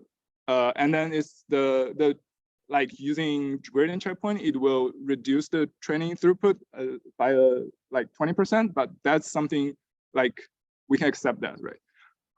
So the issue is basically like if we increase this batch size, think about that we are using like Ego4D or like Epic Kitchen videos. These videos are huge and large. So typically like the average length is like 20 minutes per video, which means like if we even reduce the resolution to be like 300 pixels on the shorter scale, it still have like 100 megabytes for each video. So which is like, if we have a batch size of like around 200, that would be like gigabytes amount of IO for each iteration. So what we're gonna do is like, it's very straightforward. Like we just cut the video into multiple chunks, but like previous methods basically like come up with this length by a heuristic sort of things. And then here we give a kind of more principled way, which is basically like this inequality here. So basically, if we think of, we have a batch size of B videos, and we want to make sure the total amount of the bits that we're gonna send throughout the pipeline to be smaller than the maximum speed of our current training environment times the number, the time, the elapsed time of the model training, which is essentially the forward and the backward time. So we can just plug in the hardware environment. For example, if we are training on SSD, then the disk would be like 500 megabytes per second. If we are on a network file system, then that can be even larger, like gigabytes per second, which is like, so it just gives you the time. And then other than that, we also try to increase the CPU utility during the pre-processing, because we observe that both the video decoding and then cropping are CPU intense operations. So we first decode the video and then we crop the frame that is decoded out of the video decoder. And then, so this is kind of sequential operations.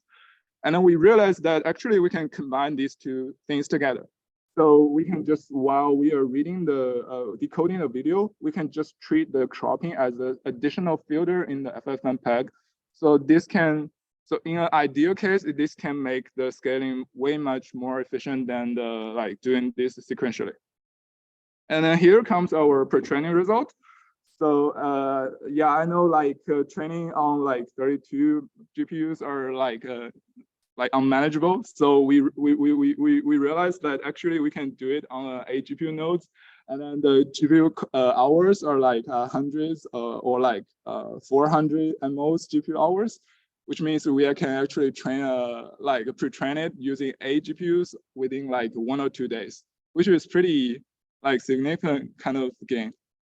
And then also we have some more pre-training result on the scaling effect. So because Ego4D, they announced the second version, and then this actually increased the copper size by around 40%. So we can add them into the pre-training. And then we also observed that, yeah, because we basically like doing a challenge on the Epic Kitchen, we don't need to like differentiate the training and the validation set on the Ego4D. We just gather the training and the validation set of the Ego4D, and then this gives us another like 20% improvement of the copper size. And then we see that we still see this gain when doing the pre-training. If we measure the downstream sort of zero-shot retrieval result, which maybe we can annotate more data. Yeah. So that's pretty much of it about the pre-training. And finally is the pre-training. So we want to validate the pre-training model on the downstream, which is essentially the challenge we are participating in. We took part in the action recognition and then multi-instance retrieval benchmark. Here are some details, and I'm gonna skip very quickly. And we showed that if we pre-train on Ego4D, we can gain, so using the VIT-based model, we can be comparable to the previous state-of-the-art, even if some of the models are pre-trained on very huge, like in-house data set. And then we can increase the model from VIT-based to VIT large, or even with the higher resolution. And then we have this 55.4% accuracy. This is on the validation set. And then we compare to the last year's winner. We see that single model, we are competitive while using lower resolution, fewer frames, and we use the public data. So that's really cool. And then also the clip model pre-trained model actually is also public available. So it should be pretty kind of freely accessible. And then we submit the single model on the test benchmark, and then it turns out like actually the same model. Our result is much more better than the last year's winner. So this is the same model, just validated on different sets. So I think this actually seems to indicate like egocentric video pre-training might be a better fit for like performing these experiments on the egocentric data, for example, like Epic Kitchen. Yeah. Finally, we also do some sort of model assembling. So this is no more magic. So we just train a few models and then gather all of them. So we get the final number. And for multi-instance retrieval, so basically the pipeline is pretty much similar. And we basically train two models, one with the VIT-based model, another with the VIT large model. And then we realized actually we can also do model ensembling on the retrieval as well, because if we do the dual softmax operation on top of the similarity matrix, we can interpret it as some kind of probabilistic distribution, and then we can just do simple element-wise averaging on top of these two matrices, and then this gives us another like 1% gain on the single model. And then, so basically, we're gonna present our poster tomorrow. So feel free to drop by if you are interested in. And then I think we will like archive the new version, the new solution pretty much very soon. Yeah. Okay. Thank you.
Okay,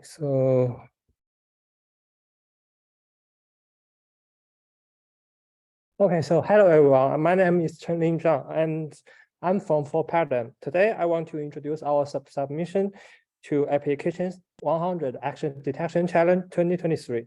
Our team includes myself, Lin Sui from Nanjing University, and Fangzhou Mu and Ying Li from University of Wisconsin-Madison. Temporal action localization is to identify the onset and offset and action instances, and at the same time recognize their categories.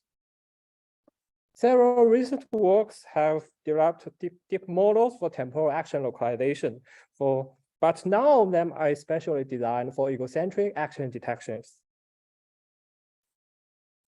We developed and published a work named Action Former. Action Former is a single-stage, anchor-free model for temporal action localization. With transformers, Action Former achieves state-of-the-art performances on major temporal action localization benchmark datasets. It is accepted by ECCV 2022. Earlier versions of Action Former have been applied in Applications 2021 and 2022 action detection challenges. Here, we provide a brief recap of Action Former. Action former consists of three key components. The first component is the center-based representations. We represent actions as center moments plus starting and ending distances. The second is a multi-scale transformer encoder that converts videos into multi-scale features. And the third is the feature pyramid.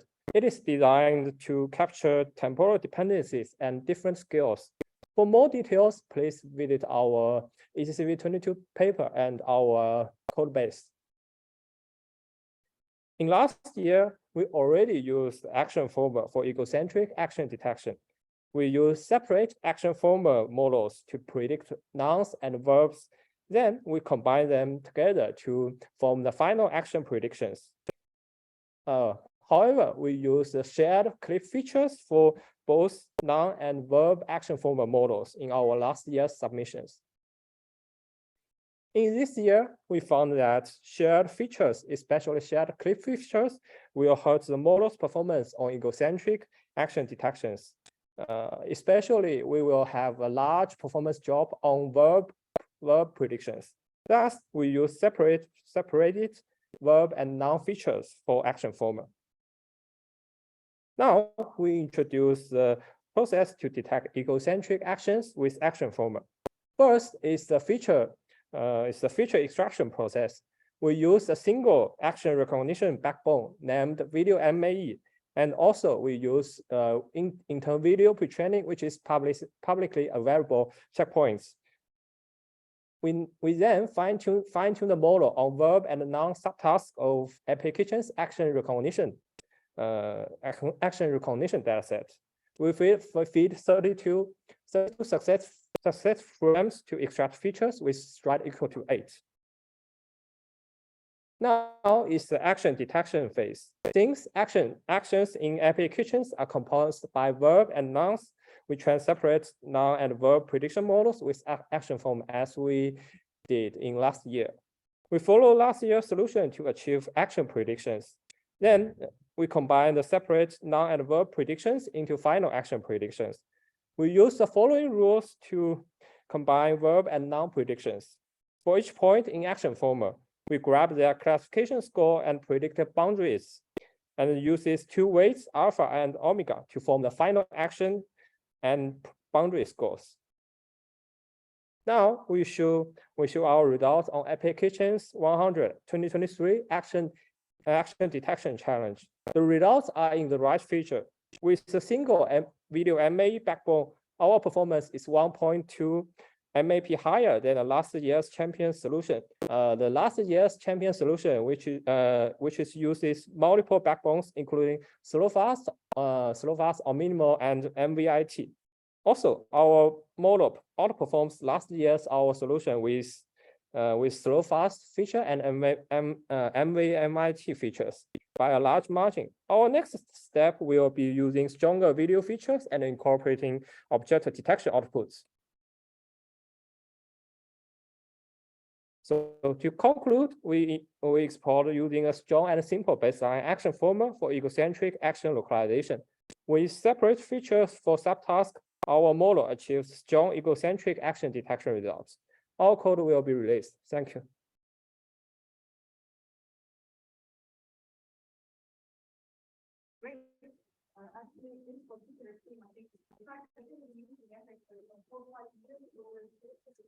I think 3 years. Yeah.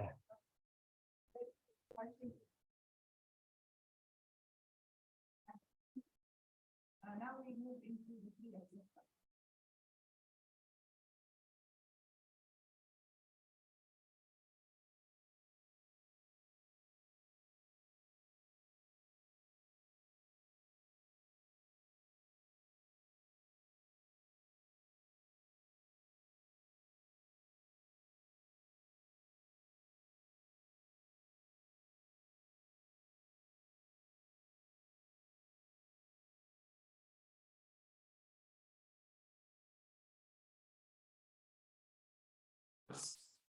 I hope you can hear us right now. And I need to share the screen, right? Yes. Okay, wait a minute.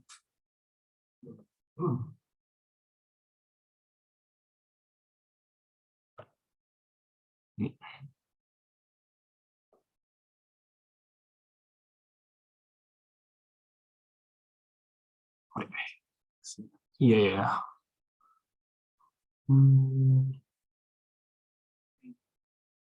Right, I hope everything is okay right now. Yeah. Okay, so yeah, thank you for the introduction. So I'm Takumiyagi from AIST. I recently moved from Tokyo, right, and then now AIST. And today I'm happy to present this kind of news flash of the paper entitled "Fine Bio: A Fine-Grained Video Dataset of Biological Experiments with Hierarchical Annotation." This is joint work with AIST and the University of Tokyo and National Cancer Center Japan. Right. So the background of this problem is basically biological experiments. So like performing some experiments using this kind of tools. So for the progress of science, accurate recording of natural science experiment is pretty crucial in reproducing the right result and also kind of avoiding scientific misconduct such as fabrication or falsification. However, currently many researchers have to record all the procedures or all the results they got but manually, which is kind of error prone and also kind of, not yet kind of so confident and have limitations in accuracy and consistency. And we aim to help this by automatically recognizing activities by using video recognition techniques. And despite the importance of this problem, few works are only provided so far. For example, for the BioView dataset, which is kind of video experiments recorded by Egocentric videos, which is kind of close to our setting. They provide some good videos, but still they have only small scale, about 1.6 hours. And they only provide instruction of like, as you're showing this kind of text, which is not enough for training some recognition models. And perhaps the closest setting from a manipulation perspective will be assembly one dataset. However, they intentionally designed the dataset to be totally unstructured. So how to manipulate this kind of dependent on the participants, and they have no object annotations, which I believe so. And to this end, your dataset, which has kind of multiple videos. Yeah, I think the module is included. This kind of multiple videos are performing very basic experience of, for example, DNA extractions or like kind of PCR, like that. And we basically collect 14.5 hours, which is larger than before. And also, this is a more biological experiment, but we kind of devoted to scalability rather than kind of natural. Right. And we can explain the setup and annotation of this. So basically, we kind of locate 5 third-person view and 1 first-person view cameras, and they are temporally synchronized. And also, we kind of obtain extrinsic parameters by performing some simple collaboration technique.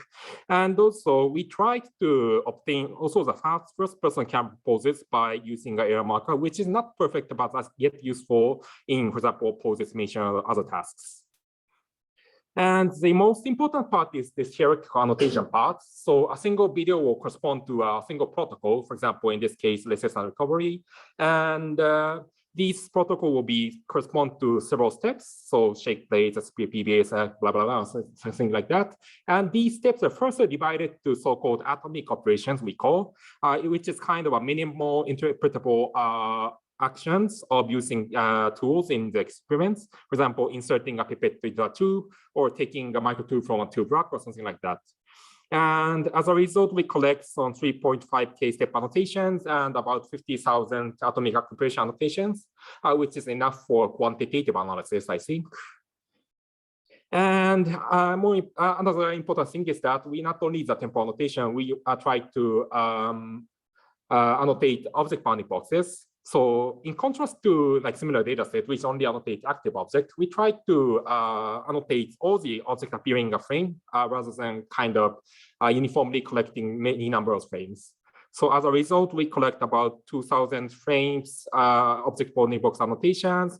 And in addition to that, we try to mark the manipulated object, which is directly manipulated by hands, and also the affected object, which is influenced by the object, which we think it's important to recognize this kind of activities. And for a preliminary evaluation, we provide 4 benchmark tasks with baseline evaluation. So given a first-person video or an image, first challenges will be step segmentation. So to temporarily segmenting the steps with of a protocol kind of instructions. And another task is to detect the atomic operation detection, which is similar to action detection from a setting. And the third problem is the kind of normal object detection of detecting object tool, laboratory tools, and also the manipulated or affected object detection task. And today, so we have limited time, so we only show the kind of very basic qualitative results. So the left upper side shows the prediction on the ground truth of the step segmentation task, and the lower side shows the prediction on the atomic operation side. So it's a prediction. It's a bit messy because we didn't perform temporal thresholding here. But the point will be, yeah, they perform pretty good at first sight. But still, as we can see in the step segmentation, yeah, actually the model do not know the exact timing of when and with the operation big starts and ends. And same as the operations, when look at kind of into details, it's actually have many errors and still have to be improved. Right now, so we have quick results on manipulated affected object detection. I saw the first author of the paper here, but I kindly rendered this 100 dirham detector with additional branches. But in this our case, yeah, this almost totally failed. Maybe because of less powerful backbone network or something, but still struggles in especially detecting affected object. In this case, like manipulated objects is a microtube and affected is a microtube rack, but still it's really difficult to detect that kind of things. Right, so I mean, so hopefully, yeah, the audio. Yeah, anyway, we get file bio videos on the demonstration for that about the students. And for benchmark task was understanding about the introduced. As we expect the data to be released this autumn, so a little bit later, yeah, stay tuned, and I hope the Egocentric community can benefit from these data. So thank you very much.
Okay, hi everyone. I am Francesco Ragusa from the University of Catania, and now I'm going to present our work still fast. The problem that we addressed is the short-term object interaction anticipation. So given a video V and a timestamp T, methods are required to process the video to predict the future interaction that will be started after a time interval delta. Predictions are composed of bounding box around the object which will be active in the next interaction, the noun associated to these bounding boxes, and a verb which describe the future interaction, a time to contact, which is a real number which indicates when the next interaction will start, and a score. So previous work have addressed this task. So the baseline The first baseline has been released with a Ego4D challenge, the first edition, in which we can see a 2 branches method composed of a faster CNN object detector, which takes an input an high resolution still image to detect all the objects which will be active in the future, and a slow fast action recognition network, which takes an input a low resolution video to attach a verb to each of the detected bounding boxes. And this method needs to be trained in 2 separate stages. We propose an approach, which is a 2 branches approach that can be trained in a hand-to-hand manner.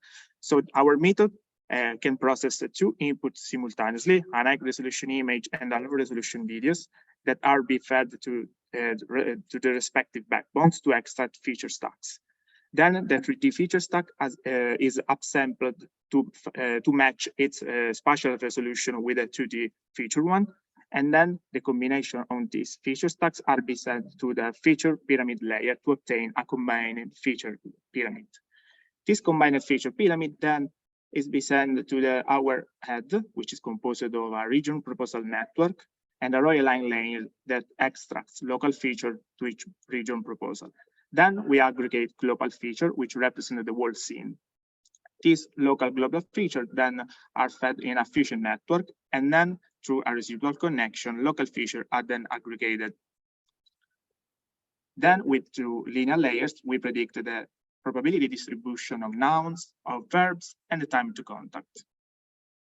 We evaluated our method on the Ego4D dataset version 1 and version 2, and we compared our method with several methods on the state of the art. For example, here we can see that we evaluated our method in the validation set version 1 of Ego4D, and our method outperforms all the faster CNN baselines, and especially for the verbs related top 5 mean average precision. But it obtained worse performance in the top 5 mean average precision nouns related. This gap is still to be reduced when more training data are available. In fact, in the version 2 of the Ego4D validation set, the gap in the noun top 5 mean average precision is smaller. Then we try our method in the test set of version 1 of the Ego4D dataset, and we compare our method with the different faster CNN baselines and inter-video. And here is interesting that we outperformed all these methods, considering also that the inter-video exploits more recent components. In fact, the inter-video exploits Dino, object detector, and video mask autoencoders. Instead, our still fast is based on a faster CNN and an X3D action recognition network. If we consider that the version 1 and the version 2 of the Ego4D dataset share the same test set, adding more training data, we can see an upgrade of our overall top 5 mean average precision, which starts from 3.49 and go to 5.12. And this means that our method is able to scale in the presence of large-scale datasets. These are some qualitative results. We can see in red the ground truth bounding box, and in green the predictions of our still fast. And also, in addition, we can see nouns, verb, and time to contact predictions. And then we perform an ablation study to show the potential of each component of our still fast. In particular, we tried different heads. Moreover, we tried different components of our head. For example, we removed the global features or the residual connections. And then we tried also different backbones, for example, using only the 2D backbone to perform our predictions. In this slide, we can see the leaderboard that we have seen this morning, and there is a new method that outperforms our still fast with a small gap considering the overall top 5 mean average precision. And that's all. Thank you.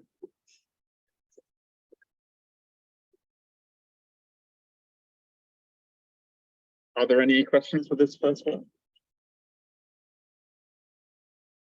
So maybe I can ask just a quick question. So you kind of, in your results, you the noun performance is kind of dropping or not as good as some other methods. Do you have like any intuitions how you may Yes, we think that, for example, if we consider only nouns, we obtain reasonable performance. But when we try to predict nouns, verb, and time to contact, the performance drops. And we think that we need a more complex approach to include the prediction of verbs and time to contact to obtain higher performances. Okay, thanks.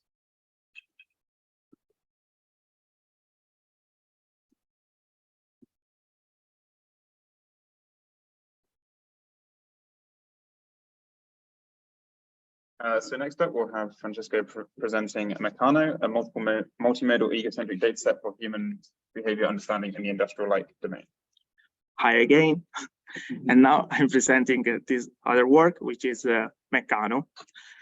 Meccano is an egocentric dataset, which is composed of multimodal data acquired in an industrial-like domain. So we asked 20 subjects to build a toy model of a motorbike, which is composed of 49 components with different shapes and sizes, and also 2 industrial tools, for example, the screwdriver, and also an instruction booklet.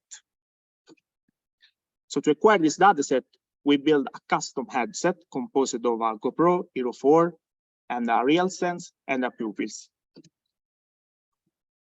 So the dataset has been acquired in 2 different countries, and so the subjects comes from 8 different countries with an age from 18 to 55, and we asked the participant to sit in the table and start to build this model of the motorbike.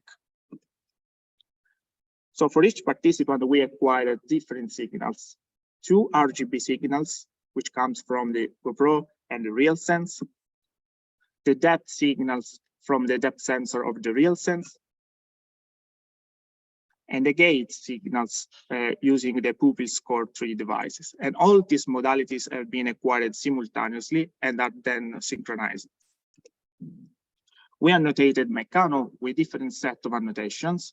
So firstly, we detected 12 verbs which describes the interaction performed by participants to build the model. And we annotated temporally all the videos of Meccano using these verbs.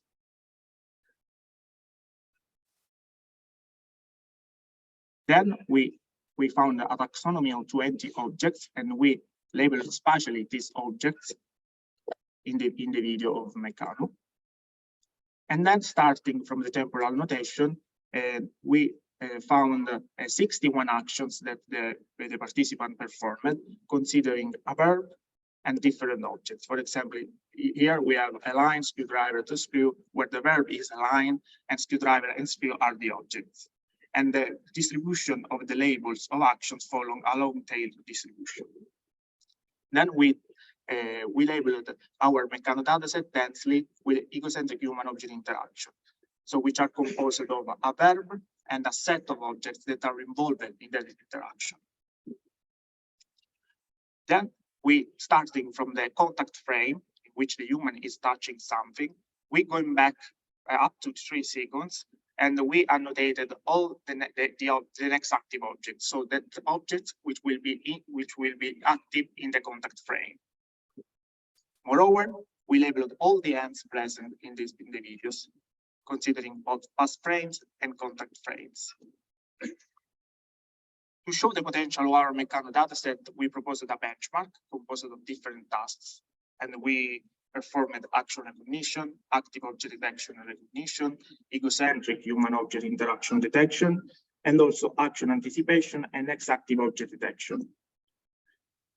Meccano is also useful to explore different tasks that are present in our benchmark. For example, has been used in a work to explore the task of procedural learning.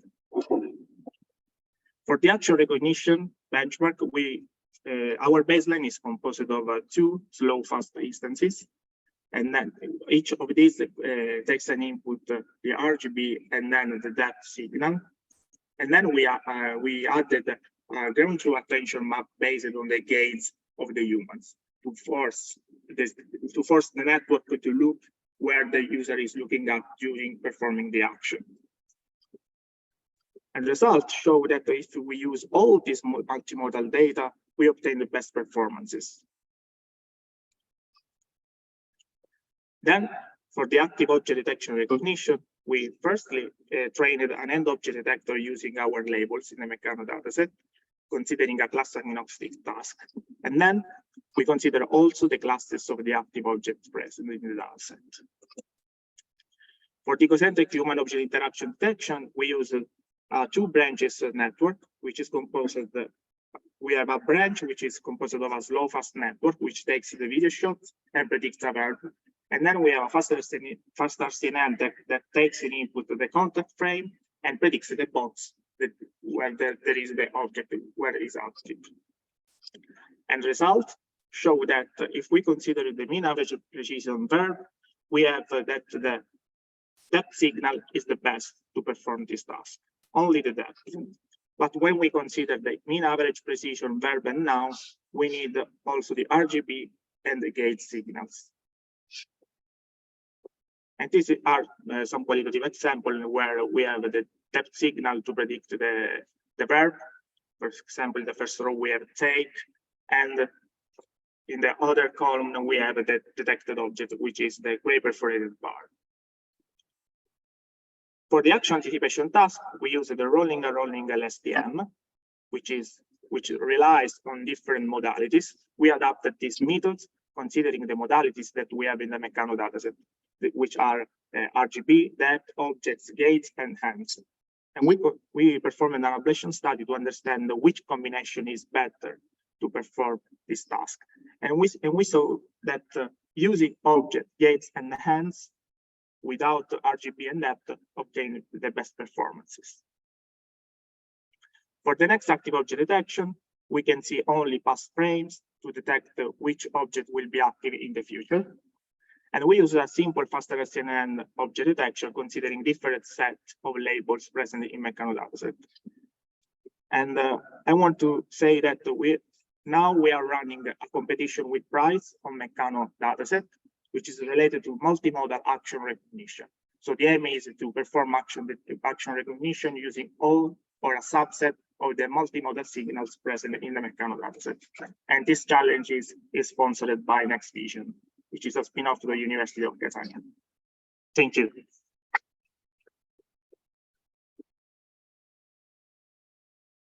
Thanks. Do we have any questions from the audience? Yeah.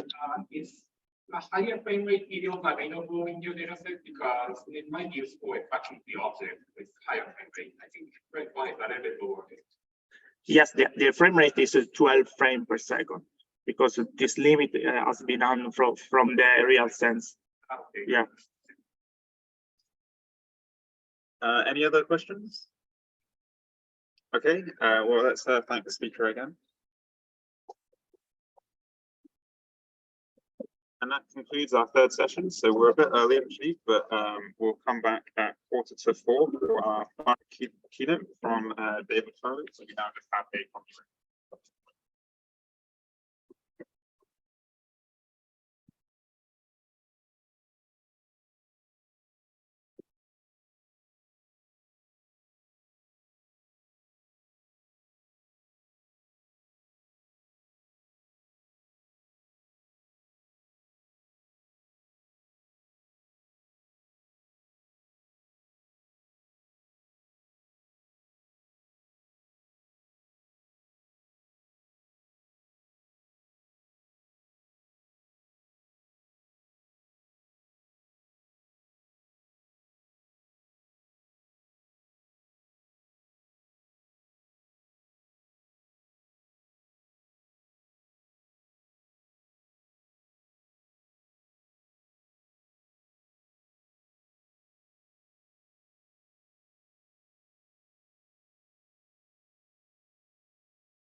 Okay, thanks everyone. We'll start our final session of the day. So we're very happy to have David Foey here to give our final keynote. Just to give a bit of a brief intro. So David is an assistant professor of computer science and engineering at the University of Michigan. He was previously a postdoc at UC Berkeley with Alyosha Efros and Jitendra Malik. And he received a PhD in robotics from CMU, where he worked with Abhinav Gupta and Marshall Herbert. So over to David, who's going to talk about from hands and action to possibilities of interaction.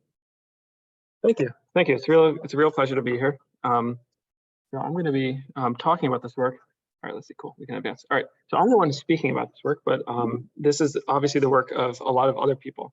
So it's work of students both at the University of Michigan, including my PhD students, as well as an undergrad, and as well as a visiting student from Addis Ababa Institute of Technology.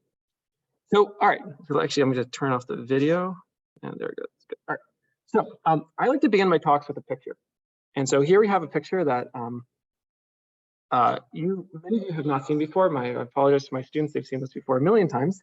And if you've seen one of my talks before, you've probably seen this as well. And so here you have a place you've probably never been to. And I'd like each of you to imagine what you can do here. Yeah, all right, let's try this. Better? Or I can talk loudly. All right, so you might imagine what you can do here. And so if you're jet lagged, you can see there's a nice bed all the way in the back. You might go to that, hopefully not during the talk. But let's just, for the sake of picking something that involves like understanding hands in action, let's say maybe you go and open the cabinet. And so you can imagine what you would do in order to do that. And so here we have the cabinet in the sort of underneath the TV, and you can open it and you can reach it and you can grab it and you can rotate it. And this is all very, very obvious to all of us. And one of the goals of my research has been really for actually now probably over a decade has been to develop an understanding that would let us take a picture like this and to understand at a level which would let us understand like how we would open a cabinet. And really the goal is to have a human or better understanding of the physical world from image data. And I really want to get to the physical properties of the world. And my dream of a system has really been, and for actually a very long time, which is why I've been so excited about Epic Kitchens and Ego4D, is to have a system that can learn about the interactive world by watching people manipulate it. So here we have on the internet, there are lots of videos of people trying to sell you apartments, and they show you all the nice things in it, like dishwashers, cabinets, microwaves. They open these things and they show you how to interact with it.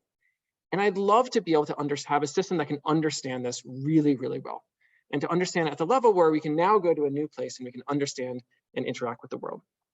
And so I'm going to talk about two things that are kind of getting towards this today. And they're going to be learning about interaction. And so here we have a sort of snippet of the person opening the dishwasher. And I'd like to develop systems that are able to really understand what's happening here. And if you actually watch this, this is a very complicated action in some sense. You have to apply the right force, you have to curl your fingers, you have to grab the right thing, you have to move it, you have to coordinate your hands so you actually trace out this arc of where the dishwasher goes. And this is a very, very impressive thing that people are able to do. And so actually, it's very easy as humans to forget how good we are at things with our hands. Our hands are really, really impressive. And if you go to a robotics workshop, you get reminded very quickly of how good you are at using your hands compared to, say, robots. And so I'm going to talk about understanding interaction as it happens. I'm also going to talk about the idea of how can we learn to predict this interaction? Suppose we can understand the interaction. How can we know that, for example, in the frame on the left, that we can actually interact with that object, that dishwasher, before we even open it? And so I'm going to talk about going from images to interaction. So these are the two things I'm going to talk about: interaction as it happens, and then interaction as it could happen. So one of the things that we've been working on in my group for a while has been understanding people using their hands. And this came out of a great desire to basically take a lot of systems that people were developing on understanding hands in 3D and actually to take them out into the real world. And these systems were often tested on in-lab settings. And along with Dan, who's now a PhD student with me, we built this system of understanding human hands in contact to internet scale. And the idea was really simple. We want to know, is it a left hand or a right hand, a box around it, and a box around the object the person is holding? That's it. And so in some sense, it sounds very, very simple. And you say, well, okay, who cares? Like, well, this sounds like a very simple problem. In fact, the reviewers didn't particularly like it either. They say, well, what's the point? But what happens is you have a system and we have it trained on a large amount of data. And I'm not saying it works 100% of the time. I love it when people send me failure modes. So if you use this system, please send us failure modes. We love seeing them because they're very interesting and they tell us a lot about hands. But what happens is once you have this, you can use it for downstream impact. So we thought people would use it for action understanding, because if you can watch what people are doing with their hands, this tells you a lot about their activity, because a hand is really how you're interacting with the environment. But we also found was that people use it for things like robotics, things that we didn't expect. And people use it for stuff like stroke rehabilitation. Because actually, if you watch people how they use their hands, if you're rehabilitating from a stroke, how you use your hands is actually very, very important for understanding what's going on. And actually, at Michigan, I've been contacted by people doing all sorts of different things who really just, in the end, what they want to do is they want to understand what people are doing with their hands, because it has lots of applications for medicine and for understanding and helping people out. And so what people have also done is, you take demonstrations from people and you want to translate that to robots. It's a lot easier to plan if you know when people pick things up and put things down. So Joseph Civic, for example, has this great paper where you break a very complicated demonstration into a set of very simple things, and then planning becomes much easier. But in order to do that, you need to know when people pick things up. And it sounds really simple, but it's really, really not. So today I'm going to talk about our next generation of these systems. And so this is work by a number of students in my lab. So Tianyi is now off to CMU for a master's. Dan is a PhD student. Ida was visiting us for the summer. And then Richard is a PhD student. And so this is under submission. And let me first show you what our system could do in the past. And so here we have a person cooking on the internet. And what we could do in the past is we could say, okay, we have a right hand, we have a box around it, we have the object that they're holding, we have a box around that. And so you can track tools, and this is actually kind of nice. And you say, we said, okay, look, we can understand tools of people as they're interacting with it. This is really great, and people did lots of great stuff.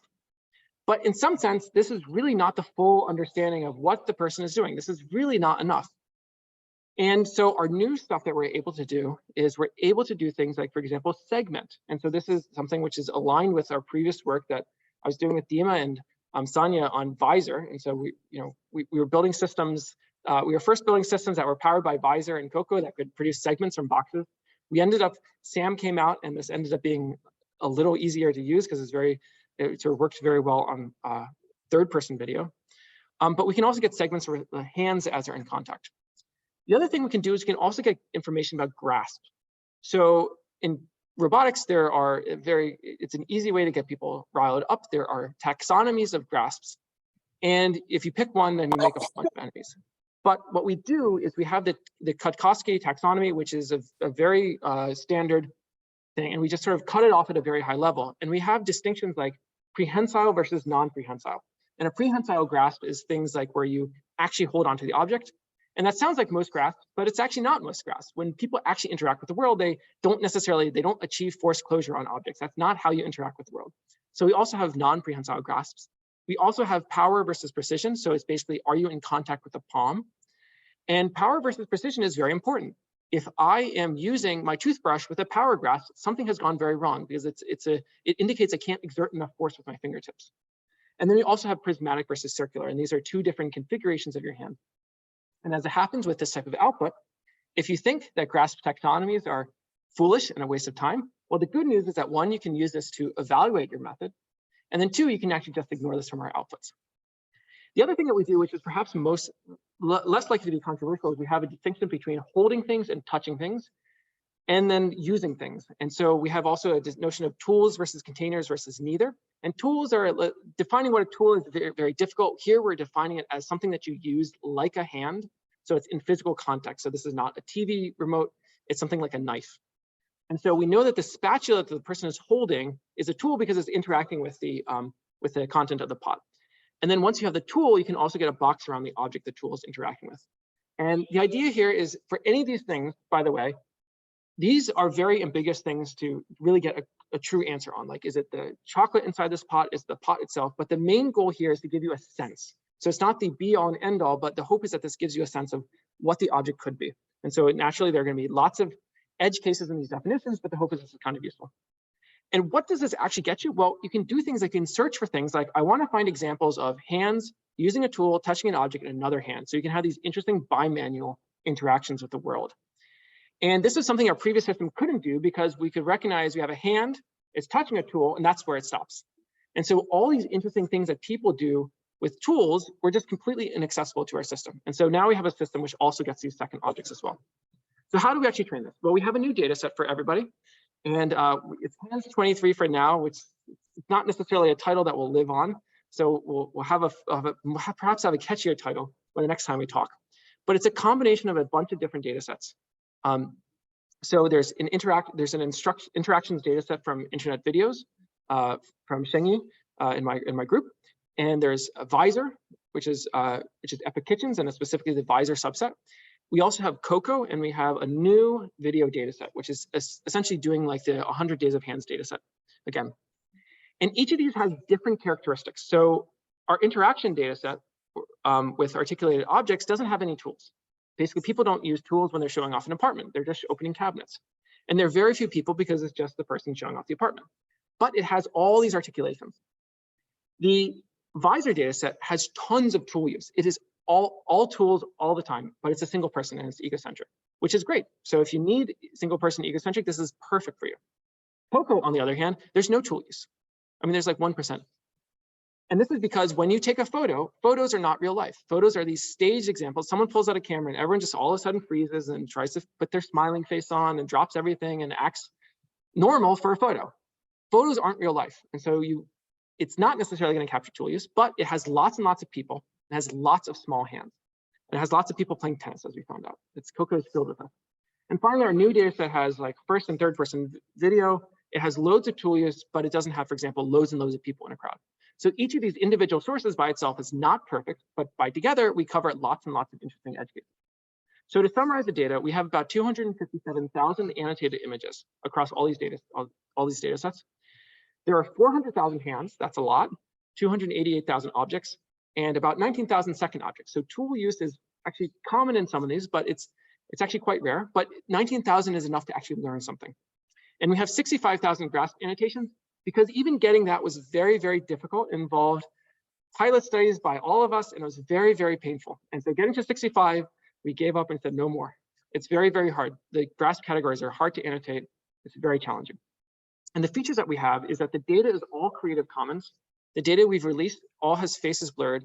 And this is a process which is both automatic and manual. And we went through and we did manual checks to remove minors from the data set. Kids put stuff on the internet, not understanding things. And our data sets in computer vision should not have kids in them. And this obviously there are lots of interesting applications that who knows whether it'll work on kids, but we shouldn't have kids in our data, and we should actively remove kids from our data. So we have this all removed. We found that we get great generalization from this data set. So if I do zero-shot generalization, which back in my day, now I'm feeling old and grumpy. Back in my day, this was just called generalization, but now it's called zero-shot generalization. But we can match the training and testing on 100 Days of Hands, our previous data set. But you get poor generalization when you go to this data set, because you have to do well in all the different categories of data. So you have to do well in egocentric data, you have to do well in third-person data, you have to do well on lots of people, on few people. It's a bit challenging to do well in this data set. So you get about a 7% AP gap if you try to test on this data set. The method that we have is a relatively simple approach, and our hope here is that there are lots of clever people who will improve on this. And if the next conference, there are a bunch of papers that do way better than this and produce great results, I'm very excited. So think of this as an open invitation to beat our baseline. But the point here is that you can actually, using a very simple method, get quite good results. And from here, the community can improve, and we'll be working on this ourselves. But we have a simple method that works quite well. And the idea is we have a mask RCNN system, and we just add extra outputs. So we have a box around the hand, and then we predict things like the detection stuff. We also have the segments, we have the side, we have the contact, we have the touch, we have all sorts of stuff. And all the extra outputs for every single box, these are just extra multi-layer perceptrons. So it's relatively straightforward. This is the simplest thing you can do. And if you can think of something better, wonderful. We're very excited and we'd love to see it. And to get the interaction between objects, previously we tried to predict this as an offset vector. Now, some of you may have used this and you try this on multiple people and it doesn't work very well. And so we have a new system which works quite a bit better. And the idea is we take a pair of regions of interest and we just train to say, do they go together or not? And so, it's a little bit more complicated because you have to distinguish between the different types of contact. You don't want to put hands and objects and tools and second objects in the same category, but that's the general gist. And you can train it to discriminatively predict, do the objects go together? And so you can create a big pairwise matrix between all your region of interest proposals, and you can just make a big prediction, and you have basically what goes with what. And from there, you can just solve a very, very simple optimization problem with the greedy method. And by solve with optimization, we mean really, it's just a greedy thing. You just pick the most confident detection. And so you can get this big pairwise thing. Basically, the red hand goes with this yellow spoon, not this red hand goes with, for example, the pan. All right. So one of the things that happens is if you've played with our detector system before, the previous one, you find that it has all these sorts of weird associations. You try it on multiple people. All of a sudden, my hand is contacting the door over there. Lots of weird stuff happens. And this is basically an issue with the previous way that we did association. And so you get these weird, this person's hand is contacting this other person.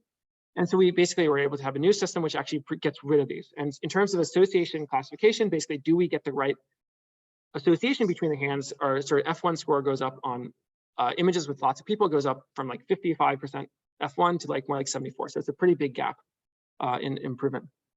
One question that you will naturally have, given that this is Ego4D as well, is like, well, how does it do on Ego4D?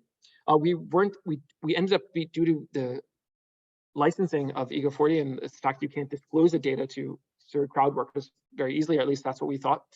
We didn't annotate Ego4D, but what we found is you can actually take our annotations and you can run it on Ego4D. And it works quite well, but you can actually combine our annotations with the Ego4D annotations and get something which works specifically quite nicely on Ego4D. So just for context, we have lots and lots and lots and lots of evaluations. And this is only a subset of this. You have lots of annotations. You can have a very, very wide table. And if we go to Ego4D zero shot, your AP for hand detection is something like 86%. Now, for those of you who haven't done hand detection, typically what we found in hand detection, you can't actually use a COCO AP. So this is Pascal AP. So this is like with 50% IOU. And the reason is because actually annotating the extent of the risk is very difficult. And so COCO AP is kind of misleading. And so, but still, 86% AP on a new data set for Pascal IOU is quite nice. But if you actually go up and retrain and you continue to train on Ego4D and you just use some of their labels, use some of our predictions and you self-train on that, we can build a model that gets another 4% AP. And again, this is going from 86 to 90. So yes, it's only 4%, but it's really cutting the error rate by a lot. And we can get really actually quite accurate results on Ego4D. So what does this actually enable for you? What does this do for your life? Well, one of the things you can do is you can actually start going to other data sets and say, okay, can I find examples of people grasping things? So for example, here's Ego4D, and we can look at interactions of people. So here on the top left is the most non-prehensile palmar interaction that we found in Ego4D. And it's someone who's supporting themselves while painting something. And they're not grasping the floor, they're interacting with the floor though. This is a very important interaction, but they're not grasping it. So this is a non-prehensile interaction. We can do things like we can detect, for example, on the bottom right is the precision circular grasp. And the grasping categories are a little bit fuzzy, the boundaries are fuzzy, but we can imagine that this is a very useful source of information about how people are picking up with objects, because it tells you the force that they're using and what their strategy is for picking up objects. And my hope is that this will be useful for people to figure out, for example, the weights of objects. Are people picking up things the right way? If, for example, you're using an object in the wrong way, this is actually an indication that something's gone wrong. You can also do things like find configuration. So if you're a robotics person and you want to find examples of bimanual manipulation, now we can go look for this. So for example, here's an example that we found automatically of a person cutting something in Epic Kitchens, and you have your hand steadying the object, and you have a tool being used to interact with the object as well. And we can find these, we can find tons of examples of these. And sometimes you can find very busy people.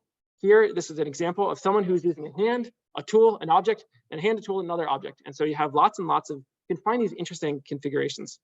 Now, sometimes what I will say is that this is a beta version. Some examples are going to have some mistakes in terms of the associations, but my hope is that we have this data set and this will enable increasing performance on this. All right. And you can find lots of different interactions, like for example, two hands interacting with one object. You can have hand, two tools, and then the object, and so on and so forth. So currently this is in beta. So we're looking for beta testers. So if you liked our previous system, we'd love to, and you have data that you'd like to try this out on, if you email me and Dan, we'd be happy to share the model with you to try things out. And this is a genuine open invitation because we think this could be useful, and we'd love to understand what the community likes and doesn't like, because we can do some more stuff to fix things, and we want to make sure we fix the right things. So like, for example, is there some extra feature that would be helpful? Like, for example, running it on video. Would you like to have something like that? And so here's someone making a cake, and sort of, you can imagine running this on systems. Okay, so this is something for understanding us supervised stuff. I want to briefly advertise that not everything in my lab is supervised. So I'm going to show you two things today which are strongly supervised. We collect labels, and I need to say we understand that supervision is not the solution to everything. And so I'm just advertising a paper that's going to appear at CVPR, which is understanding how human hands and objects interact. And the idea here is we're going to actually use this. We're going to learn this via optical flow. And this is just an advertisement. There can be tons more details if you drop by the poster tomorrow at 4:30. And the idea we've been doing in my group, and this is the latest iteration, there was a previous paper like this at last year's NeurIPS with Dan as well, was you can learn to build a feature representation for images. And the idea is that we're going to, at training time, have information to optical flow for common state and information about humans for hands. So if the main sorts of things moving around in the scene are, for egocentric data, are going to be human hands and the objects they're holding. And so if you know this, you can actually use optical flow to figure out what pixels go together. And you can use hands to sort of get information about humans. And the idea we've been developing over a couple of papers is you basically use these to figure out a loss to organize your feature space. And we have a very, very, very simple, when you see it, you say, oh my gosh, this can't possibly work for getting good features, but it does. Solution for producing good features for doing things like grouping. And the idea is we just simply predict whether two pixels move together. And you can train a network which takes two pixel features from the feature space and predicts positive or negative, do they move together? And the way you find things that move together is you basically fit a fundamental matrix to optical flow, and you do connected components. And this sounds like it shouldn't work, but you get the fundamental matrix error, you run connected components, and you have groups of pixels that seem to move together, and you group them together. And on any individual frame, this is not necessarily very good, but over a large data set, you learn good grouping rules, which is actually quite surprising. And so the method itself is very, very simple. We had a very hard time. You write it down, and you say, well, the method section is a paragraph. This is a bit tricky. But the idea is that it's very, very simple. One of the things that I think is interesting for this is that there are a lot of older ideas that I think are now ready to be tried again, because this is something that people would have tried if I had tried this 5 years ago. In fact, I tried doing stuff like this 5 years ago. It was a total mess. It didn't work. And it's because stuff like optical flow didn't work very well. And we can also do things like try to group pixels with hands by the same reasoning. Like if something is moving and one pixel is a hand or is a person and the other one is not a person, then maybe if they're in the same connected component for motion, then it's probably a hand holding an object. And so you can do things like, for example, build clusters. And we can also do things like, for example, take two pixels and try to predict, are they going to go together? If one pixel is a hand, the other pixel is an object. You can densely run this over the entire image and predict, do these go together? And you develop an understanding of what stuff is likely to move the hand. And this is entirely unsupervised. Now, of course, what I will say is that this is not something that you're going to necessarily run off the shelf and have it work great on your videos. That's what our supervised stuff is for. But we're also trying to push on the unsupervised front as well. Okay. And if you want more details, please come to there's a poster tomorrow at 4:30. The second thing I promised was going from a single image to interaction types. And the idea is you want to take a single image, like before the person interacts, understand the interaction that will happen. And the core idea, so out of curiosity, has anyone here played the video game Myst? Like it was popular in the 90s. Does this ring a bell? Who here has played like one of these point and click games where you click on things and stuff? Yeah, okay, good, better, all right. Now, so let me just show you the video. So here you have a little cursor and you click on stuff. And you can click on this button and then the scene changes. You can click to move around. You're going to walk across this bridge. This is a game filled with puzzles. And you click on the button, you click on the door, things interact. And this is something I've been subjecting my graduate students to for about 4 years. I say, guys, have you ever played the video game Myst? And they humor me and they say, yeah. I saw you last time you told me about this. We watched it on YouTube. And so I've been trying to, the interesting thing here is you kind of click on an object and you interact with it. And you don't really need to specify what you do. You don't specify a motion command. You don't specify what your interaction is, but you click on a door, you interact with the door. And this is a thing which has been done in Myst, but lots of other basic video games rely on this principle as just an interface for interacting with the world. Like you click on something and the number of things you can do with the object, most of the time, so 80% of what you might want to do, it's kind of simple, it's kind of obvious. And so I wanted to take this idea and have a system where you click on something and you understand the interaction that would happen with it. And so Shengyi graciously took on this problem, and we have a paper under submission. And excitingly, we have a Hugging Face demo that you can try. And actually, I encourage you to try it. It works quite well. And again, we'd love to see successes. If you have a fun success, great. If you have a fun failure, we'd love to see these as well. So we love seeing both successes and failures. And so there's like a tiny URL, tinyurl.com, 3DOI CVPR. And so let me sort of then jump to the actual method that we do. So going from 1990s video game nostalgia to actually what did we do? And the idea here is we have a query of something we're going to interact with. We want to answer the question, what can I do here? Like, what's the interaction? And here we have sort of 3 query points. You have the door, you have the couch, you have something on the wall. And the idea here is that, for example, the green thing on the wall, it's not movable. You click on it, nothing should happen. Like, there's no interaction you can do. Now, as it happens, I know, and we spent a lot of time discussing what should we understand, what should we label, how should our understanding be built. Obviously, yes, you can interact with the wall. You can throw something, you can tear down the wall, you can cut a hole in the wall, you can do whatever. You can paint the wall, yes. But for most of your interactions with just a hand, you really can't do much. Now, on the other hand, with something like the door, you can move it with one hand, and it's a rigid motion. Now, yes, of course, you could actually take down the door, you get just a screwdriver, you take the door off the wall, and you take it off its hinges, and yada, yada. But for most interactions, it's just you move the door and it rotates. And for something like the chair, you can pick it up, but it requires 2 hands to move. And the other thing is with the door, there's a rotation. It's a limited degree of freedom. So you have a rotation, and you have 1 degree of freedom, and it goes around an axis. And so you can also want to be able to estimate that this is the rotation you could do. And you like to be able to understand that, for example, if you interact with it, you should interact at the handle location. And given all this, if you also have some 3D, you can also do things like synthesize what happens if the door opens.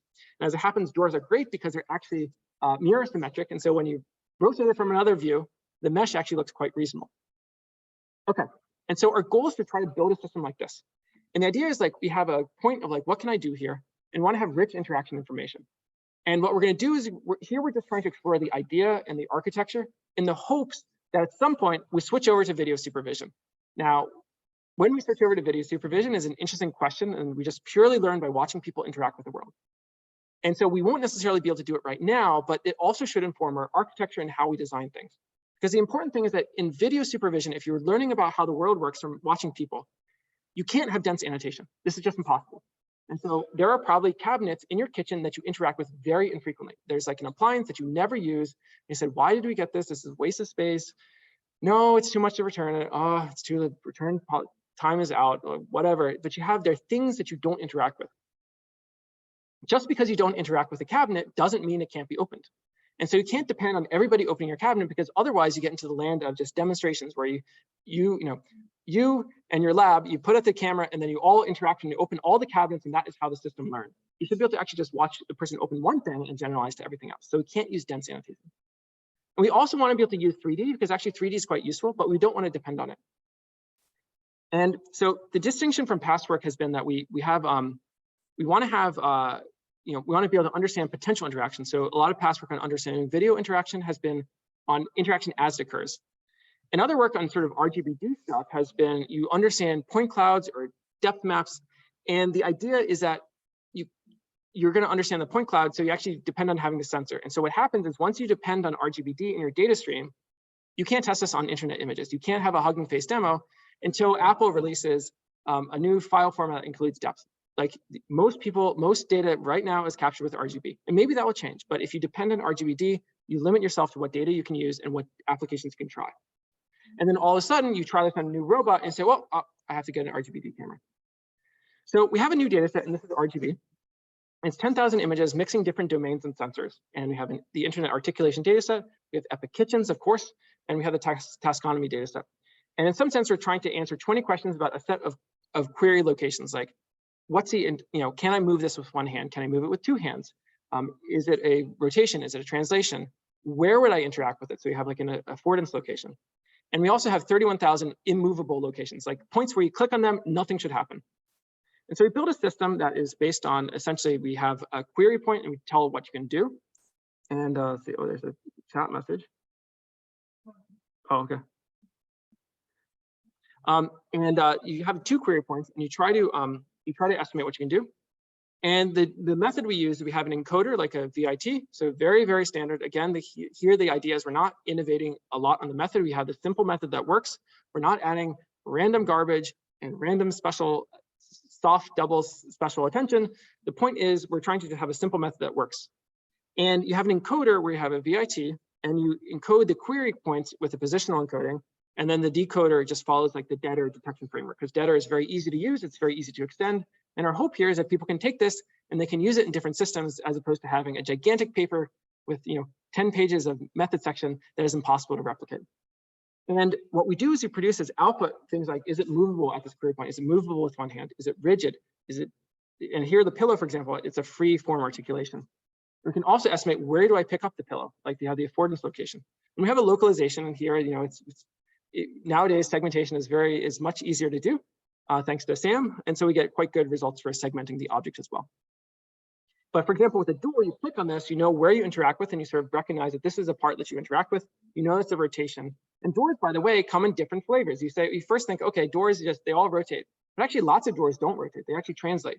And so it's actually there's not some sort of easy magic path that goes from door to how do you interact with it. And so you actually have to know where the affordance is, and actually getting the rotation axis is surprisingly hard. And we also do things like produce a dense depth prediction as well. And so we can train on taskonomy, and we have some of the data has depth, and so we can train the system to produce depth. So here's some qualitative results. Here we have a TV. And the idea here is you can click on the TV and you understand you need 2 hands to move this object. And there's not a constrained articulation. It's not that it's rotate, you can only rotate it. If you pick it up, you can move it freely. And the estimates of the heat map on the right is estimating where you would put your hands. Now, the hope here is right now this is being done because we have lots of supervised samples. But you can imagine, given the previous method, you have the examples of bimanual manipulation. You take an example where someone manipulates the TV, and then you rewind in time before they picked up the TV. And now you have an example of, on this object, in order to pick it up, I need 2 hands. And so the hope is, as we go forward in the future, we can train these types of systems by simply watching people interact with the world. So I'll show you wrap up with some qualitative results. So we can take a door here. And so one of the things we found is we tried comparing with lots of other stuff that exists. And one thing we found is that very little stuff is actually able to solve this off the shelf. We first said, oh, whoa, why don't we just take the model that's trained on examples of people interacting with objects, and it should be able to understand this door. Like it understands doors, right? Because it sees people interacting with doors. And so therefore, yeah, it does see the person, but it should generalize without the person, right? And what we found is that 3D ADN is our system, which was trained on internet videos to understand articulation. And if you train with people, the system doesn't work. Basically, it depends entirely on the person, because the person is such a great cue for how the interaction is happening. And so the systems, you actually kind of need to do something other than train on examples of people actually interacting with data. And so ours is on the right, and so you get the interaction with you get the articulation axis for the door, and you get the extent of the door as well. So we have quantitative results, but we have lots and lots of experiments and lots of numbers, so I'm not going to bore you with it. So I'm going to give you 2 take-homes. The first thing is that models that are trained to work with humans don't work when you don't have humans. And so we get catastrophic performance when we try to take models that are trained on internet data of humans interacting with stuff, the IOUs for localization, the articulation axis stuff, everything is a disaster when you try to take it to examples of humans not interacting with stuff. And there's definitely something to be done where maybe there's a trick where you in-paint the humans, you make the humans disappear in the photo. There's probably different ways of handling this, but this is definitely a problem. And so understanding possible future interactions really does depend on something new. So you can't just take examples of people interacting. And this is something that people have found. There was a great paper from Saurabh Gupta's group on understanding interactions. They spent a lot of time basically trying to mask out the hands. The other thing we found is that synthetic to real data, at least for us, is still very hard. We tried very, very hard, and we could not get a model which was trained on Sapien to work on our data. And we tried very hard across multiple papers to do this. And Sheng Yu spent a very long time trying to make sure this was as fair as possible and giving it all the advantages. And still, the system really didn't work very well. And so this is still, when you go to something like Epic Kitchens, going from Sapien to Epic Kitchens doesn't really work. And so the performance drop is huge. And finally, we can also test on like other data. So here we have the world data set. So this is from Deepak Pathak's group. And here this is a kitchen inside CMU. And you can click on this door. This is something which we really, really don't have in our data set. We don't have, I'm positive we don't have any examples from CMU. And you can click on it and you can estimate, for example, here's a rotation axis. And here for this example, actually getting the rotation axis is kind of challenging. You know it goes up a certain direction, but you need to put it in the right location. And you get an understanding of where the interaction has to happen. And so in some sense, you can produce a sort of world of possibilities. And we're not quite at MIST, but maybe if we add some stable diffusion, you click on this drawer and it opens up. You add some diffusion models to fill in the details, and maybe someday we'll be revisiting the 90s video games with computer vision. So to wrap up, I have a bunch of tools for you. So for current hands-in contact, which is definitely a thing that people in this community really care about, we have information about rich state information for hands, objects, and tools. And please contact us to try things out. We love it when people show us stuff, like when people send us things, even, for example, they say, oh my gosh, we tried this on this data and it's a total disaster. And here's the interesting thing, and here's what we learned. This is really useful because this tells us things like, oh, we can fix this in the next model we make. Or tell us something interesting about hands, because the thing about hands is they're very, very powerful. And people do really interesting stuff with them. So if you actually watch how people interact with the world, they don't grasp things. They don't do forced closure grasps. And so there are a lot of assumptions that are maybe built into our model that we need to know about. And so seeing these failure modes, because as a community, we don't show failure modes that much. Seeing these failure modes is actually really helpful. So please contact us and contact us to try this system. And for future hands-in contact, we have a Hugging Face demo you can try. And if you give it a shot, please let us know. It's always fun to see the systems work. And it's been great fun watching lots of papers. You have the red hand, you have the orange box. It's great fun seeing this. And so with that, I'll conclude by again thanking all the people and acknowledging all the people whose hard work went into this. So I'm the one presenting, but there are lots of people who put into this. And so I'll just conclude with two videos, one of which is more of a success on our own data. The other one is a bit more of a failure. We don't have people sort of grooming their cats in our data set. And so it's thinks that the cat is maybe an object, and I don't know, it's a little bit funny, but we've been trying, this is what we've been trying to find failure modes. We tried random data from our lab. This one is a bit more of a success. So thank you.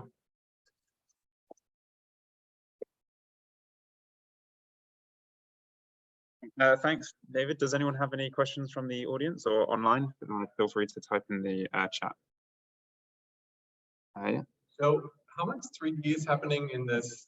I'm totally intrigued by this amazing demo that you have a 2D image and you click on it and you start opening doors and stuff like that. Like, it's like when you draw these articulation axes, is it in 2D or is it some sort of 3D analysis happening? Yeah, so you can get the articulation axis. So this is actually, we have to think very carefully about how you get to this demo, because you can get a surface, you can pretend it's a plane, and then you get the articulation axis in 2D, and from there, if you assume the camera intrinsics, you can then lift everything to 3D.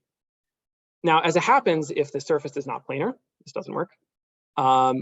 It's still a little bit tricky, and we're assuming the intrinsics are correct, and there are ways to get it on web data, but there is 3D analysis happening, but it's certainly tricky. And I mean, we wouldn't, for example, produce a fully functioning 3D model from this, but it's good enough to get a sense. But there is 3D, and it's coming from the depth.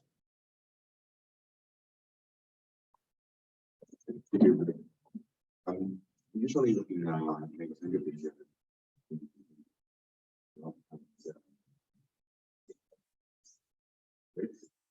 But what we observe is that before the content and after the content, because of that. Did you have to how to evaluate this problem?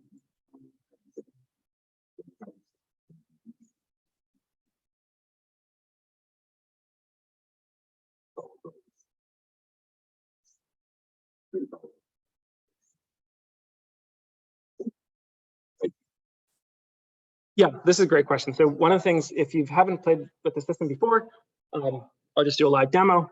If you have this cup, and my hand is coming towards the cup, as soon as my fingers are on top, a lot of the hand, and this affects basically almost all systems that are trained on sort of single frame data, they immediately, they just jump and say it's in contact, and you get this flickering thing back and forth, and so people have various solutions.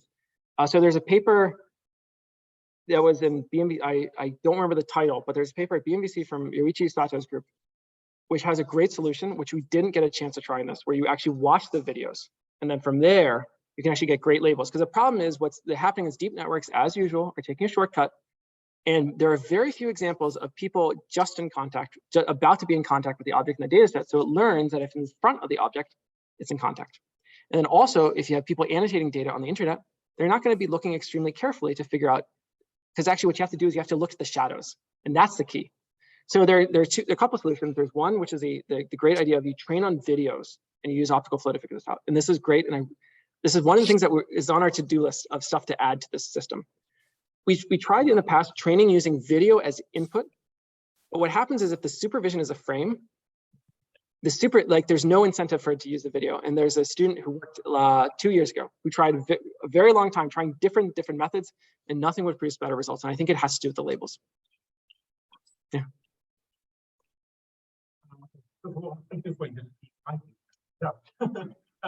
my question is about like, is there any instances or possibility to systematically kind of classify the manipulation not to be static? Can be like in the case that is kind of counts or prismatic graphs. Yeah, all of them are actually static, but actually they have manipulation dynamics. So there's a chance to extend your method to I think that would presentation of the video domain to kind of, for example, like grasping, painting, or pulling, or some kind of like classifying those as a dynamic. I think this is a great idea. We don't have it in part because this is, if annotating video ends up being very difficult. In fact, actually getting these graphs was very hard. We in fact, until we figured out the right way to frame the problem, we were actually annotating ourselves. And even then we were having a ton of trouble because there's so many things that are kind of in the middle. So maybe one option to get to having these types of interactions that are temporal could be maybe if you have like sort of a 3D reconstruction. There might be a way of having building some sort of maybe not manually defined classification. Implicitly, exactly. Yeah. Yes, and I very much like the paper, so we should definitely talk because it's a great solution, and it's something we should definitely find. Any other quick questions? Okay, so let's go again.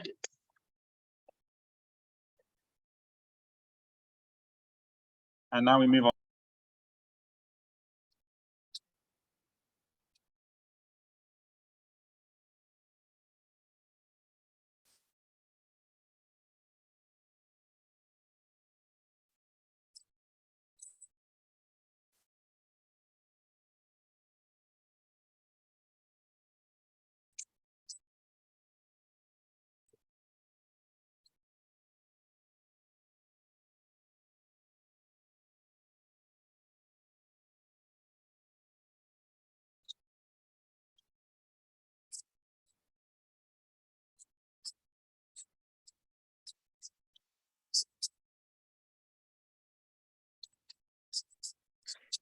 You know, so the first.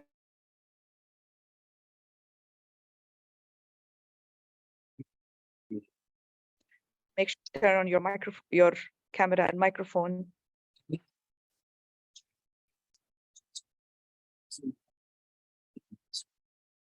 need to check and hear you. Okay, can you hear me?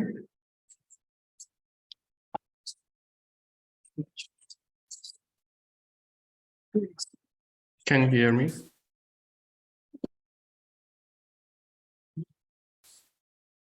Yeah.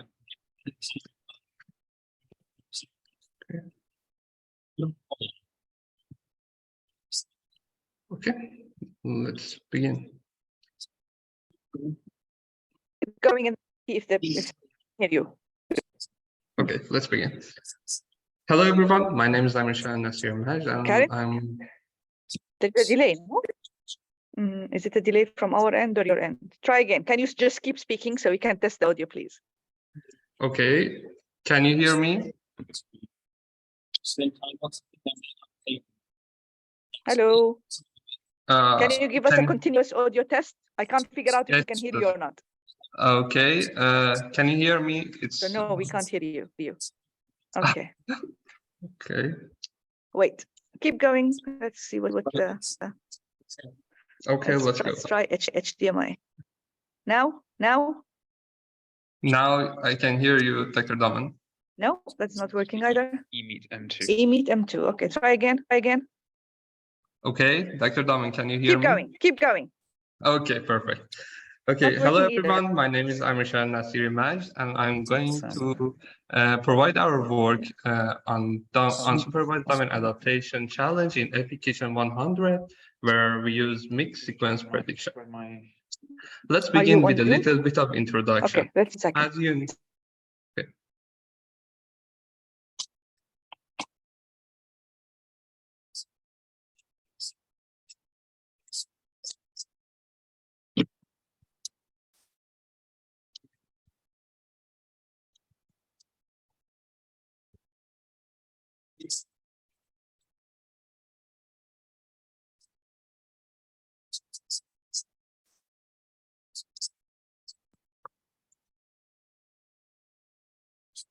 Okay, so can you try speaking now? Okay, can I present now? Yes. Okay, perfect. Okay, I start from the beginning. Hello, everyone. My name is Amrshan Nasrimaj, and I am going to present our work for Epic Kitchen Challenge on supervised domain adaptation when we use mixed sequence prediction to tackle this challenge. Let's begin with a little bit of introduction. As you know, in domain adaptation, we normally have two different distribution of data. And while the task is similar, the visual information would be different. This similarity in the task in long-term video in egocentric action recognitions will result in a repetition of the sequences in both source and target. And this is due to the fact that the agent that do these tasks in both domains have the same goal in both of them. And this is will result to a logical relation between actions that happens after one another. For example, think about pouring milk into something. Well, in both source and target, we can see that this sequence will repeat it, that the first actor will be open the fridge, pick up the milk, close the fridge, and then pour the milk. And again, it's also continued with opening the fridge, putting the milk inside, and closing the fridge. This became our motivation to work over sequential prediction for domain adaptation instead of the single action prediction. And to integrate the target information in sequential prediction, we tried the strategy that called mixed sequence generation. In mixed sequence generation, we try to replace some of the actions during the training over the source set from the actions in the target set with the same label. Maybe it's become confusing since we do not have any target in the we do not have any label in the target, so we are going to use a simple pseudo labeling method where we try to replace the actions with the high confidence pseudo labels and generate the mixed sequences. After that, having the mixed sequences, we feed these sequences to our sequential classifier where we use three modality, RGB, flow, and audio, and use TRN to aggregate the clips of each action in the sequence and then concatenate these features and fed them to transformer to get an encoding of the action in the sequence, and then trying to classify them. The point is, when we try to feed the transformer with a mixed sequence, we are forcing the transformer to try to encode features which are more related to the action instead of the features that are related to the visual information. And finally, we will have the loss of the mixed sequence. And to make sure that we integrate as much as information from target, we also use a dummy classifier where it tries to find the swapped action from the source and target. In the next step, since we know that the sequential information is due to the context similarity in both domains, we try to integrate context as much as possible in our methodology, where we try to find the top K prediction from the visual information for each action, and we provide and generate all possible sequences. And then using a language model, we try to filter out the sequences that are more probable by giving a score to each sequence. And the final result of the language model will then multiply to a co-occurrence matrix that will be used to remove any unlogical pair of verb and noun that has not been seen in a source, so they are not logically will be also available in the target. Finally, after getting this result with this sum of our framework for this challenge, and by looking at the ablation study of our framework, we can see that starting from the baseline, adding sequence, we improve our results. However, by adding the mixed sequence classifier and dummy classifier, we boost our results a lot, that we are able to improve it more and more with the context. And this gives us the 4th place in the UDA challenge and 2nd place in this year, and also 2nd place in the web. In conclusion, we can say that the sequential prediction between two domains is more robust to the domain change, and also using a mixed sequence can help us to integrate sequential information and target information during training over the sequences. And finally, we can see that the contextual information transferred between domains, and as a result, it can be used to increase the performance of the classifier. Thank you for your attention.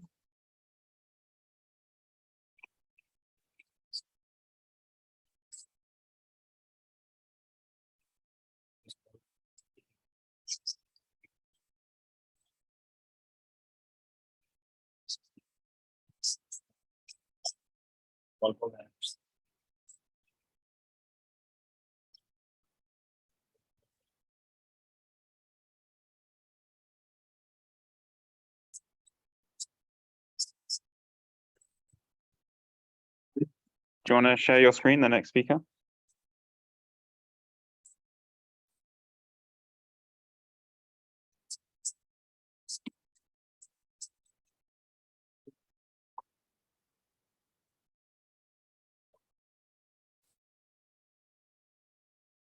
Okay, we can see your screen, but I don't think we can hear you.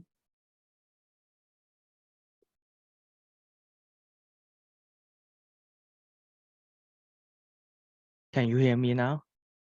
Yep. Okay. You can also see my screen, right? Yeah. Okay. Okay, I just started now. And hi everyone, and I am Kim Wai Lau and coming from the TCL AI lab. And there's three other members in my lab, Yasser and also Yuan and also Malan. And today I would like to share the work for our Eclipse Science audio-based interaction challenge. Before going into the details, I would like to share some introduction about this audio-based interaction recognition task first. The goal of this task is going to learn the mapping from the audio samples to the corresponding action labels caused by the interactions between the objects or from the events of the camera variable. And basically, this dataset introduces several challenges. For example, the variable lengths of the audio and background sound captured with the event activities. To tackle this kind of the challenge, the recent approach mainly used the transformers and training them with a supervised learning, such as the AST and also the self-supervised learning method with the SSAT to learn the mapping from the audio clips to the class label. Although transformers nowadays is a very commonly used method, but we focus on a relative unexplored domain in the CNN architecture. And there's two main reasons for us to investigate the new CNN model. First of all, the CNN are still prevalent for the audio classification due to its low computational costs and also the memory footprint. Second, some of the research found that the performance is either comparable or can perform better than the shorter transformers. And there is some shorter CNN-based model, for example, the slow-fast model, and they are using the multi-stream network architectures. And this kind of the architecture can provide more accuracy. However, they consume more memory footprint and also require more computational G-flops to conduct the prediction. And also this kind of the model requires two different input resolution of the spectrograms. Compared to this model, we adopt a very simple method with a single stream network architecture instead of two stream architecture. And this helps us to save more memory footprint and also the computational G-flops, and only required one single input spectrogram. Later on, our experiment also can demonstrate that our models can achieve a comparable performance as the slow-fast model. And here, the slide showing here, the figure here also show our architecture details. And this is the overall architecture and the details of the block design. And then here, we would like to share the details first, and then our model accepts the T cross F resolution of the block mel spectrogram and fit this spectrogram into our model to predict the classes. For the macro design, we follow the similar design in the Raster 15 with 4 different stages of the CNN blocks. However, unlike the conventional CNN residual blocks, we make some changes. We adopt parallel multi-scale kernels in order to capture different scale of the tempo and also the frequency information.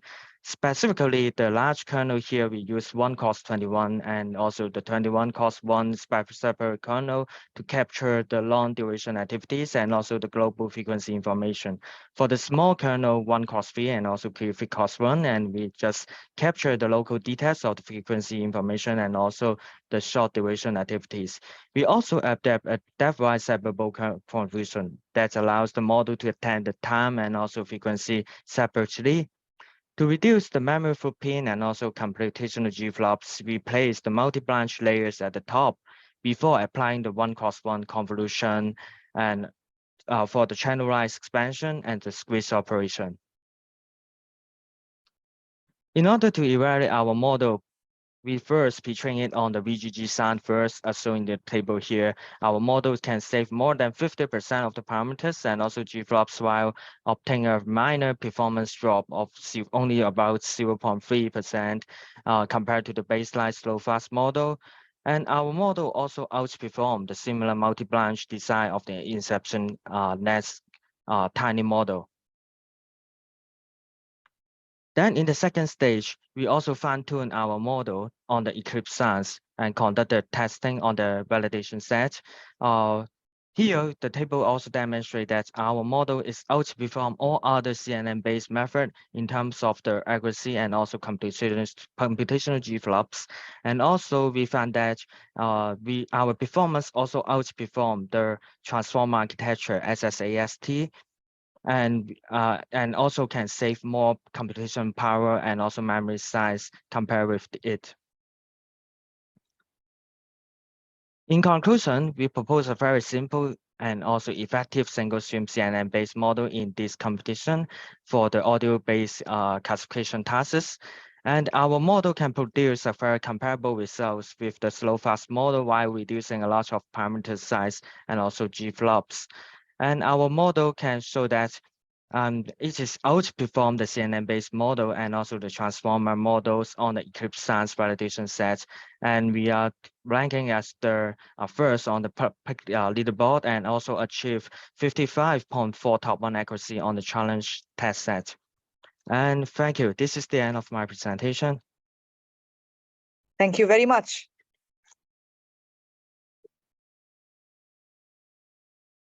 We have 3 recorded talks from the top first winners of other challenges. You can watch them online instead of having to watch them together here.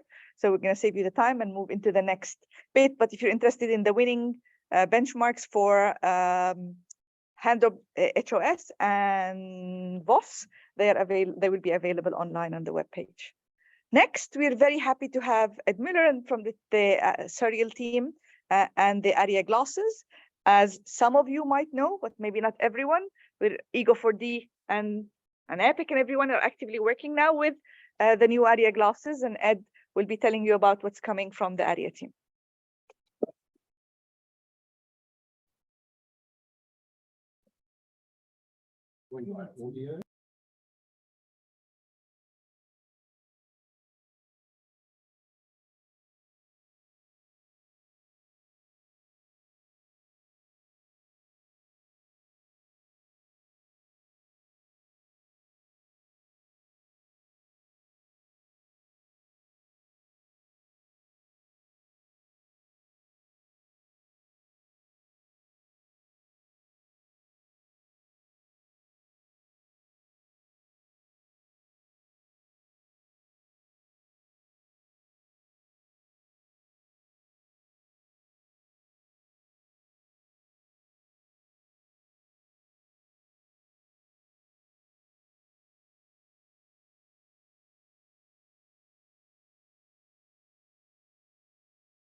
Unmute, start video as well. Yeah.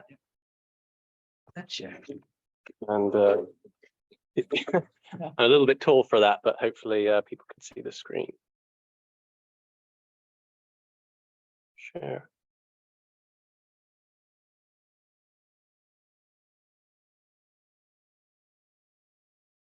Yep. And that should have it. Hi, everybody. My name is Edward Miller.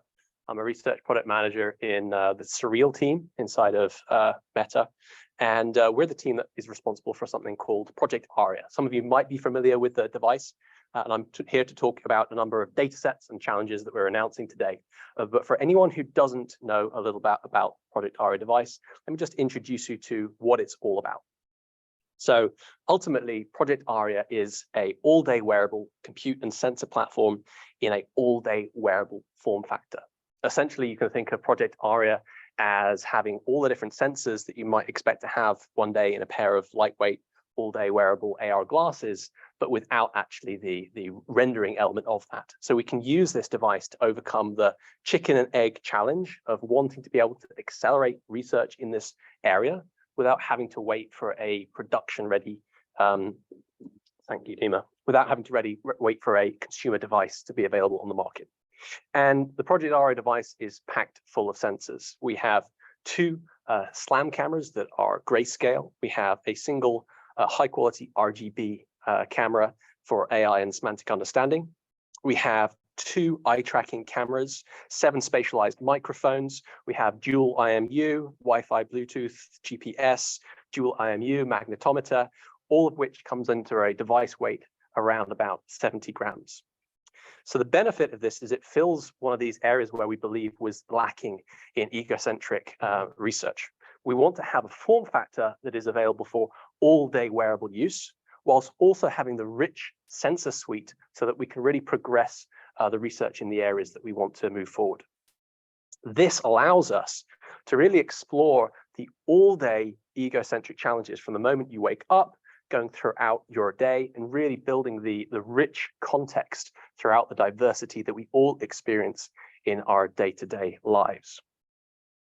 A little bit about information about the device itself. So first of all the internal sensors are aligned to the same internal clock.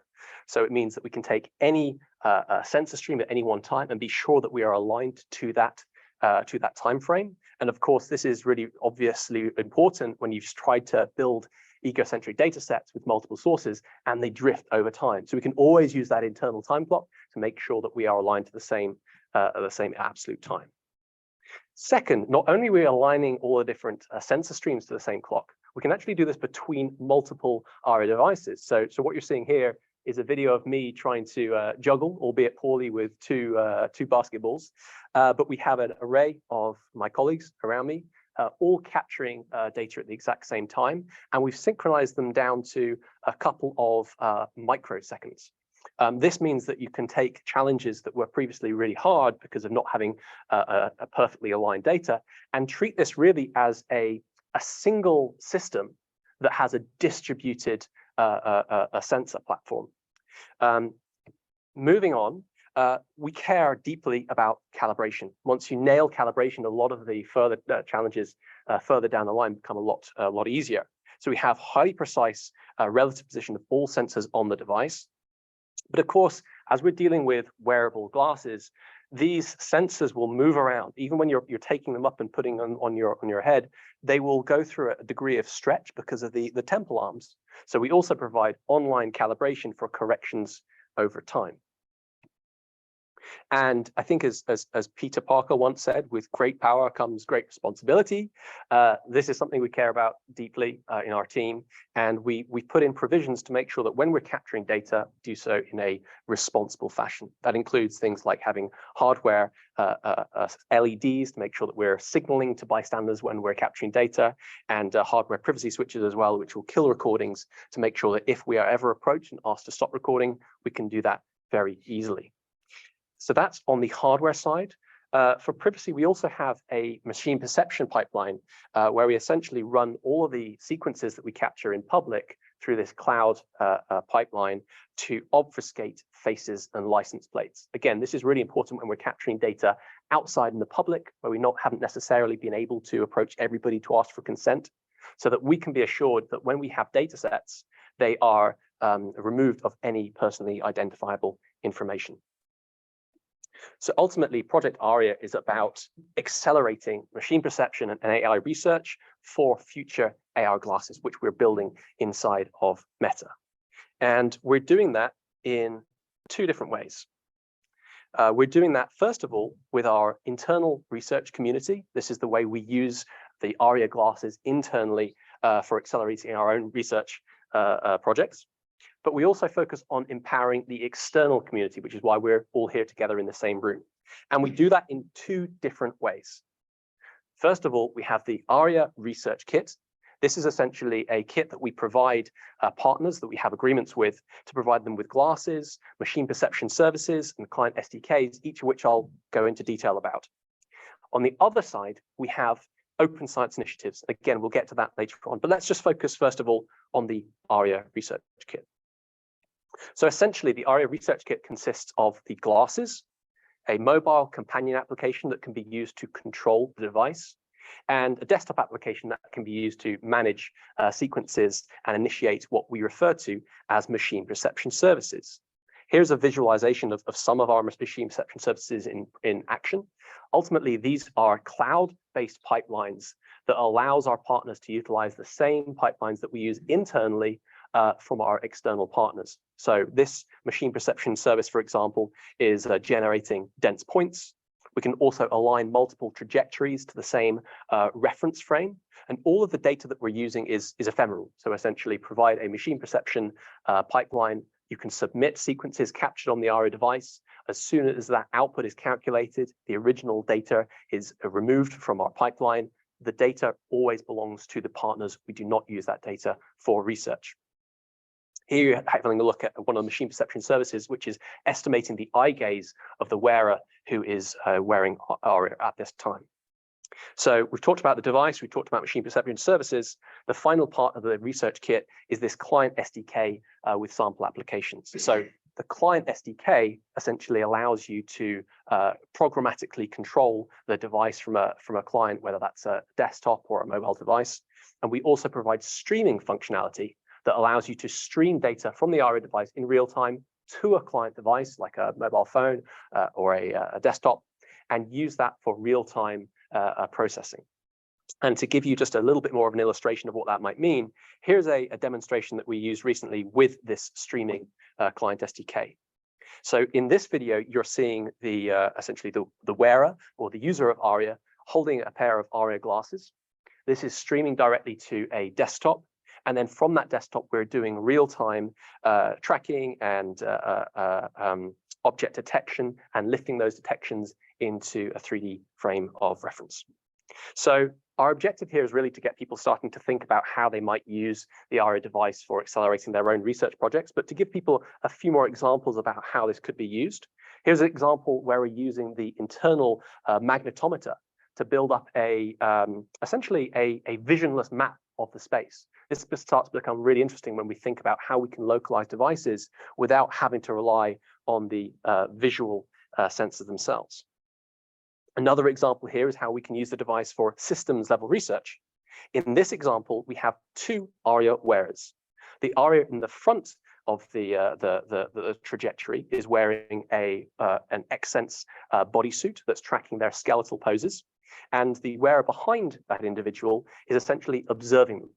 All of these data signals are aligned to the same reference frame, both in space and time. And we're seeing the keyframes aligned to every second or so. So we can really start to understand how people move through a space in 4 dimensions. Finally, this is an example of Cube RCNN essentially visualizing bounding box detections filtered in 3D. So we believe that the ARIA research kit is a really powerful tool that can be adopted by the internal research community for independent research. And just to end this section on the research kit, I want to show a video of one of our collaborations from CMU, which really shows what we can do with the ARIA research kit. Now, I will just see if I can make sure that the audio is working. I might need to change. Dima, what's the best way to change this so that I can? Yes, please. Audio options. M2 something. Yeah. You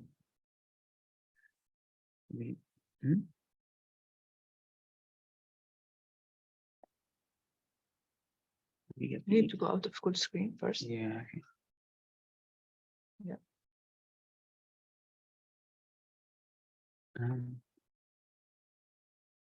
This one.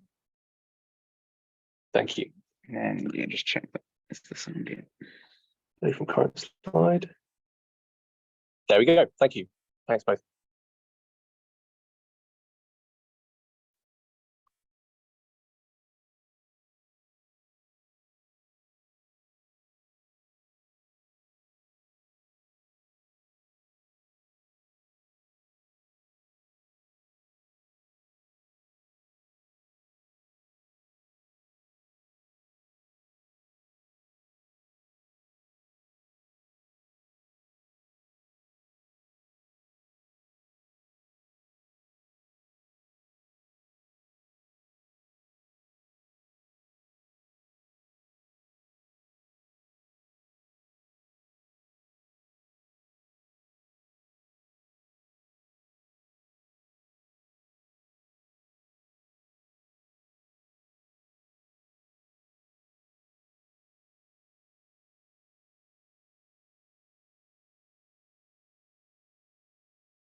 So really proud of that research. Just to make that clear, what CMU was able to do was they were able to take our glasses, capture sequences around environments that they want to provide this service.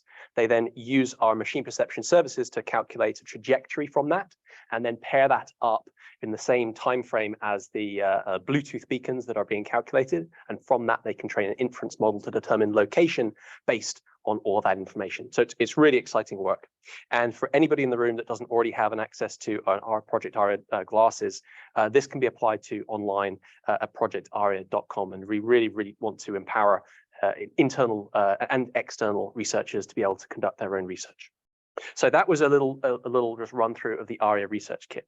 What I'm really excited to talk about here today is our open science initiatives. This is really how we get more people working with Project Aria who might not necessarily have access to a Project Aria device, but who still might want to access the data sets, the tools, the models that we provide as part of the Aria program. And we're going to start off just by having a quick look at the open data sets. So last year, we released the first data set from Project Aria that we call the Aria pilot data set. This was essentially the first data set that we released from Project Aria that consists of the full sensor suite of the device from all the different sensors that we talked about previously. On top of those sensors, that raw sensor data, we also provide these rich automatic and manual annotations that we described previously. So making sure that we have per frame poses that are aligned to the same frame of reference, that when we have multiple sequences captured in the same space, they are also aligned to the same time frame. We provide personalized calibration for eye gaze, and also a number of other annotations, including speech to text, which really open up a number of opportunities for using these data sets for contextual AI challenges. And the data set was really represents two different types of domains. The first domains, or the first types of sequences that were captured, were what we refer to as the everyday activities data set within the Aria pilot data set. This is really sequences that are captured by actors playing out the types of scenarios that we expect to see people play out throughout their day. And then the second domain was what we refer to as these desktop activities. This is where we essentially had a multi-view camera setup and a single ARIA wearer, and they were manipulating objects so that we could use that data set to explore object detection, tracking, and spatialization challenges. And it's really interesting to see what happens when you release a data set out into the wild. This was really the first piece. We didn't know how people would use it. You may have seen the recent model Segment Anything from the Meta AI team. They actually independently saw this data set and then used that to make sure that the query for the Segment Anything model was actually coming from the eye gaze from that data set. So we're really excited to see how people take these data sets and use them outside our team. This year, I'm really excited to share and announce 2 new data sets. Those are ARIA Digital Twin and ARIA Synthetic Environments. I'll take us through those data sets at a high level, one by one. First of all, ARIA Digital Twin is, we believe, the most comprehensive egocentric data set with a high quality corresponding ground truth. And just to illustrate exactly what I mean here, in the top row, you're seeing real world footage that's coming directly out of a Project ARIA device. And in the bottom row, you're seeing the simulated ground truth. So we've essentially built a live and dynamic digital twin of this location, which is within our offices in Meta. And we're using that information to provide these rich corresponding ground truths for our real world data. How do we do this? Well, essentially, it required us to produce hyper-accurate digital twins of the space. You're seeing a fly-through of one of our spaces here. And we capture this with a number of different means using LiDAR and then a few manual annotations to make sure that we've got as accurate a ground truth on the real-world footage as possible. And just to give a little illustration about what I mean here, you can notice the differences if you pay real close attention, but someone wants to shout out which one is the real one versus the synthetic, left or right? Left is real. You're absolutely right. So you can see that we've got the OptiTrack markers that are in the ceiling that can be seen there. You can see a few of the shadows. Second one, we're simulating the grayscale cameras again. Which one is the real one here? Yep. And then finally, this one is a little bit hard. This lighting gives it away. We'll try this one. This is the model. This is one of the models in our space. This is a very synthetic. I know. Which one's the real one? It's kind of 50-50, right? You can notice it in the shade under the perhaps under here on those 2 different models. This is one of several hundred objects inside the space that we have accurately produced a digital twin of. And again, we have all of this ground truth information that we can use. It's really, really exciting. Ultimately, what this allows us to do by capturing this real world digital twin of the space is we can propagate those annotations back into the real world footage. So suddenly we've got the raw images on the left-hand side. We then see the simulation after that. We've got 3D object bounding boxes, 2D object bounding boxes, 2D segmentation and depth maps that we can use to provide these rich annotations of the real world footage. And just to take us through a little bit more detail about those annotations, we have things like pixel accurate occlusion masks, so that if we know that there is an object in front of another object, we're not expecting researchers to be able to identify that object that is otherwise being occluded. And the same thing for the vignettes, for example. We make sure that we're not expecting too much from our researchers there for predicting the location of objects from data that does not exist. And similarly, I mentioned before, we care deeply about accurate calibration. For all of the dynamic objects in the scene, we have OptiTrack markers that we're moving around and they're calibrated in a number of different ways to make sure that we provide as accurate as possible for that digital twin. This data set is more than just objects. We talked about the Xsense bodysuit that we've used previously. We have wearers inside this space that are wearing that Xsense bodysuit, which essentially provides a rig of the wearer as they move around. And we also have the eye gaze, of course, from the Project ARIA glasses. We use the rig to drive a dense model of the individuals who are walking through the scene. So we can use that to augment depth maps. And we can also, of course, take the eye gaze and project that onto 2D images as well. So we're really, really excited about this data set and what people will do with it. Ultimately, we want to be able to accelerate research into object detection challenges specifically with this data set. And we have 2 associated challenges. One is 3D object detection and tracking with scene generalization. And the second is few shots 3D object detection and tracking. Essentially, the difference between these two challenges is for the former, all the objects that you're tracking are contained within the data set for training. And in the latter, none of the objects that you're required to track are included within the larger data set. You're only provided with a few seconds of footage or a few seconds of annotation for those new objects. So really excited to announce these challenges today. We do have prizes for first place, and also invite any winners to participate in our BMVC workshop, which is later on this year. So do please take a look on our website. It's projectaria.com/datasets/ADT. And from there, you can access all the data sets, all the tooling to be able to get up to speed with that challenge and with that data set. That's one of 2 data sets that we're announcing today. Our team has been very busy. The second data set is also tremendously exciting in a different area of research. This is the ARIA synthetic environments dataset. This is the first procedurally generated synthetic, so wholly simulated ARIA dataset for large-scale ML training. And what do I mean by large scale? Well, what you're seeing here is just a snapshot of one of the 100,000 unique interior multi-room scenes that we have procedurally generated for this dataset. Within each of these 100,000 totally unique scenes, we've simulated ARIA trajectories to be able to traverse each of those environments with the same camera characteristics, lens characteristics that we otherwise have with the ARIA device.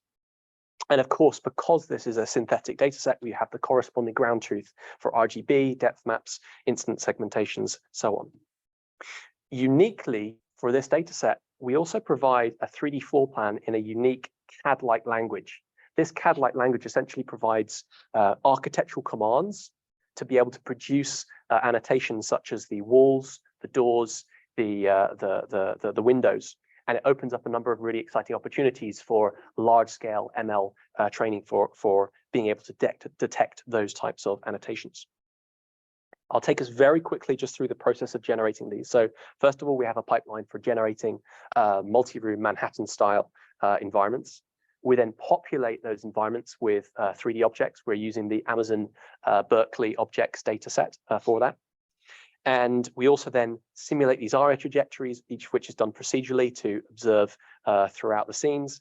And we run the output of the simulation through our machine perception services for generating dense points. So we have that as extra information that can be used to constrain the problem. We believe this is a really exciting data set that represents a step change in terms of scale. And just to take one of these characteristics here, we've got the number of trajectories was captured, represents 67 days worth of footage that traverses the distance between London and San Francisco. It's a large data set. The data set is roughly 23 terabytes in size. But we provide the tooling to be able to download that selectively via bash commands. So you're not trying to download that all to your laptop. So in the same way that we had open challenges for the ARIA digital twin dataset, we've also got challenges for the ARIA synthetic environments dataset that we're also excited to announce today. And the challenge here, we have a single challenge. The challenge is that given a single ARIA sequence, to output one of these language descriptions that we described previously for the scene, and that's the walls, the doors, and the windows. And likewise, we have prizes for that, and would hope to be able to announce winners at the BMVC workshop later on this year. So do again, please have a look at our website to have a look at those data sets, have a look at those challenges, and do participate if it's in your area of research. Of course, these are just 2 data sets that we've captured internally inside of Meta. But what this is really exciting for the Project ARIA program is to incentivize other partners to be able to generate data sets and release them and use them however they see fit. So we really do encourage partners to capture data sets, release those, and get more people working with the type of data that we would all hope is available to researchers around the world. So that took us through the data sets portion of the open science initiatives. In order to help promote the 3 minutes, we'll go through these very quickly. We have open tools to accelerate the capture of data sets. We essentially have a brand new set of tooling that we can use for working with that data. And also this expands beyond the Project Aria program. We've got VRS, which is a file format used by Meta internally for time series data. We've open sourced that, and essentially this is to prevent other people from working on challenges that have otherwise been solved by other teams, and essentially elevating the research that can be done. And similarly for open models, a lot of the time spent with capturing these data sets is spent on making sure that those data sets are void of any PII, any personally identifiable information. And in the next few weeks, we will be open sourcing the anonymization model that we use internally instead of Meta. If anybody is capturing data either on Project Aria or any other camera-based system, they can use these models to make sure that both faces and license plates are obfuscated from their data. So this is bringing us to an end.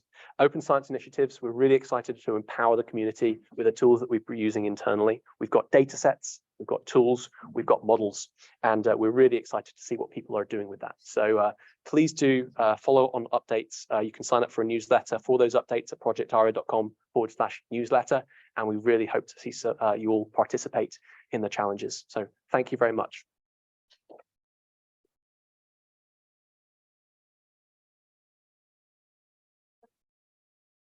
I have a question.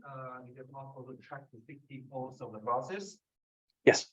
From outside. We do not need without sticking the markers and. Yes. We have right now, the machine perception service is a single trajectory. We have up and coming a new machine perception service that allows you to calculate in the same frame of reference from multiple sequences, whether that happens from a single device over an extended period of time or from multiple devices at the same time. Thank you. Thank you very much. Question is about the data sets of the environment. Is the tool available out of your research lab, or the people can use just the data, the models?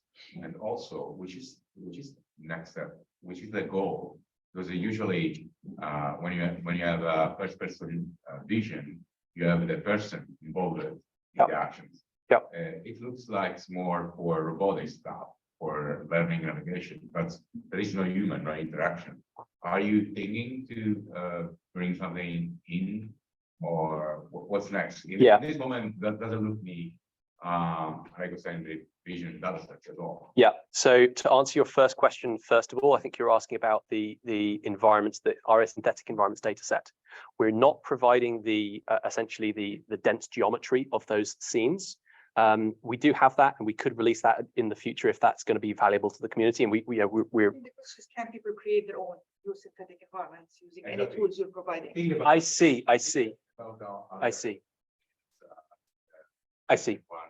Open source Blender or whatever. I see. Yeah. So we can build our own environment, scanning with a Matterport, and then my students can simulate interaction with. We're not open sourcing that part of the pipeline yet. If there is interest in that, then that's something I'd love to talk about. Yes. So we'll have a paper out, which is the first portion of this research, in the next few weeks, and from that point we'll continue to iterate on that sort of line of research. The second point, remind me of the second point. The second point is that I see the no humans. Yes, so we were really zoning in on the challenges that we face internally inside of Meta. Our team is responsible for building the algorithms for things like Quest, things like whatever we have on AR glasses or the future machine perception pipelines. One of the challenges that we have for those is being able to have robust dynamic object detection and robust static scene reconstruction challenges. So that's the area that we focused on at the moment. Interactions. Yeah. Then object detection is easy, right? Yeah. As long as you're far, yeah. A lot of occlusion. That's the main. Absolutely right. I mean, this is something that we face internally as well. The ARIA Project ARIA pilot data set. If you're really focused on that, that's going to be the data set to have a look at, and that's been out for a year or so, but has all of these messy interactions that we experience throughout our day-to-day. So do have a look at that, and we are actively looking at what's the next data set for future years to be able to open source that will allow people to accelerate the type of research that I think you're talking about. We have time for one more question. Yes. Hi. How many devices can each Partner have. We can tell you it's not few. So we've got 12 now. Yeah. If you need 12, 16. If you 16. need enough, I think there is more. We have everything. They do exist. So ultimately it'll come down to the nature of the research, right? DEMA is a special case. Yeah. And as I'm sure you're well aware, if you can showcase the value, the research that you want to conduct, it's not for sale. It's not for sale. I don't have that information to be able to share. But it's, putting up these programs is no small feat. We're not actually constrained by cost. It's more the manufacturing of those devices. We have a finite number of devices that we are able to manufacture, but we are dedicated to this project. We're serious about it, right?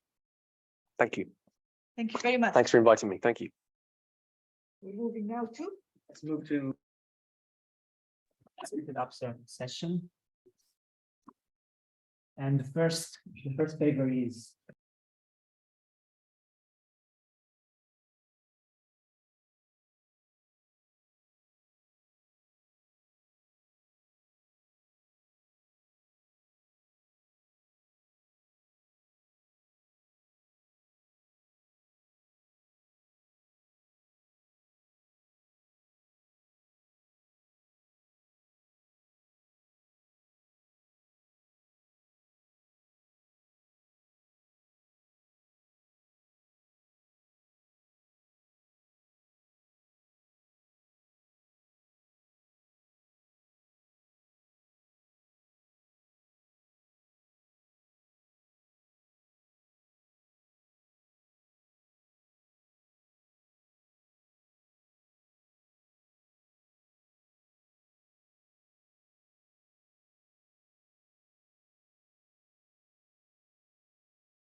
serial camera, serial knowledge towards an egocentric epistemology for computer vision, and David Crandall is presenting. Okay, and so now for something completely different. This is a sort of philosophical and thought piece by my student Sam Gorey, who couldn't make it. And so I'm going to do my best job to present it for him. Basically, third-person photographs, that's what most people in computer vision look at, are neat in the sense that they're really well organized, whereas egocentric photos, as we all know, are noisy and messy. And this is because in third-person photography, there's a person who's chosen them chosen to upload them to Flickr, YouTube, or whatever, but based on their own personal motivations. Whereas egocentric photos are messy because they show what's in front of the camera, regardless of the quality. So we might argue that egocentric photos are a more objective view of reality. And this comes back to a philosophical argument that Sam has been looking at. It's this idea of situated knowledges. So Donna Haraway back in 1988 talks about something called epistemology, which is the study of how we know things. It turns out feminist theory has a fraught relationship with science because many opponents of feminism cite scientific facts about women and their supposed inferiority to men. And there's all kinds of other examples of this where science has been taken out of context and used in ways that it wasn't intended to be used.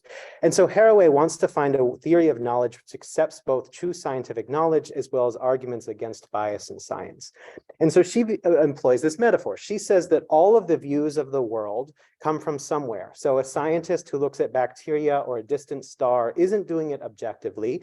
They're seeing it through microscopes or telescopes that are built for observation for their eyes. And so science can't sort of take this view from nowhere. When it does, when it drops out the fact that there is a person, a scientist involved making decisions, it drops part of the sort of biological technical system. And she calls this process a God trick. It's the idea when we pretend like we are measuring something objectively when we're really not. It's not an argument against scientists because many of us know the limitations of our methods, although many of us don't necessarily write them in our computer vision papers. But it's an argument about how scientific findings can be taken as true without understanding those limitations. And so in the case of computer vision, we perform these God tricks fairly routinely. We take photos that were taken, again, by people who are making decisions. We assemble photo data sets and we say, okay, this is the objective view of reality by which we will measure the performance of our algorithms. And then we take these benchmark evaluations as objective views of our models. So we're doing these kind of two God tricks, pretending things are objective when they're not really. And Sam is arguing that egocentric vision actually offers maybe a path forward because in some sense, egocentric cameras avoid the first God trick because the photos are being taken sort of without control of the person wearing the, who's taking the photos. But it still falls into the second, which is that we treat our benchmark evaluations as true.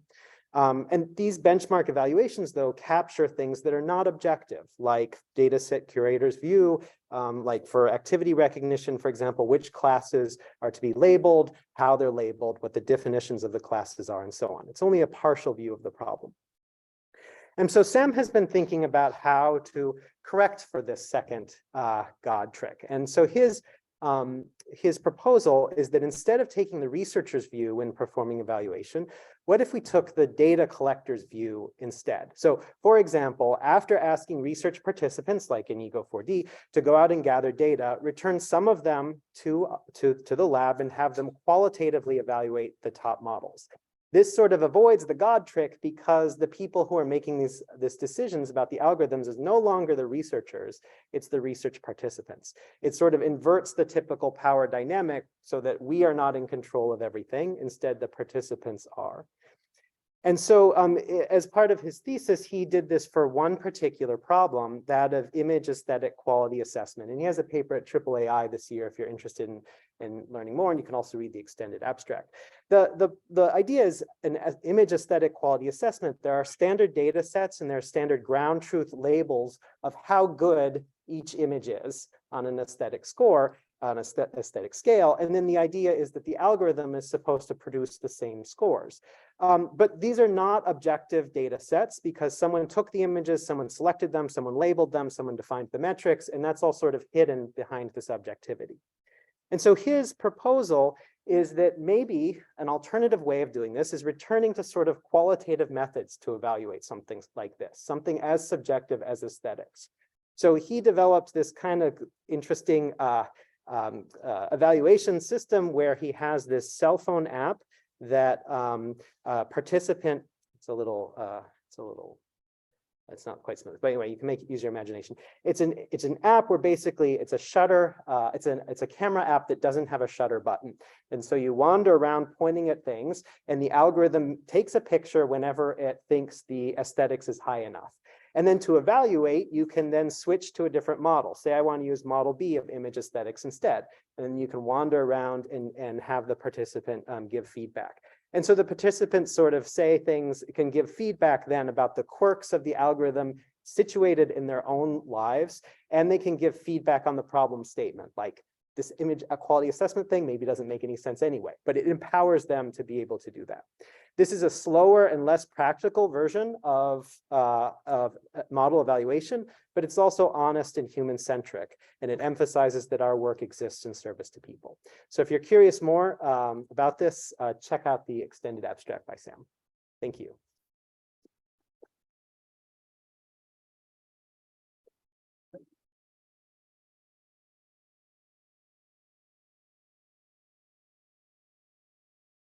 Yeah, I have a question. Sure. So does this view apply to, let's say, any task? I'm saying this partly because researchers like numbers. So like for qualitative assessment, it looks to me like, you know, inventing the metrics and the numbers was like, we had to do something, but it's not the most natural way. So this makes a lot of sense. But let's say you want to evaluate, I don't know, object detection. And does that apply? Do you think that apply to any task? So I think I have two thoughts. And again, I'm sort of channeling Sam here, although I agree with his thesis overall. I think thought one is that we should all be better in situating what we say is objective. So we can be very clear about where data was collected, what were the decisions that were made in collecting a data set. You know, there's a lot of work, a lot of discussion in the community about how to do this better. And we can acknowledge the fact that each of us has biases in what we're trying to do. Most of us have the bias about trying to publish our paper. So we want to present results that are better than somebody else's. We know that. The community that reads our papers may or may not know that. Certainly the media doesn't know that. But then I think the more extreme view that I could take is that it doesn't make sense for computer vision to be thought of as an objective problem, because vision inherently is subjective. Vision is defined only in terms of the observer. You know, for example, I'm colorblind. Each of us have slightly different color vision systems. We all see the world differently. And so it's almost wrong to believe that there is one way of seeing the world. It's almost wrong to say that there is one bounding box around every object that describes that sensation that somebody gets off of, that everybody in the world gets off of that image. That's an extreme view, but I think in the limit, that's probably true. Thank you. Sure. Okay, so thanks. Thank you. Go to the next talk. That's sorting out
Okay.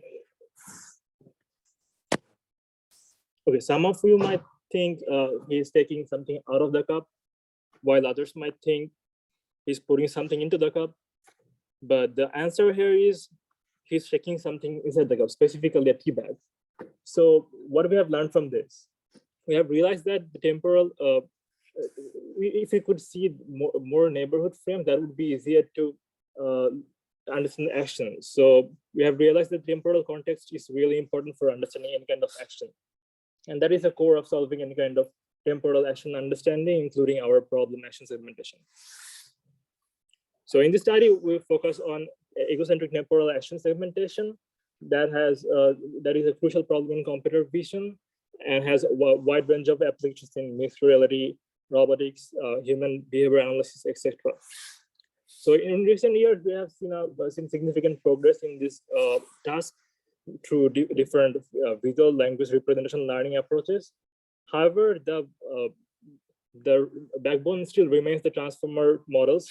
So to improve the overall performance of the action segmentation models, we need to improve the transformer architecture. So in this study, we propose 2 new ideas to improve transformer backbone. So before we go to the method, let's recap the problem definition. Unlike regular action recognition problem where you will be given with an train video and you need to predict an action out of it, here in temporal action segmentation, you will be given a whole untrained video and you need to segment the video into multiple action chunks like this. So the current state of the art method for this problem is bridge prompt plus AskFormer, which was proposed in last year's CVPR. And here bridge prompt is basically a feature representation learning approach through visual language quantitative learning. And AskFormer is the transformer backbone of it. And here we will focus mainly on improving the transformer backbone, and we'll take AskFormer as our baseline. So this is a baseline AskFormer, which is basically an encoder-decoder style transformer. It takes frame-wise features from video as input, and the encoder actually gives an initial segmentation output, and multiple decoders refine the output and give a better final result. So we've improved the baseline AskFormer, and I proposed a new architecture called the DXFormer, where we incorporated 2 new ideas over the baseline. So our first proposal is dual dilated attention. So in the baseline model, we had only one branch of attention, which first captures the local context with smaller attention window, and gradually with the number of layer increases, it increases the window size and captures more global features. But here the problem is that it's strictly hierarchical, and because of that, it misses out the opportunity to learn temporal level features adaptively. So here we propose to add another attention branch, and which is works more reversely. So here another branch starts with capturing the global information first with larger attention span, and then gradually captures more local features with smaller attention branch. And each level, these 2 branches gets fused, and this fusion helps to learn more temporal features adaptively. Our another proposal is encoder-decoder cross connection. So in the baseline model, we had sequential connection between encoder-decoder, like from last layer of the encoder, we have connection to all other layers of the first decoder, and last layer of the first decoder to all of the layers of the second decoder, and so on. Because of this nature, it misses out the opportunity. It actually causes a loss of local information because there's no information is passing from the lower blocks of the encoder. So here we propose a level-wise cross connection between encoder and decoder. So in our proposal, we have level-wise connection from connection between each decoder block from their corresponding encoder blocks. So because of that, we prevent the loss of local information here. So to validate our proposals, we did an evaluation study where we tried out different configuration of our proposed method.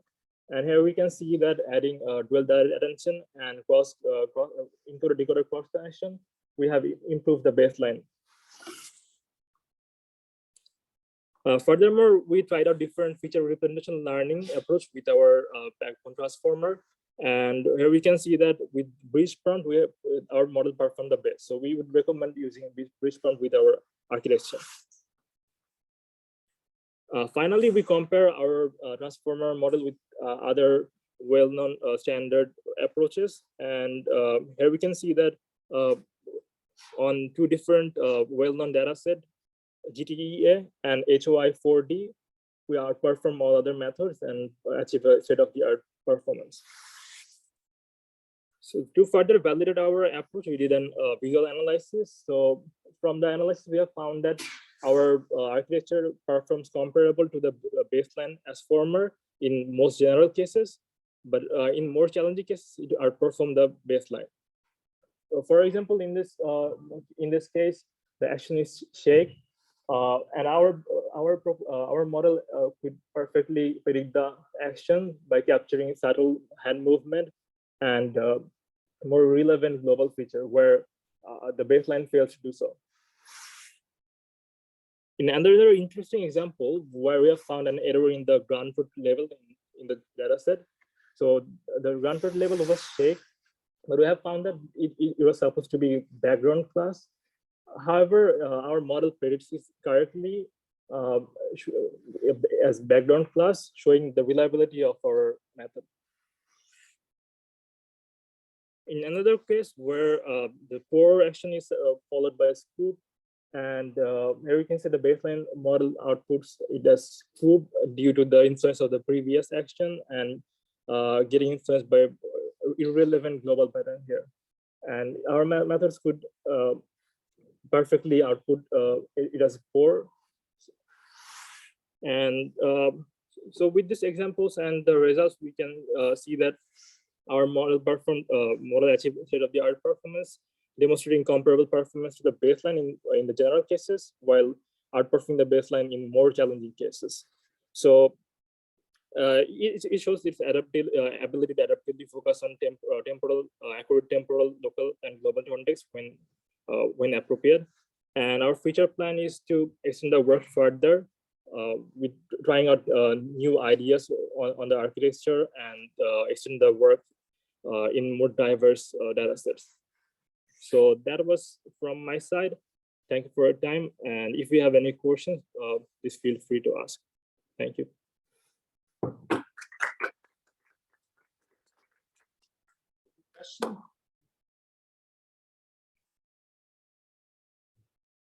Okay, very quickly, how Yes. you've shown some examples. How do you define challenging? Meaning that you say take, release, and like what was the other one? You had like this example with take versus shake. Okay. Yes. Is shake challenging because it's more rare, or how do you define? So here the thing is, for some actions, the local context are more important. For other actions, global actions might be important.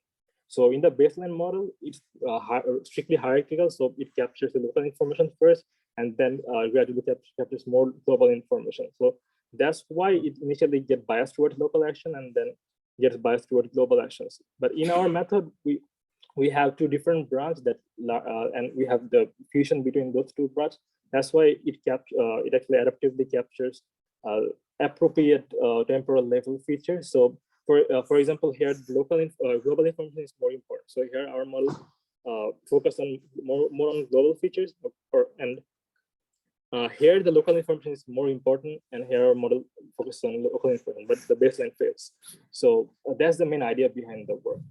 Okay, thank you. Okay, so let's thank the speaker again. Thank you. We now have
Can people on Zoom hear me? Can you try again? Hello? Yes. Okay. Sounds good.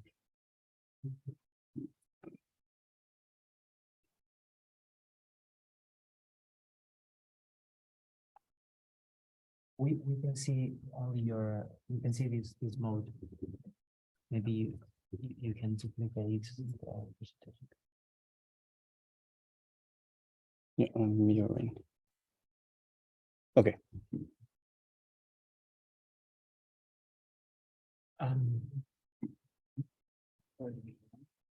Do you need this view? Because you can duplicate the full screen presentation on both screens, which would be. I don't need the presenter mode actually. Okay, I think you can. Oh, I see. You cannot see it either here. Maybe I can. Yeah. Go to presentation mode, and then you can. Sorry, I'm not familiar with. Yeah, you can go here to presentation mode. Okay, and then you can. I think if you use slideshow, you should appear the same both. Let me see. Okay. Okay, go ahead. Okay, sorry for the technical issue. Hi everyone. I'm a PhD student in Michael Black's group and Otmar Hilliger's group in ETH Zurich and MPI. The topic of today is called Arctic, a dataset for dexterous bimanual hand object manipulation. So to motivate the project, I start with a everyday example. So we human manipulate complex objects in our real life. So we open laptop covers, we apply water spray to clean windows, and we use scissors to cut with our hands. However, inanimate objects, they don't move by themselves. So object articulation and movement are caused by human motion. And this understanding of causality in hand object manipulation has not yet been studied, is not yet the case for machine. So the reason is that this is partly because existing data set, they mainly focusing on grasping, interaction with rigid objects, and there's no data set with two-hand dexterously manipulating articulated objects. So to this end, we introduce a data set called Arctic. So Arctic is a data set consists of two-hand dexterously manipulating object with articulation. So here we show some 3D data captured in Arctic. So we rendered both the hands and the objects onto the RGB image we captured. So here we shows the ground truth. So the hand is not actually white and the object is not purple here. It will also capture the full body human motion for the interaction with articulated objects. The motion we focus in Arctic is not about grasping motion. So we're focusing on highly dexterous manipulation with objects. So on the left, we show the ground truth of two hands manipulating two articulated objects. And on the right, we show highly dynamic hand-object contact because it's manipulation and not just grasping. Here we show more ground truth for the Arctic data sets. So below, we can there's one sequence below. So what the person is actually almost dropping the object. So this is not scripted, but because we're using a motion capture setup, so we can capture those fast motion. Here we showed all the views we have on the Arctic data sets. We have a allocentric views and one egocentric moving view, and they're all synchronized and calibrated. We introduced two tasks on Arctic datasets. One task is called consistent motion reconstruction, and the other task is called interaction field estimation. So for the reconstruction task, the goal is to, given a monocular video of a person manipulating articulated objects, we want to reconstruct for every frame both hands and also the articulated objects. But we require the reconstruction to be consistent in time. So by consistency, what we mean is that it's illustrated in this example here. So the person is opening a door of a microwave. So it's very common motion.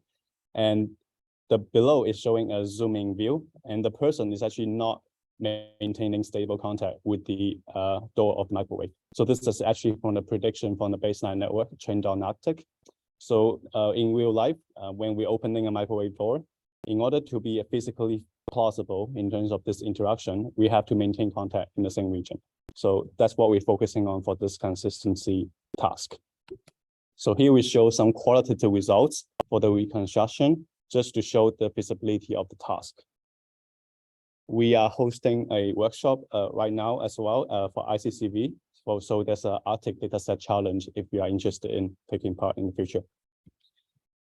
So we have a second task for Arctic dataset, which is called interaction field estimation. So the goal of the task is given a monocular video. We want to, for each frame, estimate both the left hand and the right hand. And we want to estimate a concept, a notion, which we call interaction field. So to define interaction field, we want to motivate that contact is a very important prior for hand and object interaction. For example, people have been using hand and object contact as a prior for generation task and reconstruction task. But mainly what people are using in contact representation is binary contact. So in this example on the left, the person is holding an object. So usually binary contact means for each vertex on the hand, we want to determine whether it's in contact with the object. So it's a binary label. However, when we have two hands dexterously manipulating objects, not all the hands are always in contact with the objects, but they can be in close proximity. So we need a more generalized notion of contact for two-hand manipulation tasks. So we call that generalized contact representation interaction field. So the idea of interaction field is that given an image as an input, we want to estimate for each hand vertex the closest distance to the object mesh, and for each object vertex the distance to the hand.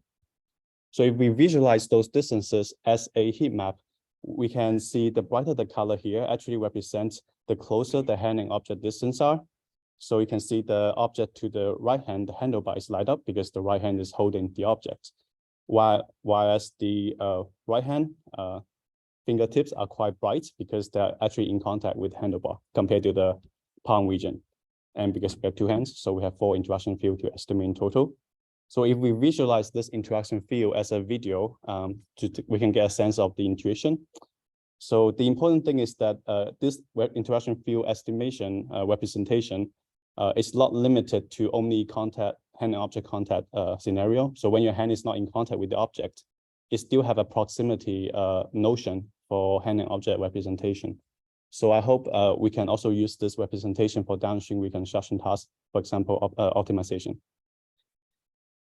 So we introduced the 2 tasks for Arctic, but I believe that Arctic can help with a series of downstream tasks. So one line of tasks is about generation. So in the literature right now, there are 3 streams of hand object generation tasks. On the left, we have a hand grasp generation. We are given a object mesh. We generate the hand that grasping the object.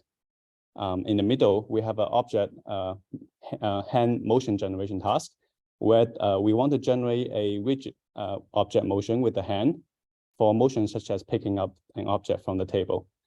On the right, we have a similar setting, but for full body setup.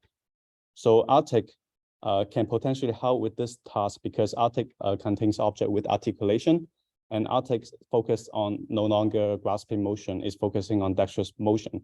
So we can generate, have a more generalized settings for a task like this.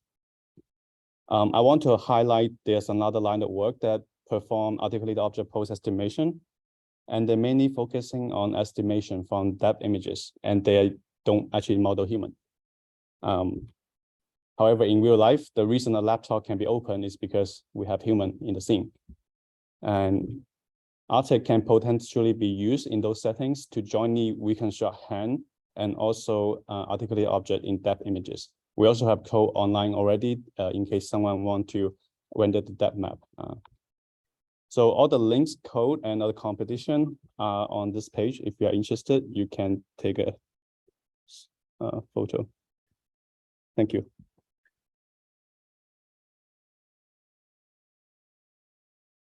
So we go directly to the next talk, and then we're gonna have questions for both first 2 talks. Okay.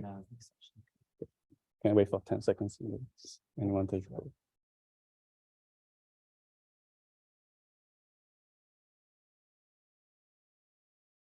In the meantime,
Yeah.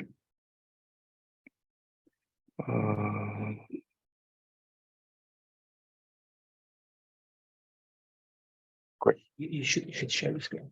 You should share your screen. Oh, You've not done it. yeah. Yeah. I see. Perfect. Yeah. Yeah. Yeah. There's, Share your, just share the whole screen. Don't share the. oh, share the whole screen. Okay.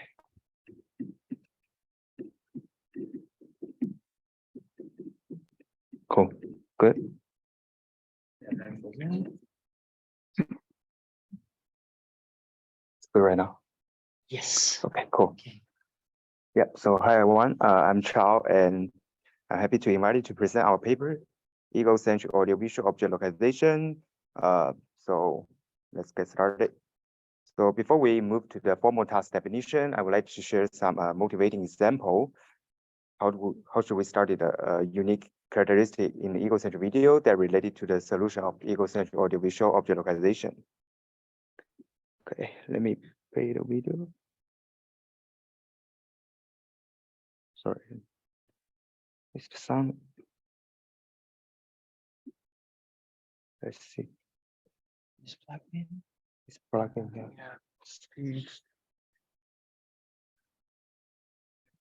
Yeah. Oh. I think you might need to change. Oh, you make speaker. Yeah. Okay. Yeah. Amazing. Let's try. Cool. Yeah. Yeah. Sorry about that. So yeah, first we want to show some examples about the videos. Okay. How to play it.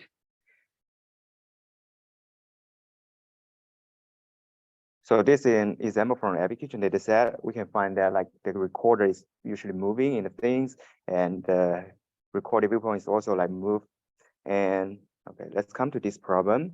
Here another problem is the auto view sound. So egocentric video typically have a limited field of view. So which means that the certain sounds may occur outside of the camera's frames, which may introduce the noisy information towards the audiovisual learning. Okay, let me play this video.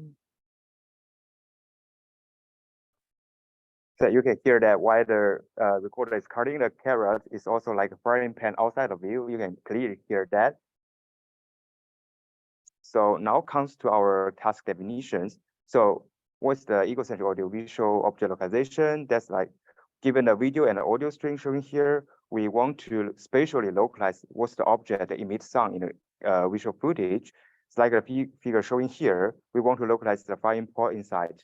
But the previous example showed that the viewpoints may change frequently, resulting in different looks of the object, and the sounds may not be directly visible due to the limited field of view. For example, like the human speech here. So these all challenges make the egocentric audiovisual object localization problem more difficult. To solve this problem, we propose a new method. So we first give an overview of our method.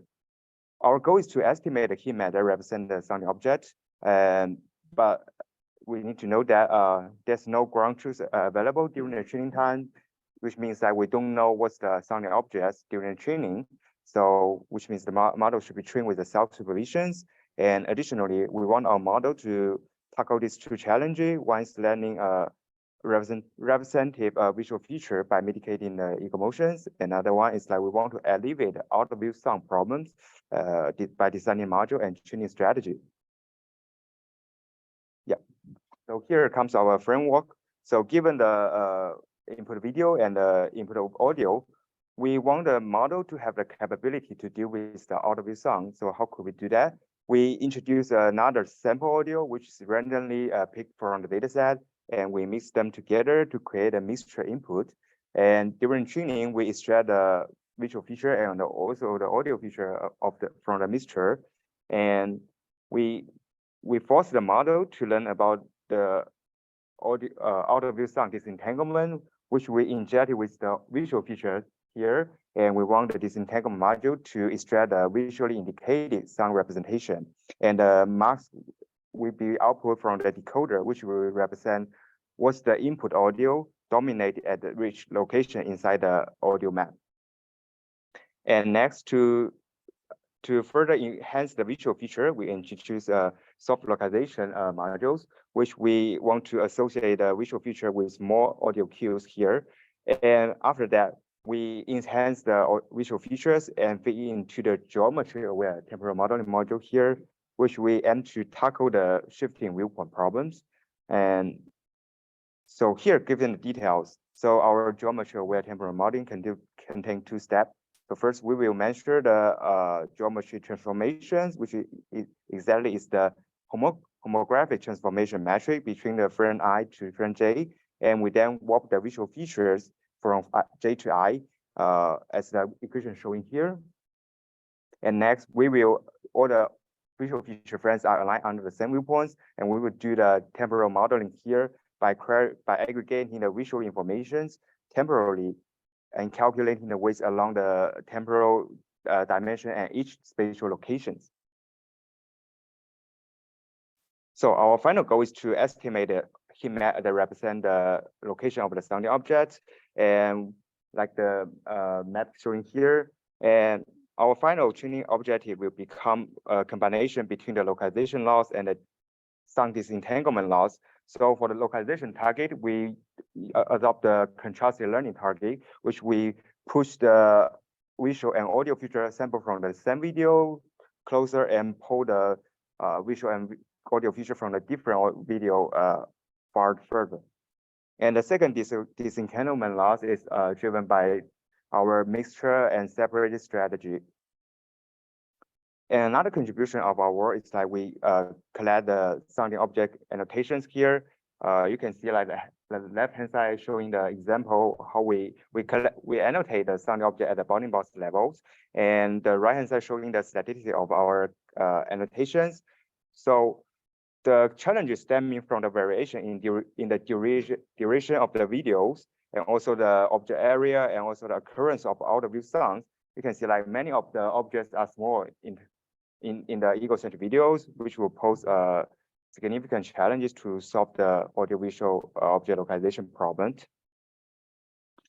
And to benefit from our collected episounding object dataset, we can compare our method quantitatively with the study of our third-person view localization methods. So to name a lot, like the mixed method, which from the last year CVPR is to divide the method to mix the sound from different video and localize the object there. And you can see clearly our methods outperform all the methods in a large margins across all the metrics. And also the right-hand side showing the figure showing that the module design of in our model is showing the effectiveness of addressing the ego motion and also the out of view sound problems.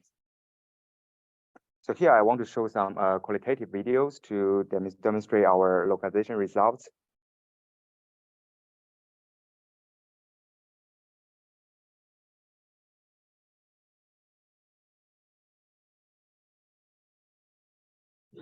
So here the example are from our episounding object dataset. And next we also show some qualitative results from the more challenging Ego4D dataset.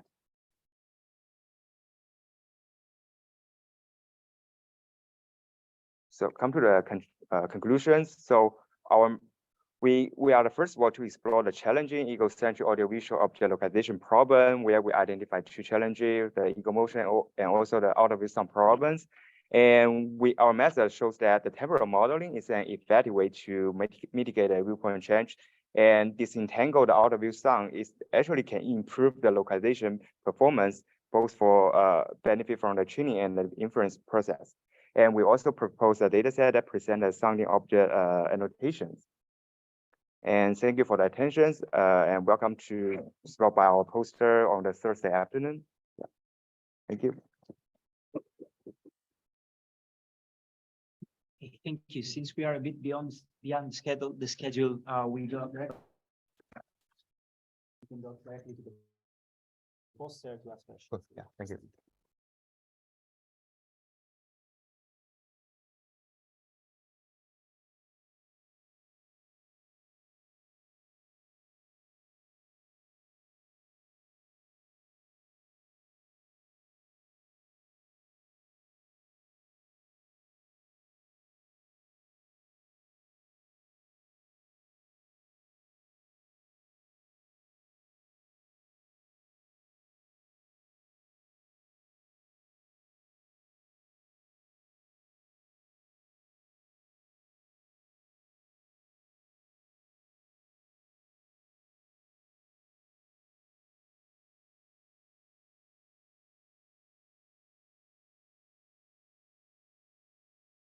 Okay, so in that Unmute. case, So share now we can screen. hear.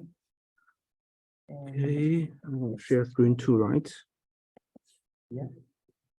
Okay, so everything. Okay, we can connect with that. Okay. Okay. Okay. Hello, everyone. I'm Jian Wang. I'm a PhD student in Max Planck Institute for Informatics. And it's my pleasure to present our CVPR paper, Seeing a Very Egocentric Motion 3D Human Pose Estimation. And the task of ego pose estimation is to estimate 3D human body pose from a single head-mounted fisheye camera. This allows a person to move around the large scene, while the traditional pose estimation method can only record in a fixed volume. With this advantage, the egocentric pose estimation method shows great potential in various applications, including the AR and VR applications. A number of methods like Moto-Cap2, X-Ego-Pose, and Ego-PW have been proposed towards ego pose estimation tasks. However, when taking account of the surrounding scenes, current method usually suffers from artifacts, including body environment penetration or body floating issue. Our method, however, produces accurate and physically plausible 3D human body poses from a single egocentric image.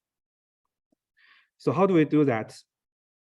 We note that from our wide view fisheye camera, we can capture both human body and surrounding scene information. Based on this observation, we firstly estimate the scene geometry and then propose a scene-aware pose estimation framework that leverages the scene context to constrain the prediction of body poses. Firstly, we propose two datasets to enable the training of the network. We propose Ego GTA that contains 320,000 frames.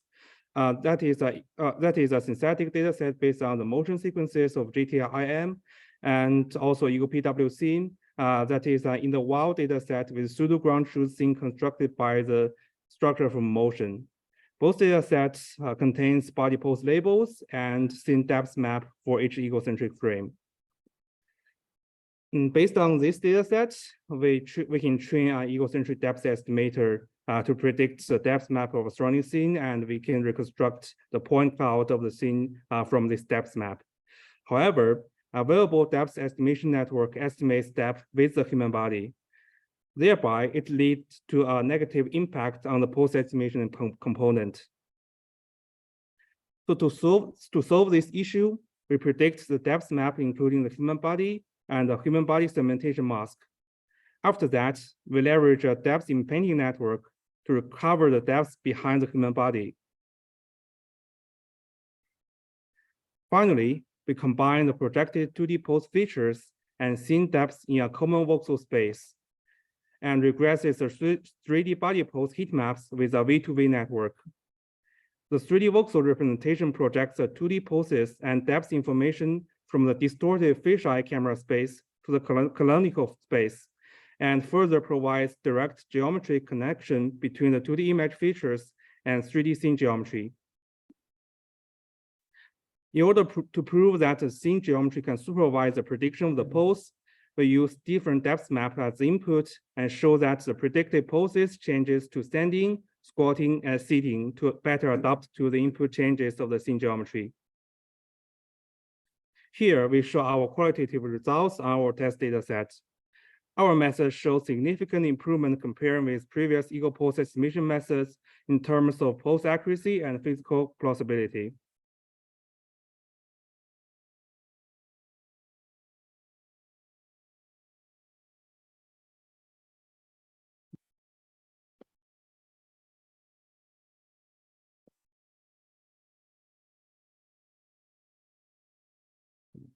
Okay, whatever.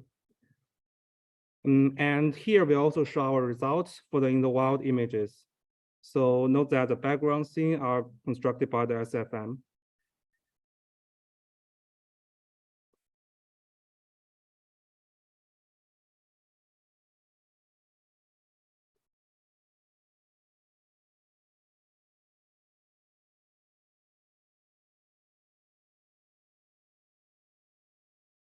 Here we show our quantitative results. Apart from the MPGPEs estimating in table 1, we also show that the plausibility of our estimated pose in table 2. Most of our estimated poses is not penetrating the environment and also in contact with the scene. In conclusion, we have proposed a new approach to estimate egocentric human pose under the scene constraint. We propose 2 egocentric datasets containing egocentric pose labels and scene geometry labels. We also propose a depth impending network for estimating the depth map of the scene without human body. For the future works, we can extend the current work to the video-based scenario and explore the egocentric scene reconstruction and re-rendering, global human pose localization, and physics-based motion refinement problems. Thanks for your attention.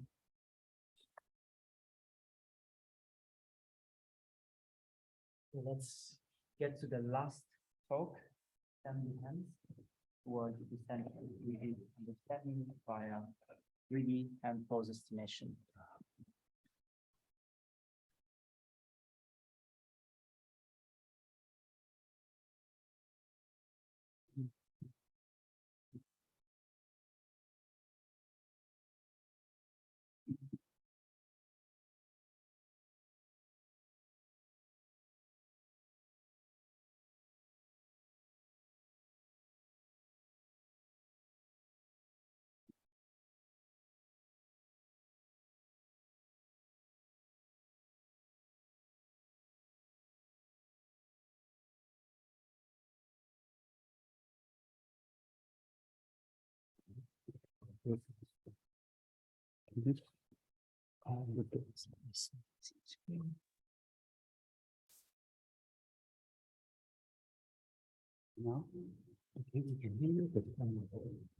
Hello everyone. Thank you for staying until my last talk. And I'm Take, a PhD student at the University of Tokyo. And here is my intensive work at the Metal Reality Lab. And here I will present the assembly hand towards egocentric activity understanding via a 3D hand pose estimation. So in this work, we aim to understand the egocentric activities using 3D hand pose estimation. And here we propose a new benchmark called assembly hand. And here is the largest 3D hand pose dataset with accurate 3D hand pose annotation. And this dataset features high quality annotation, and we have 3 million images in total. And also we have 490 K-ego images. These statistics are also the largest to date. And we proposed automatic annotation method using multiple egocentric images. And also we benchmark egocentric hand pose estimation task. And finally, we proposed new pose estimation approaches using action recognition. In the previous work called the assembly hand, proposed multi-view action recognition dataset. And here, hand pose estimation are given from the egocentric cameras. Here, we use Quest 2 headset, and since the egocentric view is limited, prediction is not so accurate. And here, MPJP is at 27 millimeters when we compare to the manual ground truth annotation. On the other hand, in our methodology, we try to use synchronized outside-in cameras to predict a reliable hand pose. And we developed a multi-view annotation method, and we gave 3D pose annotation. And then we project a 3D pose to the egocentric cameras, and then benchmark egocentric pose task. And here, this multi-view annotation is quite accurate, which achieve 4.2 millimeter errors, and which is the 85% lower than original assembly 101 annotation. And here's the overview of our benchmark construction. In step 1, we use the multiple outside-in images to reconstruct the 3D key point. And here we used some like a triangulation method, and then the MVXNet aggregate multi-view features to give 3D prediction.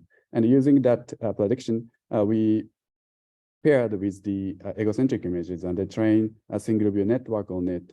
And finally, we evaluate the pose prediction. And here, given the sequence of hand pose prediction, we retrain the action classifier, and then we solve the verb classification task, and then we report this verb classification task accuracy as the new proxy evaluation for hand pose estimation. And here is the overview. And so for the technical detail, please see our posters and come on Wednesday. And here's the quantitative result. The above result are a grand truth prediction from the EXO views. And here, as you can see, we have a very accurate key point annotation. And the second law is a single view network trained on the egocentric images. The prediction is also well aligned to the our newly generated grand truth. And the last one is baseline for the Quest 2 VR headset called the UmeTrack. And this model takes the egocentric images.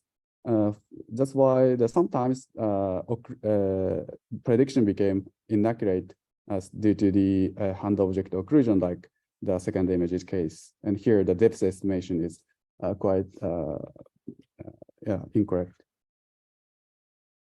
And this is the quantitative result. And usually we use the MPJP as the pose estimation metrics. We also report the verb classification accuracy. And as you can see, our new model, SV EgoNet, outperform the baseline. And also, we also report the confusion metrics. And here's a summary of our assembly hand dataset. We offer accurate 3D hand pose annotation, and we provide a baseline for egocentric hand pose estimation, and we propose a new pose evaluation scheme using verb classification. And the potential application and the usage of this dataset could be like a pose estimation, addressing like a heavy occlusion in egocentric setting, or multi-view hand pose estimation, or like a contextual pose estimation using action label or like object information, like object pose or object bounding box. And finally, we may go to the action recognition using 3D hand poses. And our posters will be presented at a Wednesday session, so please come here. And also, data and the code is already released, and then we will use this data for ICCV Hands Challenge. So please check it out. Thank you very much.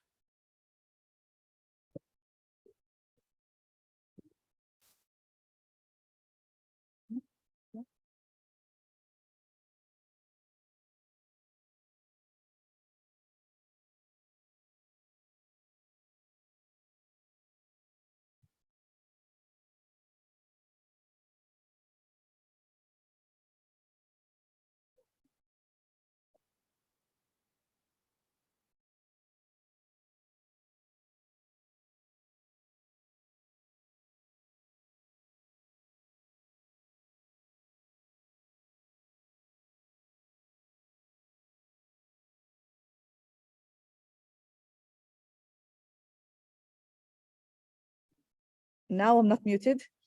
Very good. I won't take more of your time. We did have a selection of papers from CVPR, as you've seen, but of course it's very hard to scan through the list of papers and figure out which papers are of relevance to egocentric work. So I want to highlight a few papers we haven't successfully selected. So you might have seen this in the workshop. So there is a paper on action detection using audiovisual temporal context worth highlighting. Tomorrow's session, these are our orders. So this is our work on long tail video recognition using EPIC. Then on Tuesday afternoon, this is the work that David Fauhi had presented earlier on unsupervised extraction of manipulated objects. On Wednesday morning, there is work on leveraging temporal context in low representational power regimes. Again, an attempt to actually go into more efficient approaches into extracting understanding from egocentric data. In the morning as well, there is this effort on relabeling the full extent of EPIC in this case, using another approach called the Therblings in action, a new set of motion primitives. So if you're interested, you can visit that. On the afternoon, there is this work on affordances from human videos, again, learning from human videos and directly applying this into robotics. In the afternoon session, there is this work, which is ours, on early action prediction from Egocentric. A highlight work on Thursday morning, latency matters, real-time action forecasting transformer work. And finally, in the afternoon, affordance diffusion, synthesizing hand-object interactions from Egocentric footage. So, you know, more to highlight, more to do. I'm sure you're going to walk around and find even more than the ones I managed to find over the course of scrolling through the videos. And if you think that's enough, you will be bombarded by stuff that's coming out on archive very quickly. This is a work I was particularly impressed with that just came to archive a month ago on learning handheld object reconstruction from in the wild videos. Right. So basically, one of my concerns is how to highlight such impacts. And maybe in this workshop, we're not really successfully capturing everything that's happening. So currently, we are awarding all the successes based on the benchmark. So benchmark papers are receiving awards. We're still inviting some keynote papers from CVPR, and we have all your nicely accepted abstracts. But it feels like it's limited. We're still not capturing the extent of where Egocentric now has reached. And I remember Jitendra was saying data sets are going to survive a lot more than benchmarks. So that's the question to say, you know, how can we expand beyond the limited number of benchmarks? Moving forward, I have a proposal. I'd like to hear from all of you what you think is to actually have general awards, top 5 or top 10 awards for best works that utilize, in this case, Epic Kitchens or its trilogy. So not restricted really to the benchmarks. So this will be decided by a committee, similar to how we do outstanding paper awards and conferences. So they will be apples and oranges, and we need to decide who has contributed most in that year to the Egocentric community. So this could be related to any of the benchmarks, if that's outstanding, multiple benchmarks, or could be independent of any benchmark, could be published work, ongoing work, or unpublished work. But there will be a deadline at which you submit for consideration. You say, my work is a deserving top 10 contribution to the EU community this year, and we will receive awards accordingly. I think feeling how we're going forward, this might be a more inclusive approach. We might see more mixture of things that are not highlighted by some of our benchmarks. Benchmarks will remain open, so the test sets, you can submit to them at any point in time and use them as a way to highlight successes in any of the predefined challenges. I think we're considering this as a way forward for next year, and would be keen to hear from you or the community about whether that matches expectations or a disappointing direction. With that, I particularly want to highlight a few people who worked really, really hard. Siddhant, who's not here and has really contacted most of you to arrange to come and give talks. So special thanks to him. And of course, Mike, Antonino, Siug, Drew, and all the team who've worked behind the scenes. And we hope maybe next year, if we say there are all these works coming in Ego, maybe next year we will be the top ranked topic in CVPR. This is probably one of you know, you look at these things, recognition is going down, 3D is now going up, and we might be hoping that one day next year, or maybe in a coming 2 years, that the Ego topic will be the top submissions into CVPR with the efforts of all of you. That's the mission. Let's see if we can deliver it. Thank you very much.